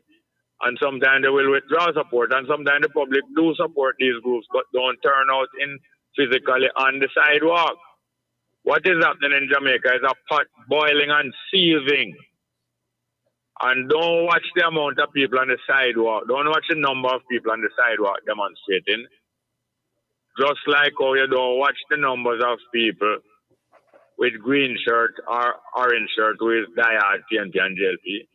When the vote done last election, we saw 67% or slightly over 2/3 of the people refusing, not even 2/3 of the people, 2/3 of the registered voters.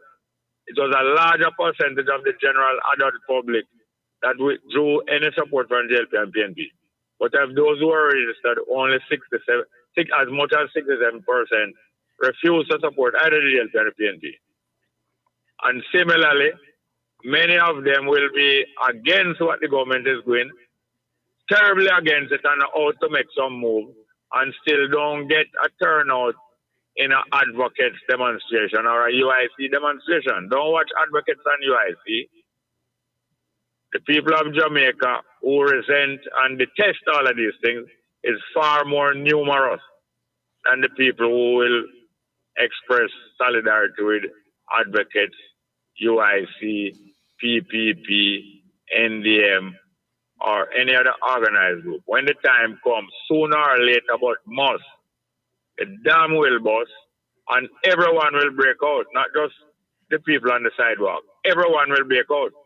If the government believes that them is government by stealth, the people of Jamaica is going to take them by stealth, not by numbers that can be polled and that a snapshot can be taken. Now, what they are doing is taking snapshot of demonstration and calculating and gambling, and not only them and others.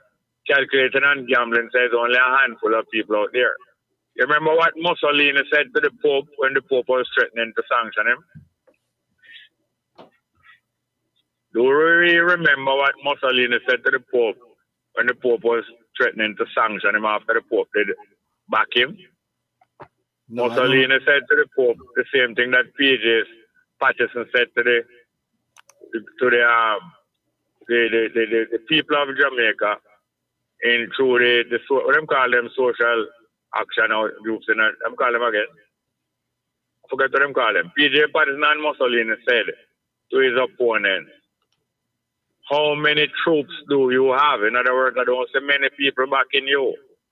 Yet why is not PJ Patterson still in office? PJ Patterson told us that when the time for me to go comes for me to go, no one will have to tell me to go. PJ Patterson knew that it was time for him to go because none of them had the support of the public permanently, neither the overwhelming or the marginal support of the public permanently. And when PJ Patterson saw Bruce Golden take over the PN to over the JLP, and he had no Siaga no longer, such a colorless person as Bruce Golden made PJ Patterson realize it's time for you to go.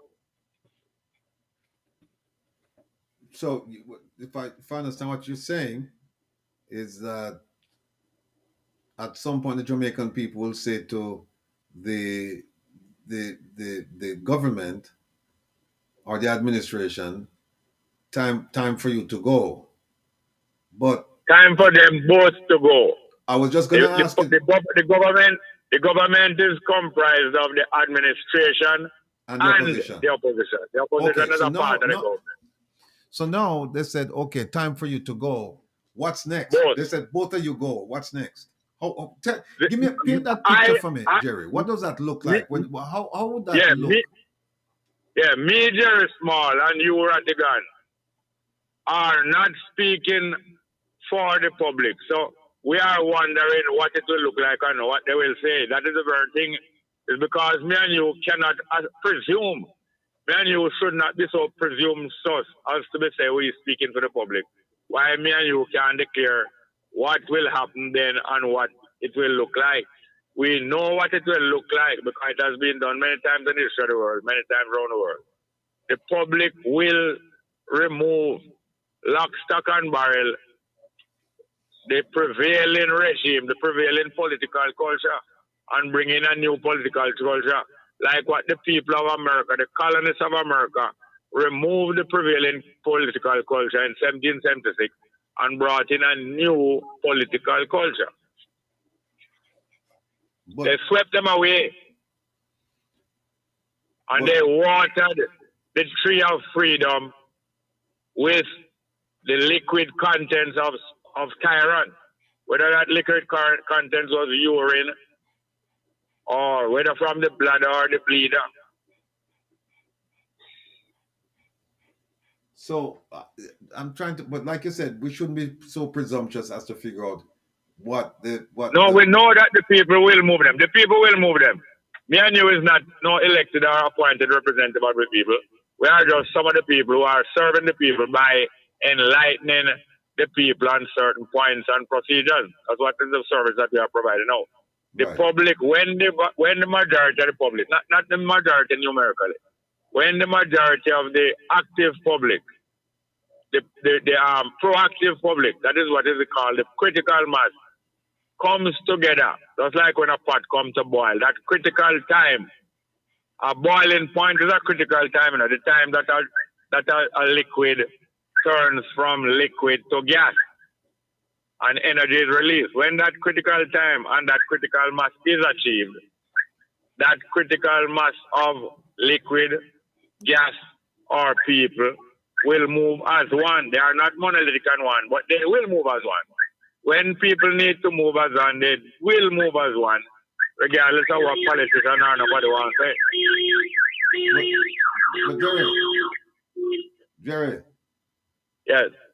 Yeah. What? Critical mass, critical temperature, critical conditions is what changed the form of matter, energy, and events. Jerry, usually, not all in all cases, but usually whenever you see a people movement like that, there's always organization. There's always somebody who's leading the charge. No. Which was the individual leading the charge in the American Revolution? Can you name any one individual? No, there are several individuals. No one individual. No. But what I'm saying is that no one organization led the charge in the United States Revolution. Yeah, but you remember what I said though? I said to you, not always. That's what I said to you, not always. Because here's what happened.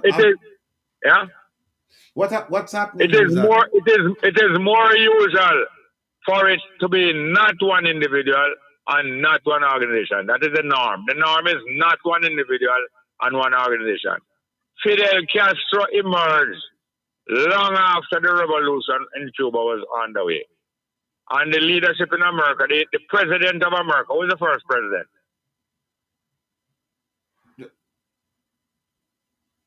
Whoever was the first president emerged long after the revolution was irrevocably underway. Yeah, but so Jerry, what it sounds like to me, and for it sounds to me like, because you're looking at the public right now in Jamaica, and the public itself is looking. There's such an there's public apathy right now. Based on everything we're seeing. There is public apathy with the majority of the population. The majority of the population is not the critical mass. The critical mass is those who, when the critical conditions come into confluence, come together, time, temperature, other conditions, when that critical mass come together, it is much smaller than the majority. But it is a critical mass that cannot be turned back, cannot be reversed. Fair enough. And the mass of the people will follow along with that critical mass. That's a fact of physics, chemistry, and biology. Fair enough. All right.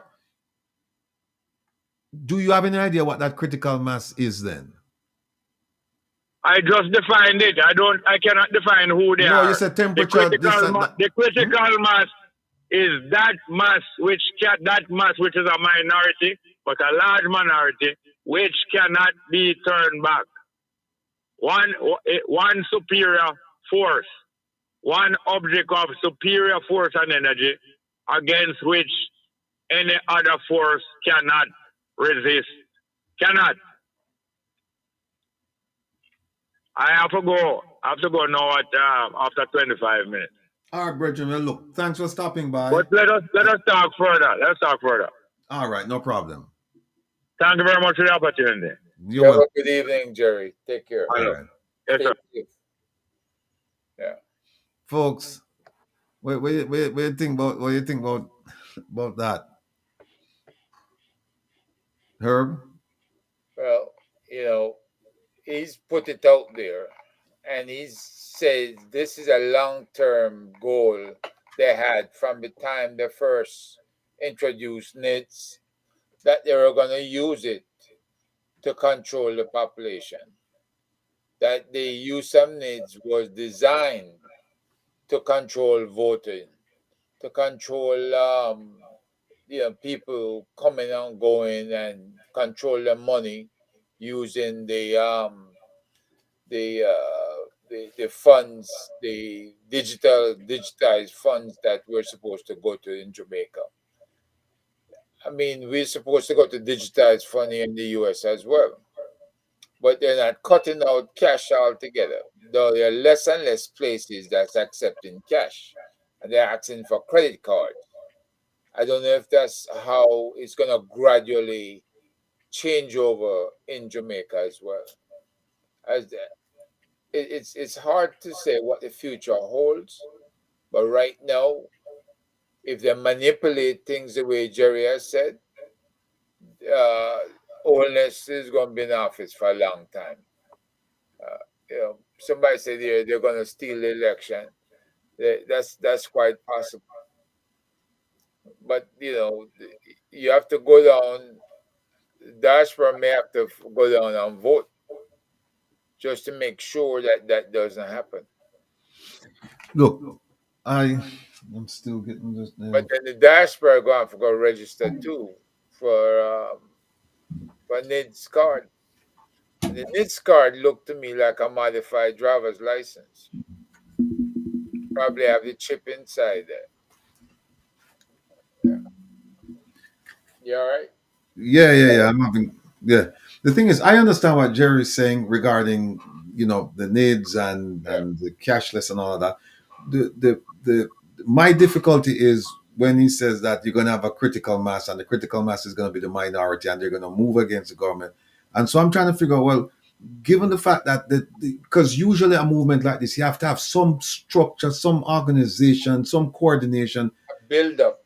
Yeah, you have to have something has to be there. It doesn't get up one day and they just say, okay, we're going to do it, because that kind of movement can be easily crushed. Right, where you don't have a structure, you don't have and you may not, you don't need one leader, you can have several leaders, but you have to have somebody directing traffic, so to speak.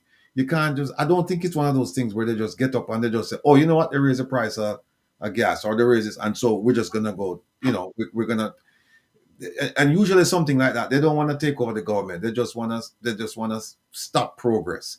They go up to the street and march, but you don't hear them saying, well, we're going up to Jamaica House and we're going to take it over and get rid of the prime minister. That's not how it works. So that's where I was having a little bit of difficulty understanding what you're trying to get him to spell it out, but yeah, because I don't see it.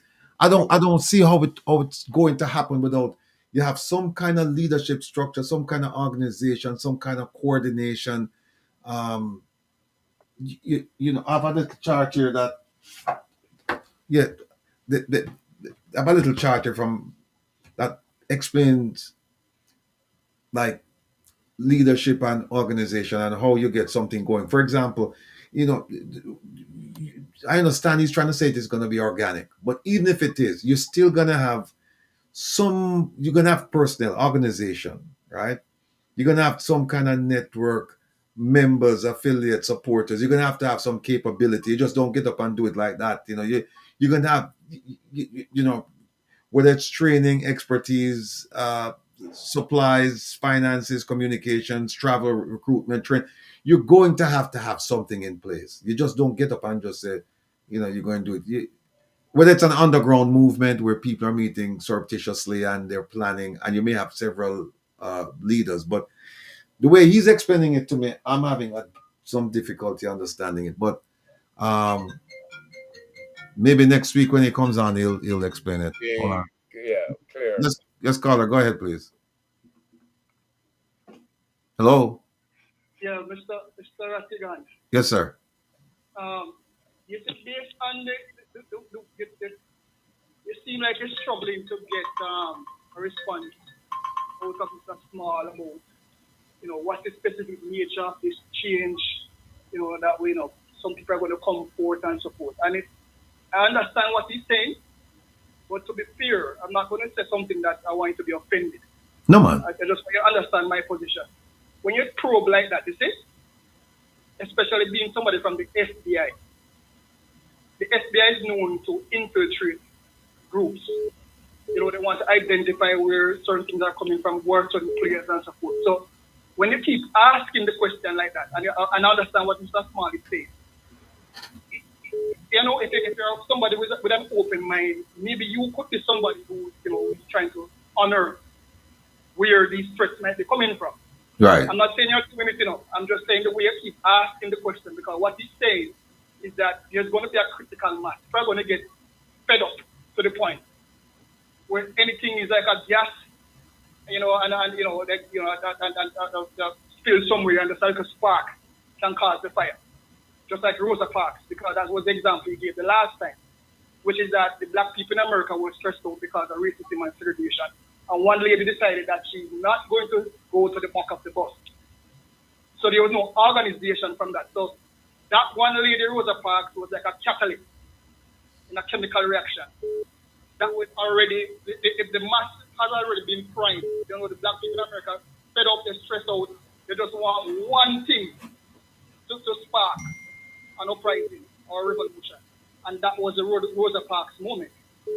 So what he's saying is that you can ask him to pinpoint somebody or a political party or a group, and so what he's saying is that the population is already primed for revolution. The things that Andrew Wallace is doing to stress out the Jamaican people, and you have this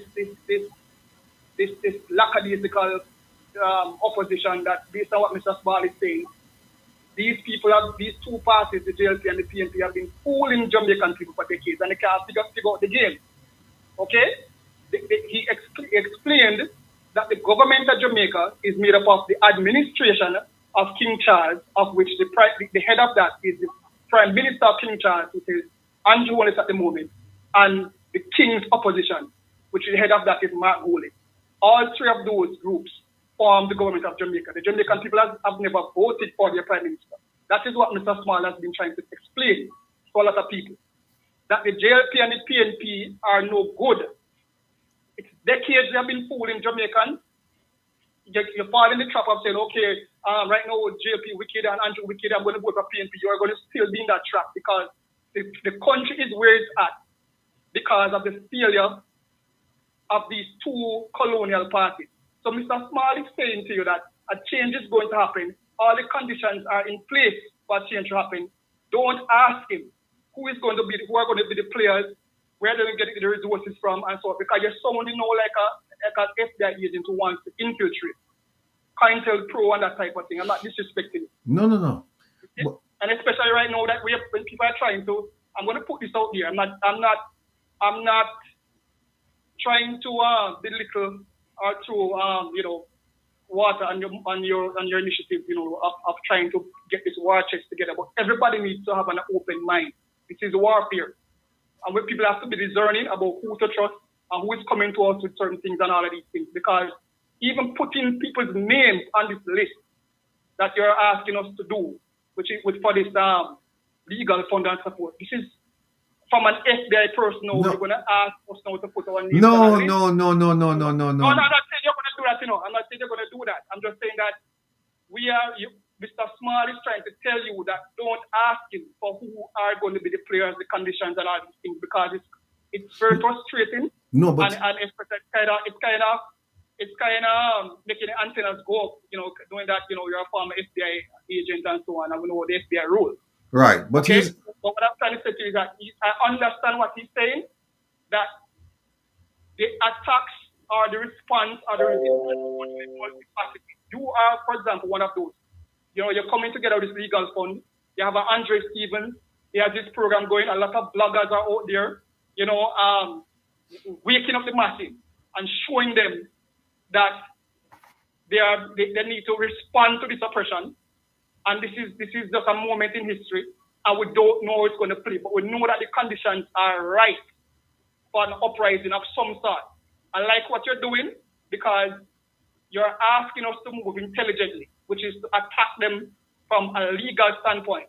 Because based on what Andrew has done, he has basically organized a military state under stealth. And the people are not stupid. When people say that why more Jamaicans don't come out and support, because they understand, they feel the atmosphere. If you go out there, the police is going to come at you, harass you. They did it to the UIC president. They threw the man in jail, strip him naked and all kind of stuff, and harass him, throw him in a dungeon. Okay? And so people saw that, and they are getting the messaging. And so people are treading very lightly, but there's serious tension in the environment. And a spark can trigger an explosion. We don't know what that spark is, where it's going to come from, but we're seeing that things are being moved in place against this tyrannical government. All right. So keep doing what you're doing. All right. All the other people are physically organizing to respond to this tyranny. Keep doing what you're doing, and then something will emerge that will cause them to back off. All right. That's my point. All right. Thanks. Listen to me answer now. All right. Yeah. It's. I'm not asking him who's going to lead any movement. I'm just asking, because he said conditions, and I'm just asking him, okay, what are the conditions? Because if this is going to happen and you're going to need people to support you, people want to know, okay, where are we going with this? Hold on. Yeah, caller, go ahead. Yes, Rattigan. Good evening, this is Maria. How are you doing? Hey, Sir Herb. How are you? Hey, Maria. Yeah, good hearing you. I am going to push back a little on the last caller who brought up Rosa Parks. The reason Rosa Parks was so successful in her defiance is because there was a structure already in place to facilitate her defiance. So I understand where you're coming from in terms of your questioning as to how this will unfold, how this critical mass is going to unfold. Because yes, one person can make a difference, but if there isn't a groundswell of support, if there isn't an organizational support system in place, it can fall apart. We need not look further than the last week with all these protests. Look what was happening. People were upset, but where were you had different bodies on the ground protesting, but you could count people. So there needs to be an organizational system in place that can support any uprising, for want of a better word, to tackle the problems of Jamaica with the government, because then that organizational structure will have a legal component to it, will have different resources available to facilitate that kind of situation. Right. You're exactly correct, because I wasn't asking him for names, phone numbers, date of birth. No. I'm just saying to him, what conditions do you think will cause this? And exactly. Right. That's all I'm asking for. And I mean, I welcome the questioning and the scrutiny, but I still don't understand. I still don't understand, how is this going to happen? What shape will it take? I don't know. And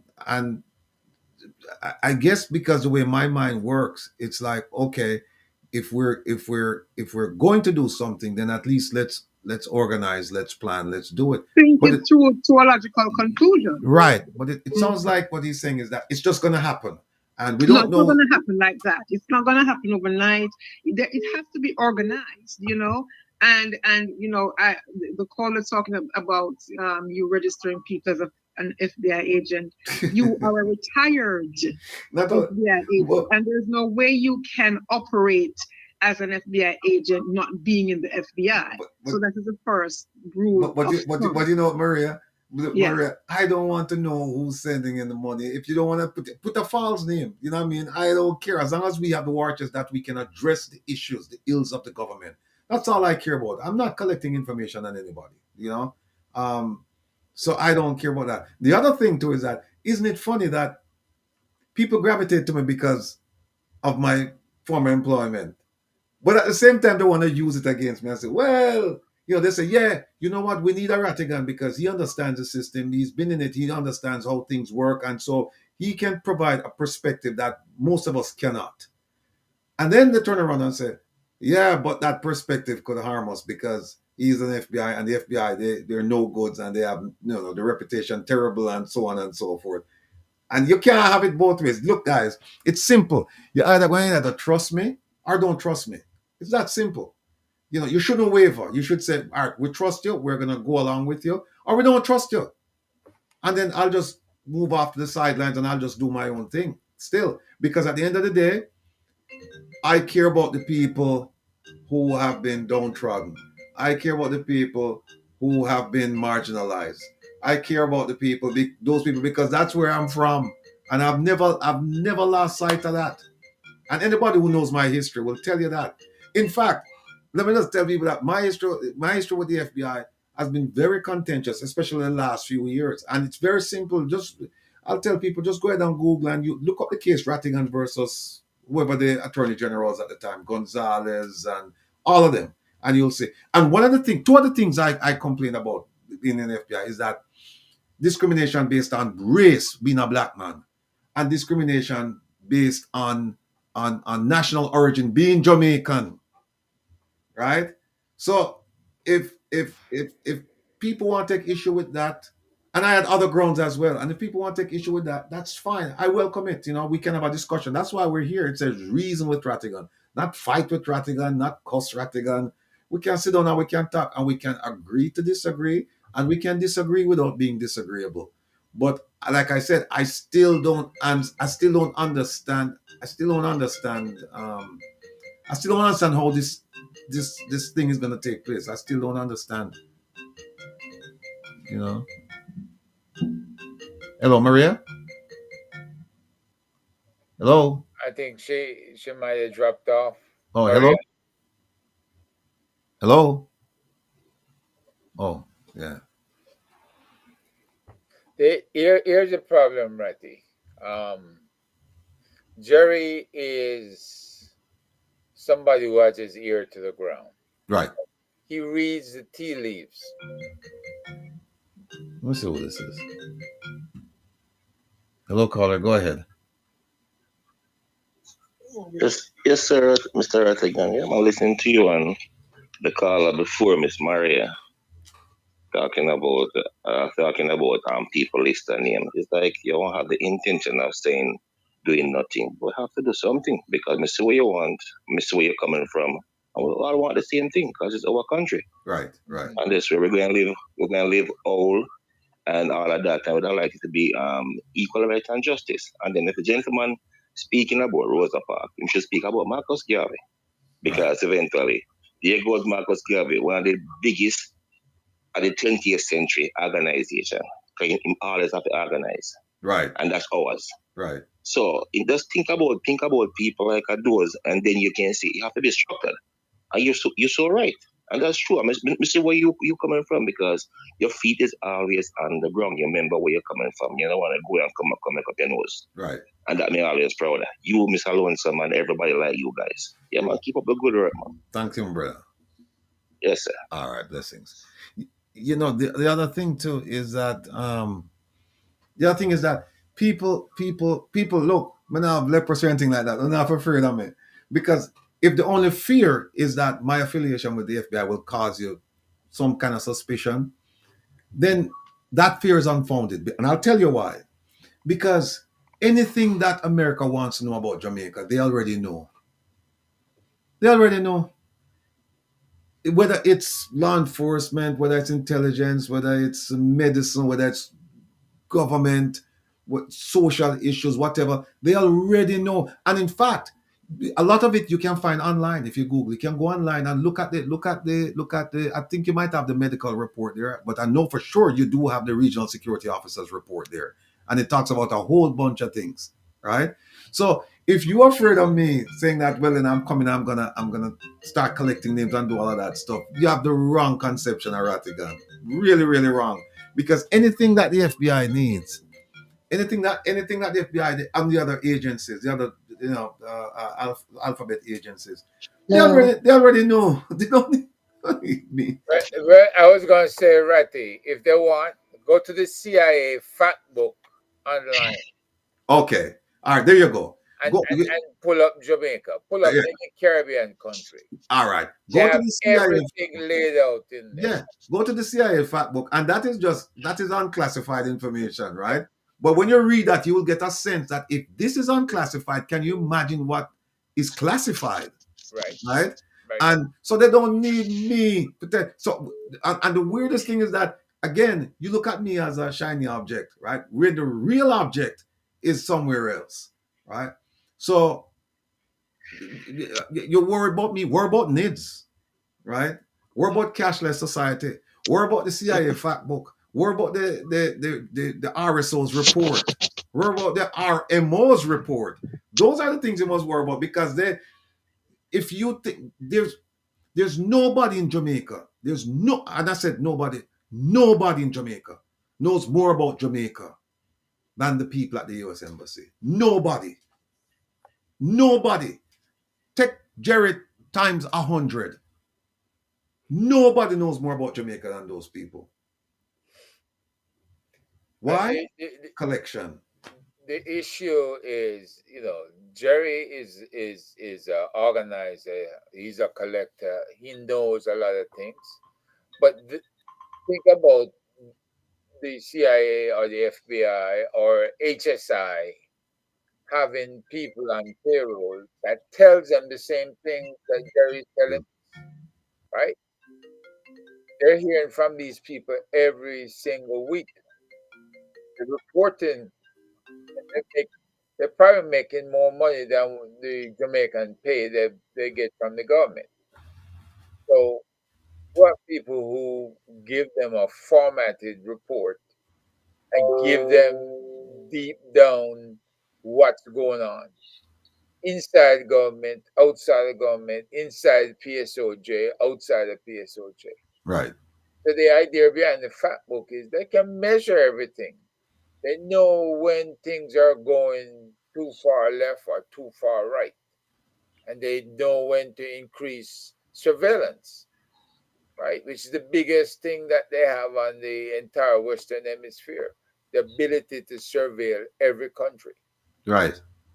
And they can do that and still surveil the big boys, China, Russia, and anybody else. And the thing is, they can do it.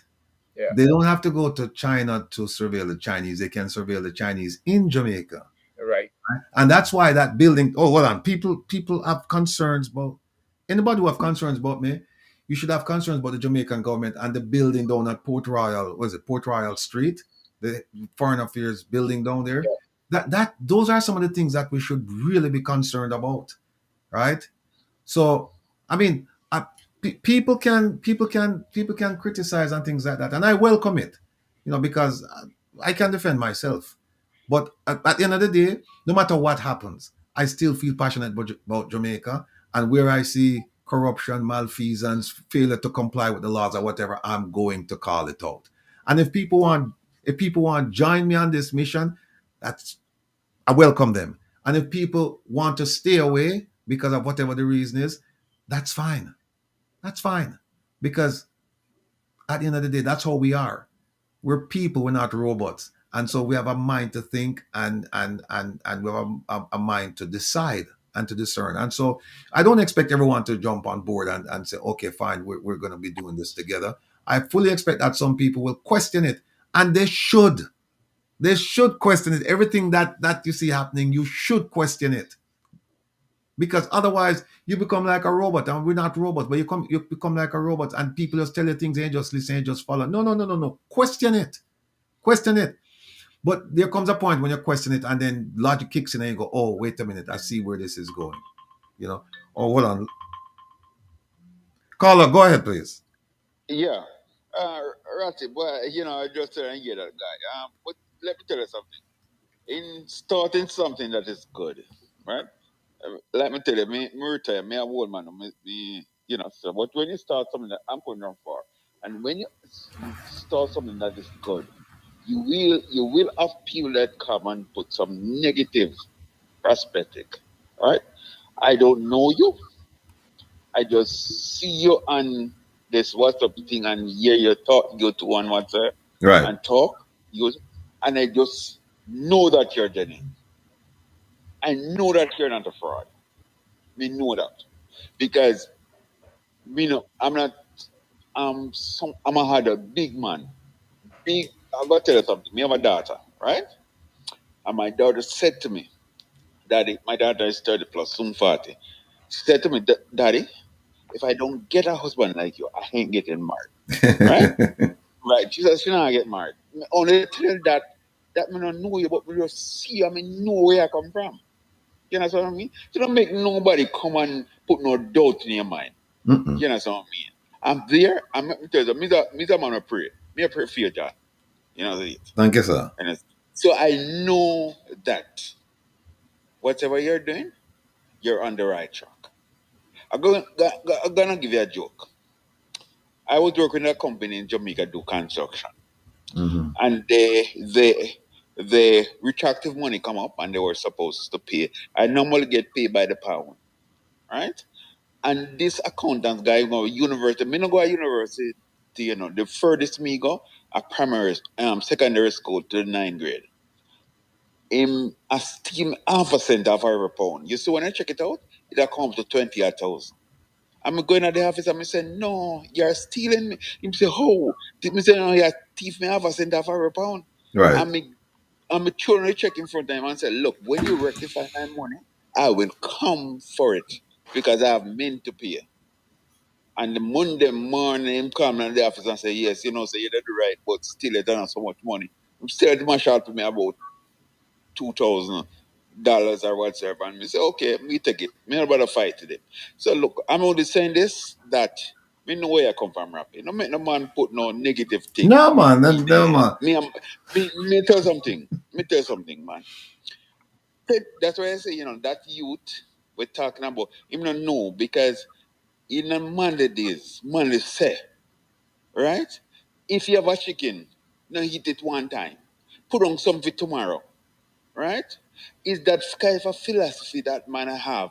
Me see them give my father a cow and said, look, take the cow and when it drop, give me back the calf and keep the cow. And from that, my father have cows over. Is that type of man we want in the country now? And this man will tell you say you got no, him no understand. He may be holy or something, but every question you say to him walk around it. Him no answer you up front. And I don't like the reason why I'm get at all because him not answering the question. When you say A, him walk around it.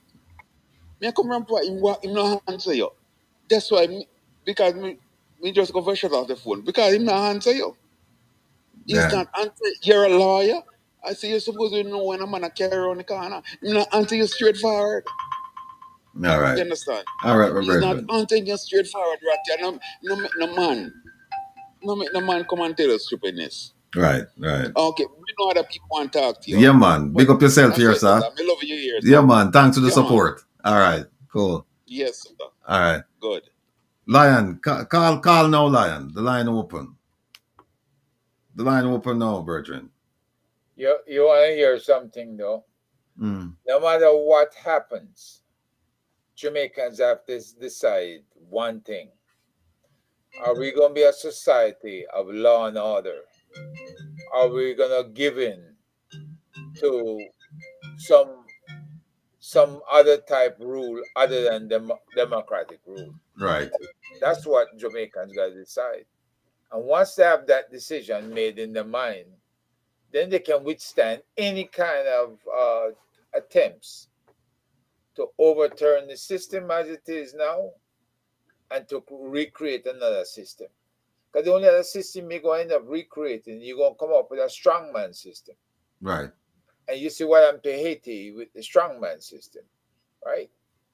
It was destined for in a death spiral all along, and it's still going in that direction because they don't respect each other over there, and they kill each other over there. And if we don't learn to go back to loving one another, we're gonna keep up this killing, and we're not gonna have anybody taking the lead. We won't have no leadership. That is what they have to worry about. Let me take the call. Let me see if his line on this call. Hold on. Yes, caller. Good evening or good night. Go ahead, please. Hello. Hi. Hi. No, I just want to say, I think you guys are doing a good job. My Thank you. father always said to me that if the watchman see the sword is going to fall and doesn't warn the people, the sword should fall on him. Mm. Jamaican people better take heed because the sword is coming. I tell you and they what. cannot say they were not warned. I tell That's you all what. I got to say. All right. Thank you so much. Much appreciated. Yes. Hello. Good evening. Blessed. Yes, Lion. Blessed. Go ahead, Blessed. sir. Go ahead. You have the floor now. And thanks for being Yes, patient. yes. Thanks for being patient. No, this is a duty, man. A duty bound by love, man. Mm-hmm. Yes. Herb, big up yourself, sir. Yes, sir. Big greetings to you. Yes. Thank you, man. Thank you. You know, it is interesting right now. And this is really pleasing what I see taking place. Critical mass, as Jerry made reference to, is being achieved. And this also is by stealth. That's why it could not be detected. It could not be preempted. I know it can't be sabotaged. Where we are in terms of the question that was asked a while ago, what's next? When what is taking place, this movement that is reaching a crescendo now, reaches that critical mass as we are arriving at. There's already an infrastructure in place in the country now. It don't have to be reinvented. Removing those who are posing themselves as the head,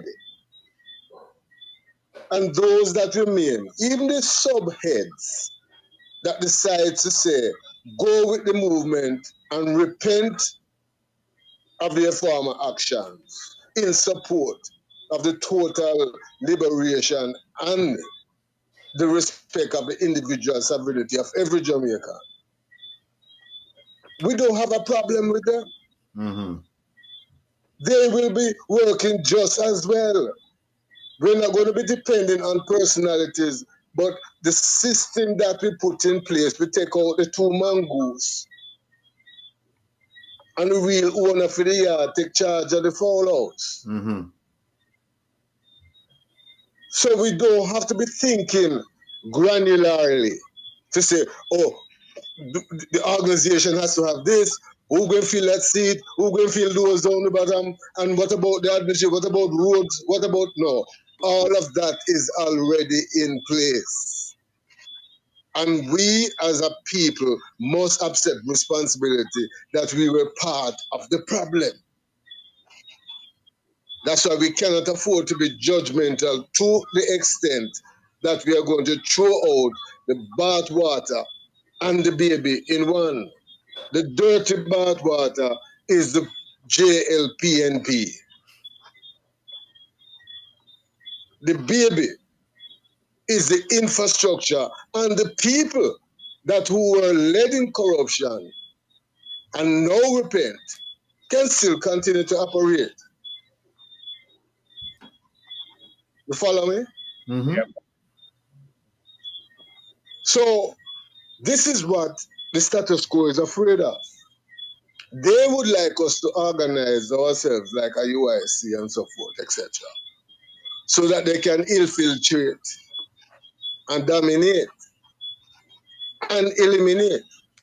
But this move is a move of God. Because nobody's meeting no secret room around no corner and so forth. And no, they can't spy this one out. The time has come. And the clarion call is made. Let my people go. And there's nothing that he can do about it. What you have achieved already, even with, when I say you, I'm talking Mr. Rattigan here, right? By the support of all of us who have been behind in one way or the other, is to expose to the people that the emperor wears no clothes. They're not as powerful as they believe they are.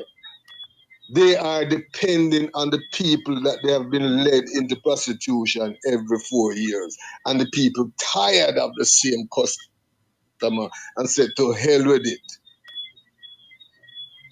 We know, this generation, are a beneficiary of the information that yourselves and others like yourselves are now exposing to the public.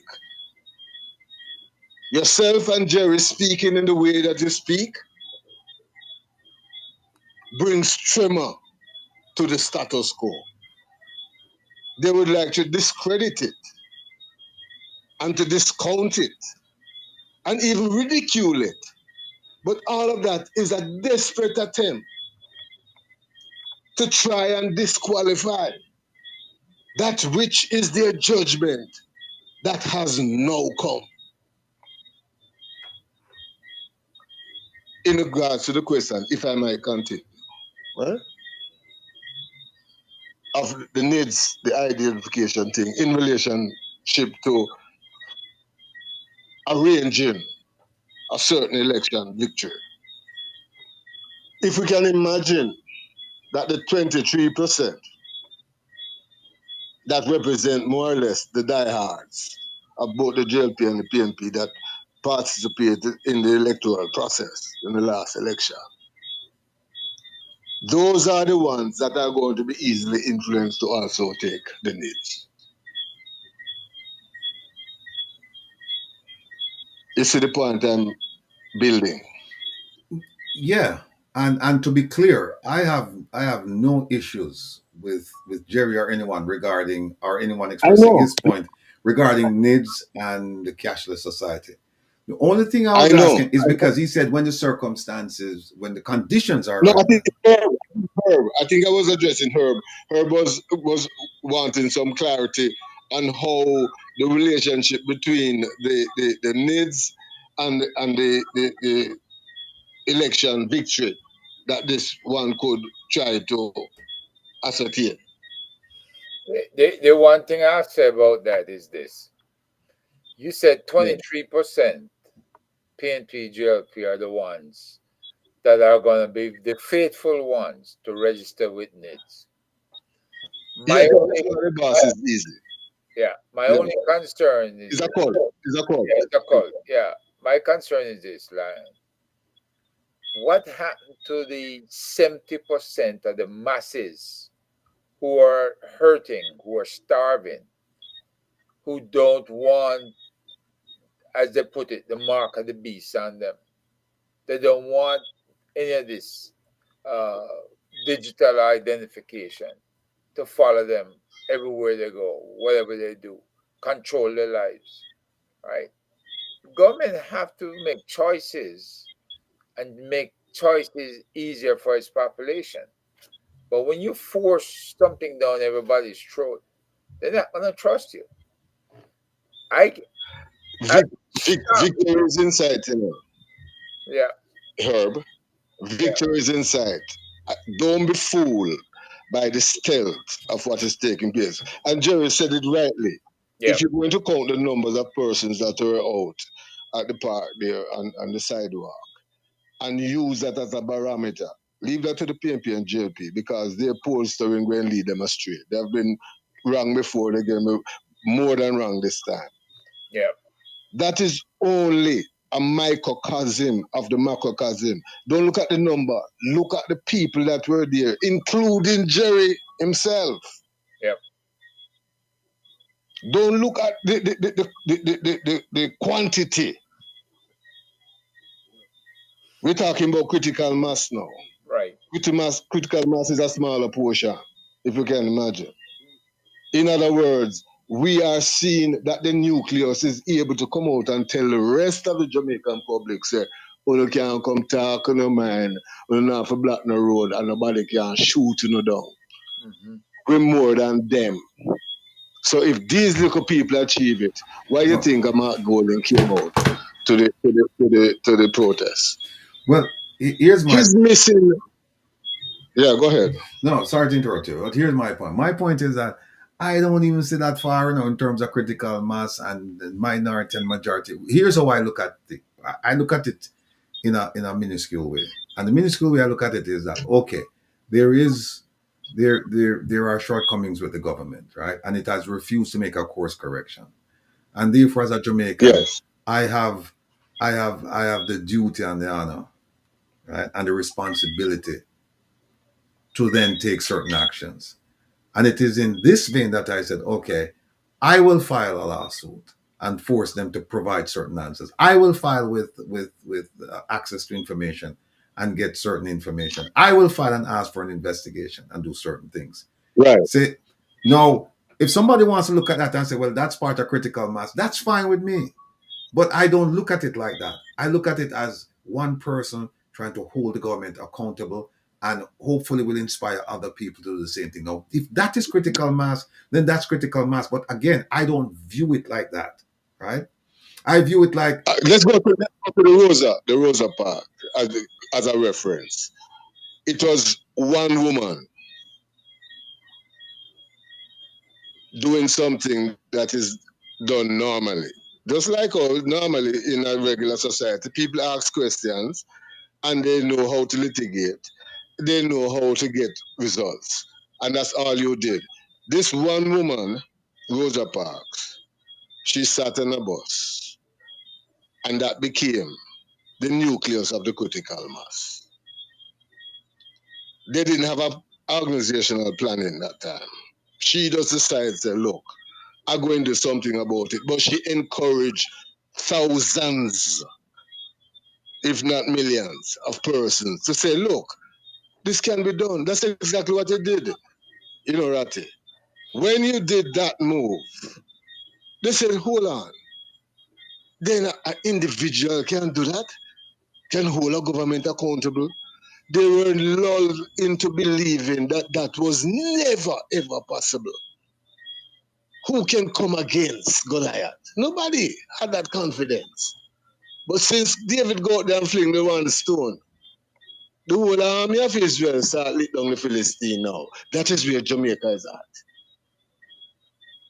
These things have never happened before in Jamaican history. Not in the manner in which it is taking place now. This is unprecedented. This is history in the making. Let's just be cognizant of that. Somebody said maybe me at the Rosa Parks. No.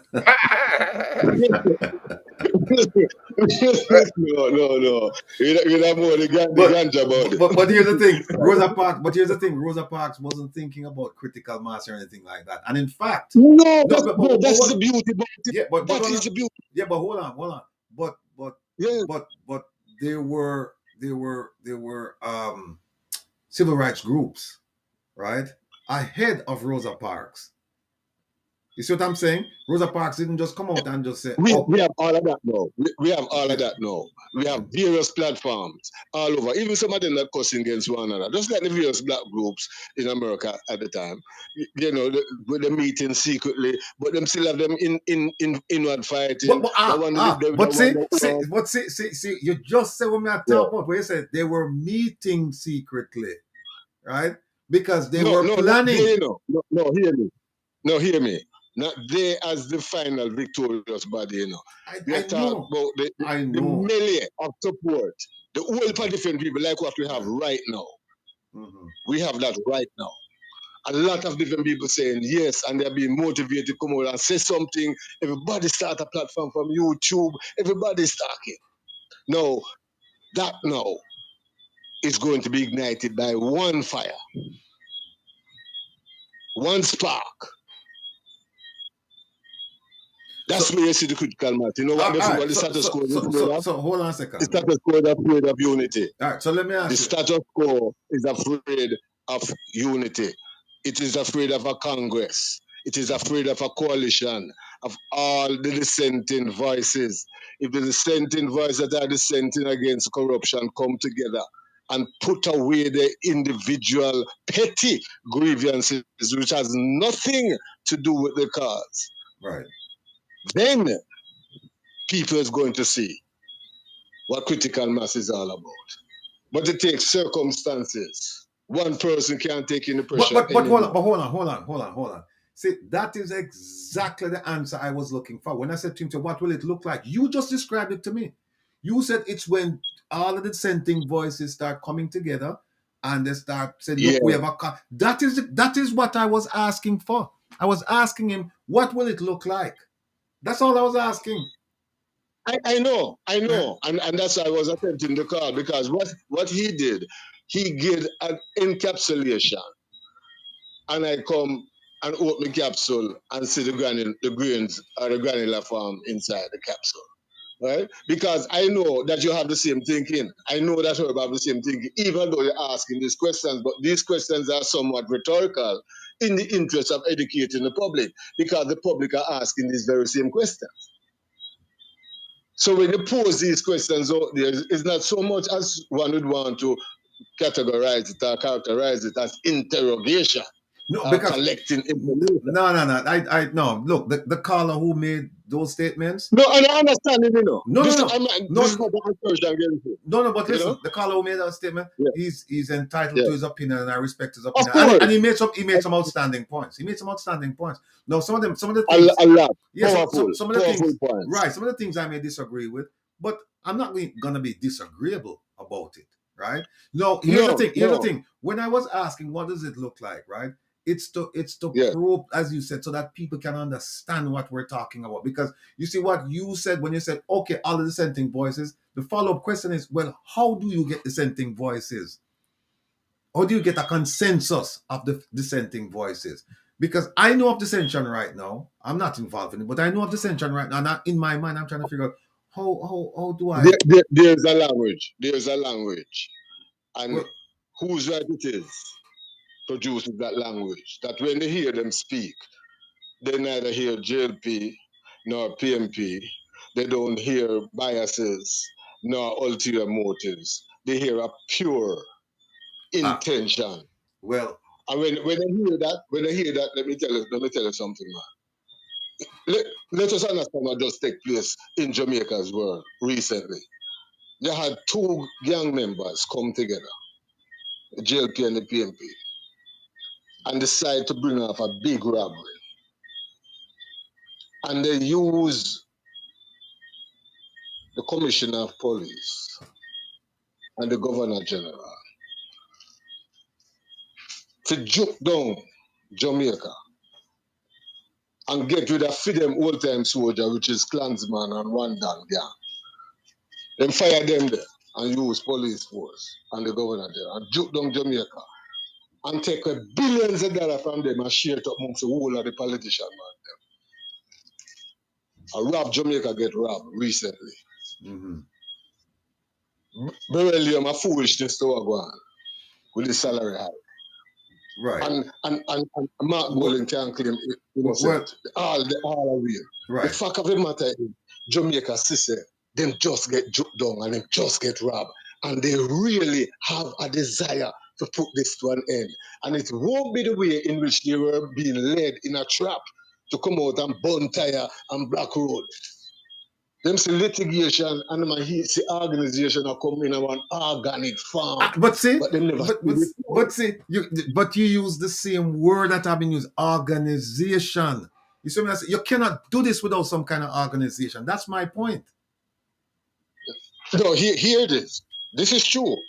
And you see, your approach is not just coming on YouTube and talking. You No. organize and strategize how you're going to do it, how you're going to file, anticipate the response, connect the particular personnel that you will need as a resource. This is organization taking place now. Right. At a very micro level. Do you remember what I said to you though?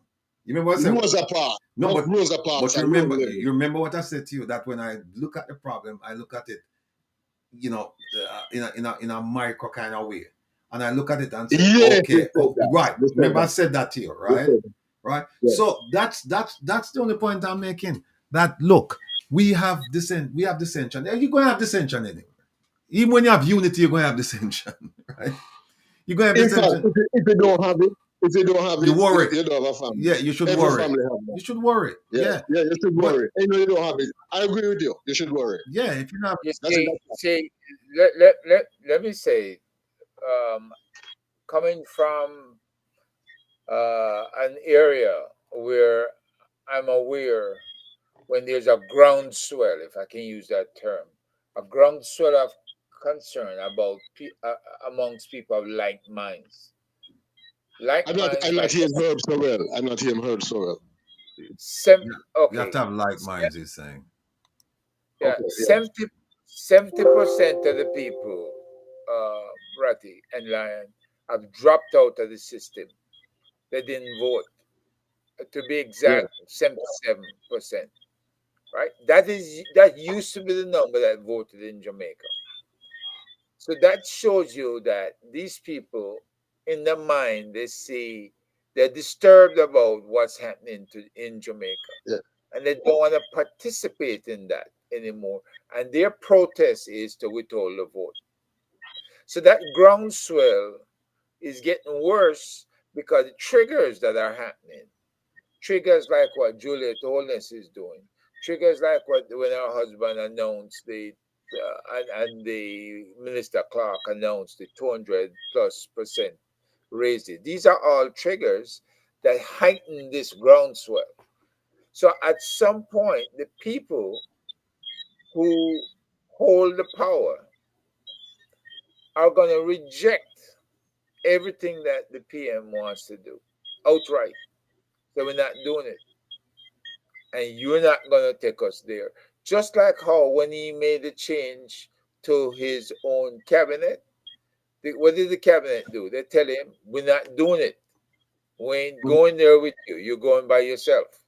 Right? And nobody that he wanted to replace or fired was replaced or fired. The older guys walked away because they saw what was coming. But that was and they're going to get paid anyway. Yes, Even they're though they going to walk get away. Yeah. absolutely, because they can hold on to their seats because they have the respect of their communities.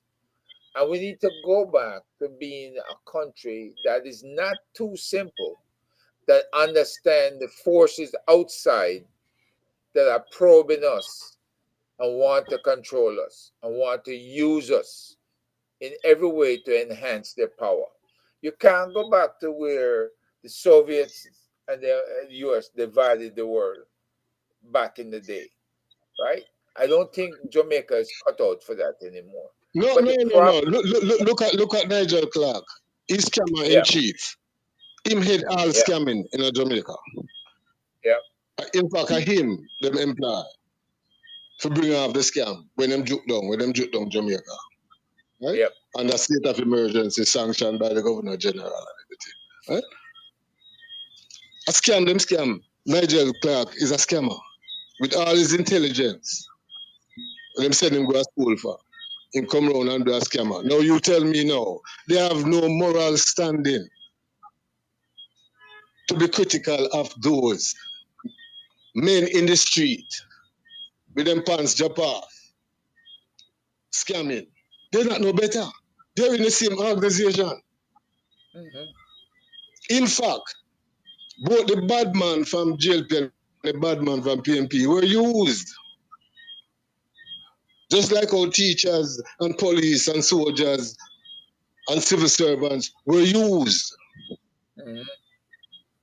and discarded when they achieve the objective of getting monies lying in the pocket. It was never about Jamaica.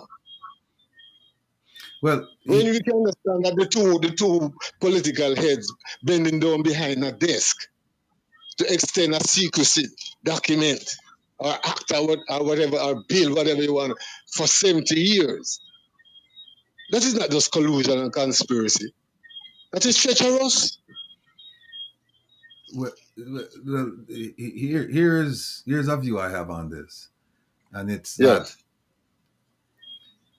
I like to know, I like to know what's ahead of me. I like to know where am I going. I just don't jump on somebody's bandwagon and just go because the person might sound, make some attractive phrases or say some attractive phrases or whatever. I like to ask questions, and that's just my nature. I just like to ask so that I know. Because if you can't tell me the things that I want to know, or if I suspect that you don't want to tell me for whatever reason, then I can't go down that path with you. Or if I go down that path with you, I know I'm keeping an eye on you. Until you know the word, critical must have the word critical in it. Yeah. If you don't have critical thinkers, that mean not lackeys, not yes men, not cultists like JLP and PMP call. Persons that even as yourself, as you're speaking now, if we can come together and speak with clarity and clearness of conscience, that I speak from a point of conscience, it can work. We don't want a party line for follow. That means if you can speak like you speak now, something wrong. Right. But here's the thing, right? Here, when I said to you, I want to have a vision of where we're going, because you hear them say, with the good book say, without vision, the people perish, right? And so that's why when I hear that, okay, it's gonna happen, and I'm like, okay, so, and it's not gonna be the PNP, it's not gonna be the JLP, it's not gonna be the UIC. I'm saying, okay, so if it's none of those fours, if it's none of those four, then who, where, what, how? You see? No, if probably can understand it if I say it this way, and I know Herb will understand it easily too. We all will understand it. Sometimes you want to have classified information, and we are a people coming out of severe oppression and slavery. So you suspect everything that move. You have to try and test everything around you, right? And that is natural, because the art of survival has bring us out this far. Now, saying all of that to say this, whenever we realize exactly how it is to be done, it's not that we, all of us, feel comfortable divulging everything in the public. I'm quite certain if Jerry was beside you one-on-one, like say, and Herb also, and was not on the air, he probably would have spoken more elaborately. Or probably speaks elaborate next week or next month. But what I want us to be aware that the sensitivity in the atmosphere is expected. It's not a cause for suspicion. If I didn't see this, I wouldn't feel comfortable. No, did you listen to the caller after? Yes. Okay. Yes, and even when I even and why you think you address it so easily? Because your ulterior motive.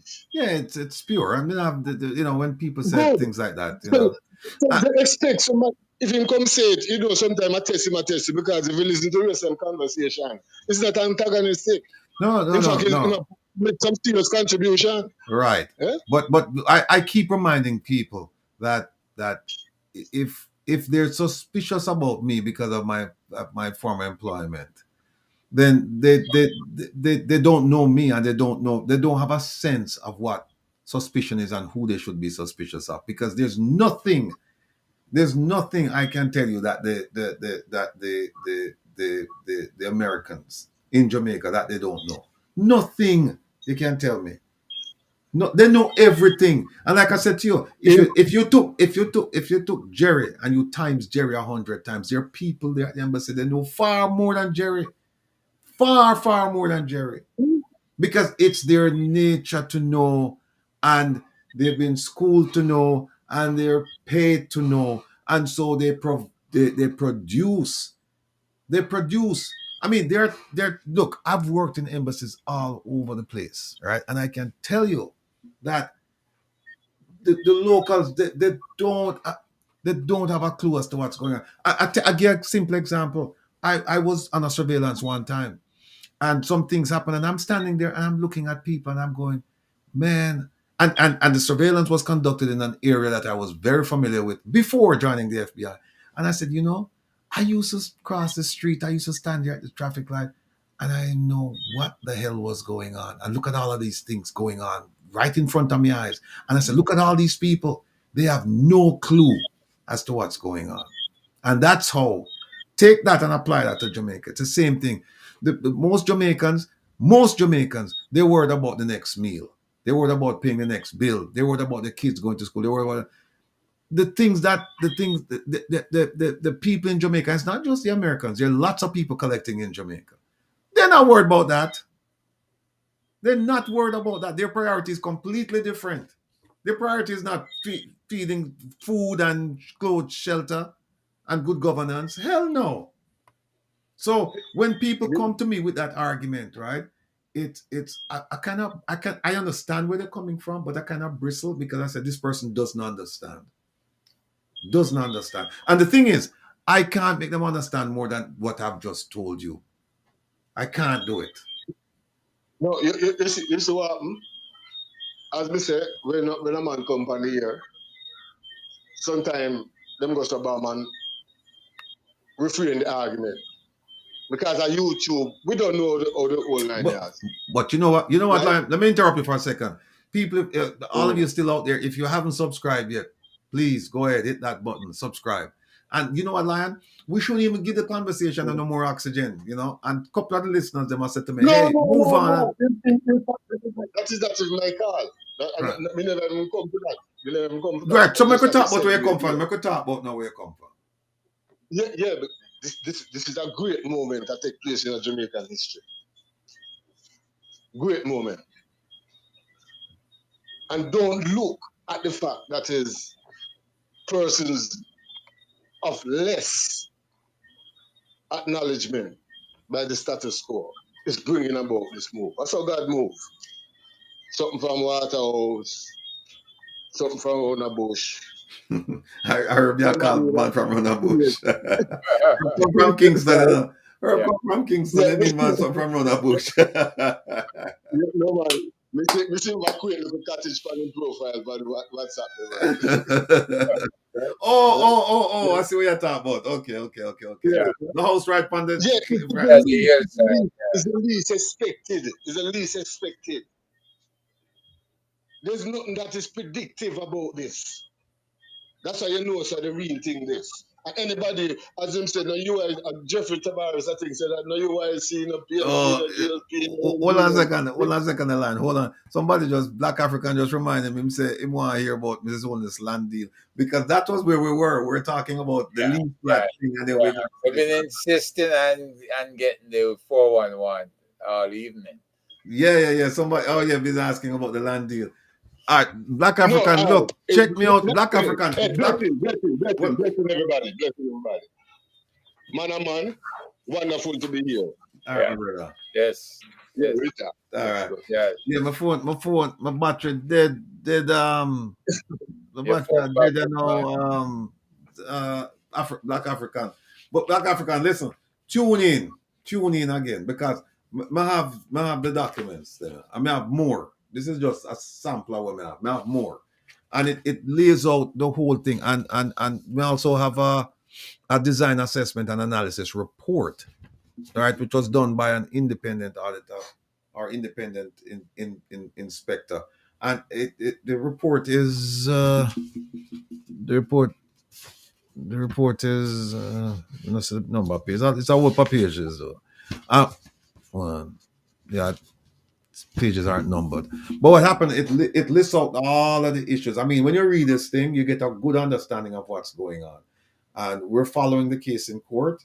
And so we'll bring the report to you next week because this is not going to be over anytime soon because there are moves being made and there are counter moves being made.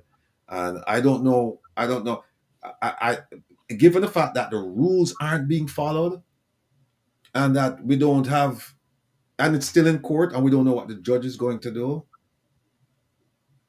we'll just have to wait and see. But I have lots of information on the Prime Minister's wife's development up at Lee's flat. Lots, and some of it is just shocking, because it just goes to show when people feel that they're powerful, what they think they can do and get away with. But times are changing. The days when people would run and hide and just are just Coming right back, right. The days when people just run and hide or just fall backwards, those days are coming to an end. People are now standing up and they're fighting back, and they should. And if I can lend a voice to something like that, then I certainly will. And then think about it. Those are people up in Lee's flat who can afford to fight. And as we were saying earlier, you have some people, I think it was maybe last night. Yeah, last night. These are people who can afford to fight. No, you have some people, Clifton people, they can't fight back. They can't fight back. They don't know the rules. They don't have funding. It's just difficult. If you don't know the rules and you don't have funding, it's just difficult. And yet still, with all the people up in these flats who know the rules and who can fight back, they're still having a difficult time. Still having a difficult time. And then when you read the reports and you read the letters and everything like that, you see how unjust this thing is. And then I haven't heard anything from the Prime Minister's wife in court to convince me that her claim is righteous. I haven't heard anything based on what I've read by reporters covering the trial. I haven't read anything coming out of that trial that would convince me that what these people are arguing for is wrong. So, we'll get to that next week. We also will get to the access to information. I mean, I really wanted to. Unfortunately, Jerry was in a travel status, and so he couldn't. And then because of his travel status, you saw what happened with the signals, or you heard what happened with the signals, or you witnessed what happened with the signal. And so we couldn't get him to sit down and then go over some of these things. In fact, I was supposed to send him a document in preparation for the conversation. But again, for that, the access to information, I have a lot of stuff on that. And so next week, I'm gonna teach my family members, my people, I'm gonna teach you how to get information from the government legally. And I'll explain my situation, and I don't. And one of the reasons for that is, one, to inform people about it, and two, so that they don't suffer the same consequences I suffered, because I had to go through hell to get information. I mean, I got some information. I'm still waiting for more information, but I had to go through hell. So what I want to do is explain the rules to you, explain how you, when they start holding back on you, how you can move forward and overcome that hurdle. Because when you ask for certain things, they will put a barrier in front of you. They will. But there's more than one way to skin a cat. So we'll find out there are ways that you can actually go around. And there are other agencies that you can petition to get the same information or similar information, depending on what you're trying to accomplish. So, next week we're going to come back with that, and we'll have something else as well. So we'll have access to information, we'll have the lease flat, and we will have some more things, because we're always going to keep it interesting. But again, it's talk, but it's not only talk. It's talk plus. We talk with an idea of taking action. So it's not just talk to educate you, and then you educate me, and then we'll walk away saying, okay, we're educated. But at the end of the day, the conditions still exist. That's not the kind of talk that we're doing around here. And in fact, I see, and somebody was asking me about the case with the good minister, and saying, if I'm not giving them too much information. No, they know this information. They're putting it out there to see if I know. But they know the information. These are experienced people. They know the information. There are no secrets here. I mean, I know what they're doing, but I have to just do what I want to do. I'm not whatever they're doing. It doesn't really dictate. It kind of points me in a direction, but doesn't dictate that I have to go down that direction. I have to go in that direction. So, and then the other thing too is that when you deal with these folks, you must always make sure that you're gonna have your plan A, because that's the one that you're gonna try and implement. But you also make sure that you have a plan B, plan C, and if necessary, a plan D. You just think it through. Just think it through, because I firmly believe that no matter what they put in my way, there's always a way to avoid it.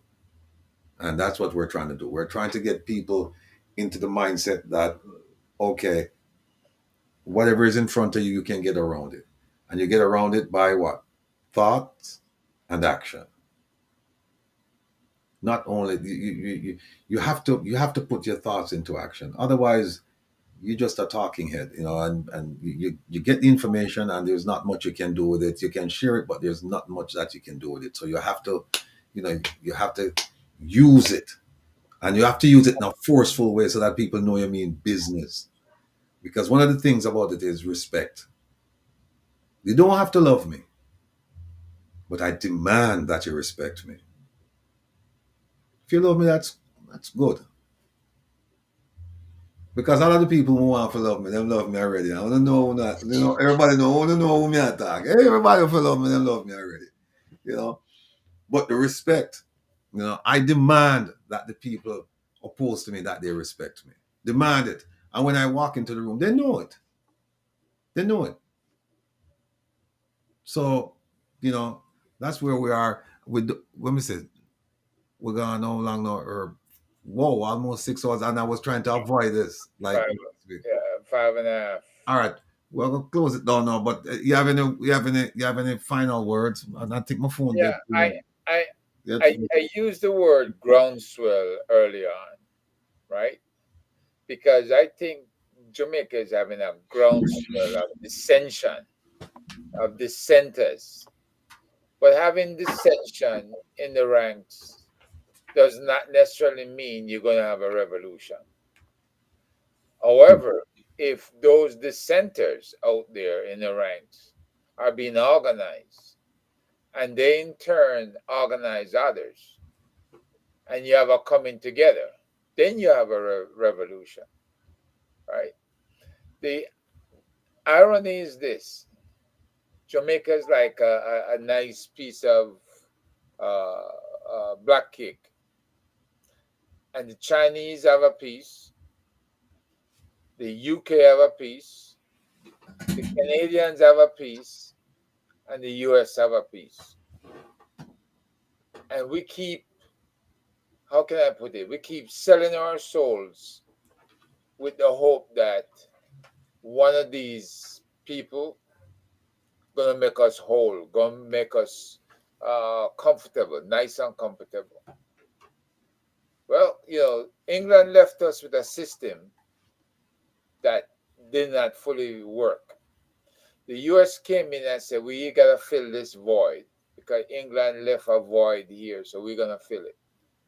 That didn't work because a lot of our folks ended up dead. The fact that we have others who are working with us now, particularly the Chinese, who is helping to refurbish the infrastructure, but they're gonna want something for all their money spent, right? And the bottom line is, if we allow them to use us as their logistics depot, where they can bring in goods and services into the Western Hemisphere and disperse it from Jamaica. You know, that means we are part of their dominance. Right. But then we're going to have other people working against that to ensure it doesn't work out for them. But Jamaica have to know what to do in its own interests. Because the US have interest, the Canadians have interest, the UK has interest. Ain't nobody looking at us as a part of a brotherhood. Maybe the African Union, but they have interests as well. Mm-hmm. Jamaica has to know what its main interests are and how it's going to go about achieving that. And if you have a split in the population, it's like we'll never come together, we'll never get it done. But what we are showing here, what we know for sure, I think Dr. Monroe addressed it quite adequately in his video about corruption, is that corruption is what is killing our society. We have a lot of monies that we have gotten, we have a lot of programs that we have started, we have a lot of things we have done, but we're not a success. Why? Because corruption. People see it as a way to line their pockets. But if we are all on the same team working towards a common goal, common achievement, and helping our fellow citizens, helping out in underserved communities for the betterment of the overall society, it would have put us on the road to some degree of success by now. Mm-hmm. But that's not happening because it's like we're starting over every time we hit the restart. Somebody, the ideas that they had for CDCs and the coming together in the community, and some of the other ideas where you had the peace committees and stuff, they're all brilliant ideas, but they needed funding. But somebody took it away because they don't want that coming together. They don't want complete peace and harmony because it's a threat to them. And people have to be able to see these things. Hopefully, when we get going fully with our organization, I have no compunction that it's going to work. Right. It's going to work because you're going to see people coming at us. They can't afford to let you win with Kamina because then you demonstrate to the public you can hold a government minister accountable, which is what we've been talking all this time. That's what they've been saying all this time. But they've been, BSing because they never meant it. This prime minister talked a good game from the get-go, but he never meant it. He never meant a word of it. He's never put together anything to hold anybody accountable. He's never put together anything for job descriptions or anything, right? He just is a silver-tongued devil, as they say, who say the right things at the right time and does not mean it. He goes out there and he doesn't lead by example. And this is why his attempt to reshuffle his cabinet failed. Because the people knows he does not have the people's interests at heart. His own people, his inner circle knows this. And that's why it failed. And so we have to continue, we have to stay the course, we have to get this thing on track, and we have to get it launched, and we have to get the right people in the right places to make sure we have an impact, and that impact will correct the ship, will upright the ship, and get everybody working in the right direction. All right. The justice people on the sidelines too damn long, right? And for them to just come in now and say, "Oh, I only had this case half hour ago." No, that's a lie. They have an interest in the case. They don't want you to succeed. So you have had the case all along. So all you're doing now is playing for time. Just like Royal Reed and Wheatley and everybody else, they run out the clock. Mm-hmm.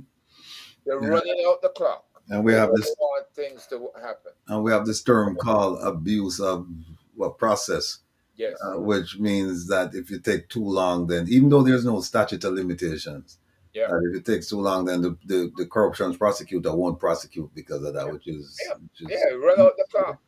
I yeah. always said that. You can see it a mile away. Mm-hmm. And they're running out the clock. Mm-hmm. And you know, if you watch an American football game, it shows you tactics, what is used. To run out the clock. Or they look for the weaknesses of the other side and they use those weaknesses. This is where Jamaican people got to smarten up. Your community is like a football team. They look for your weaknesses. They exploit it. Mm-hmm. They use you, right? You know, you have players use other players. Why? Because they want to improve their statistics, right? And the mere fact that you have these garrison communities still out there, the question is, to what end? What are they together for? What do they hope to achieve? Right. They have to have an ambition. They have to want the best for their kids. My God, you have a high school that is 40% graduates every year, and you don't work to make it change, right? Can't accept that. Yeah. What's your kid gonna do? You go say, "Oh, accompany me down to the wharf. Let us show you my hustle down at the wharf, or let me show you my hustle downtown."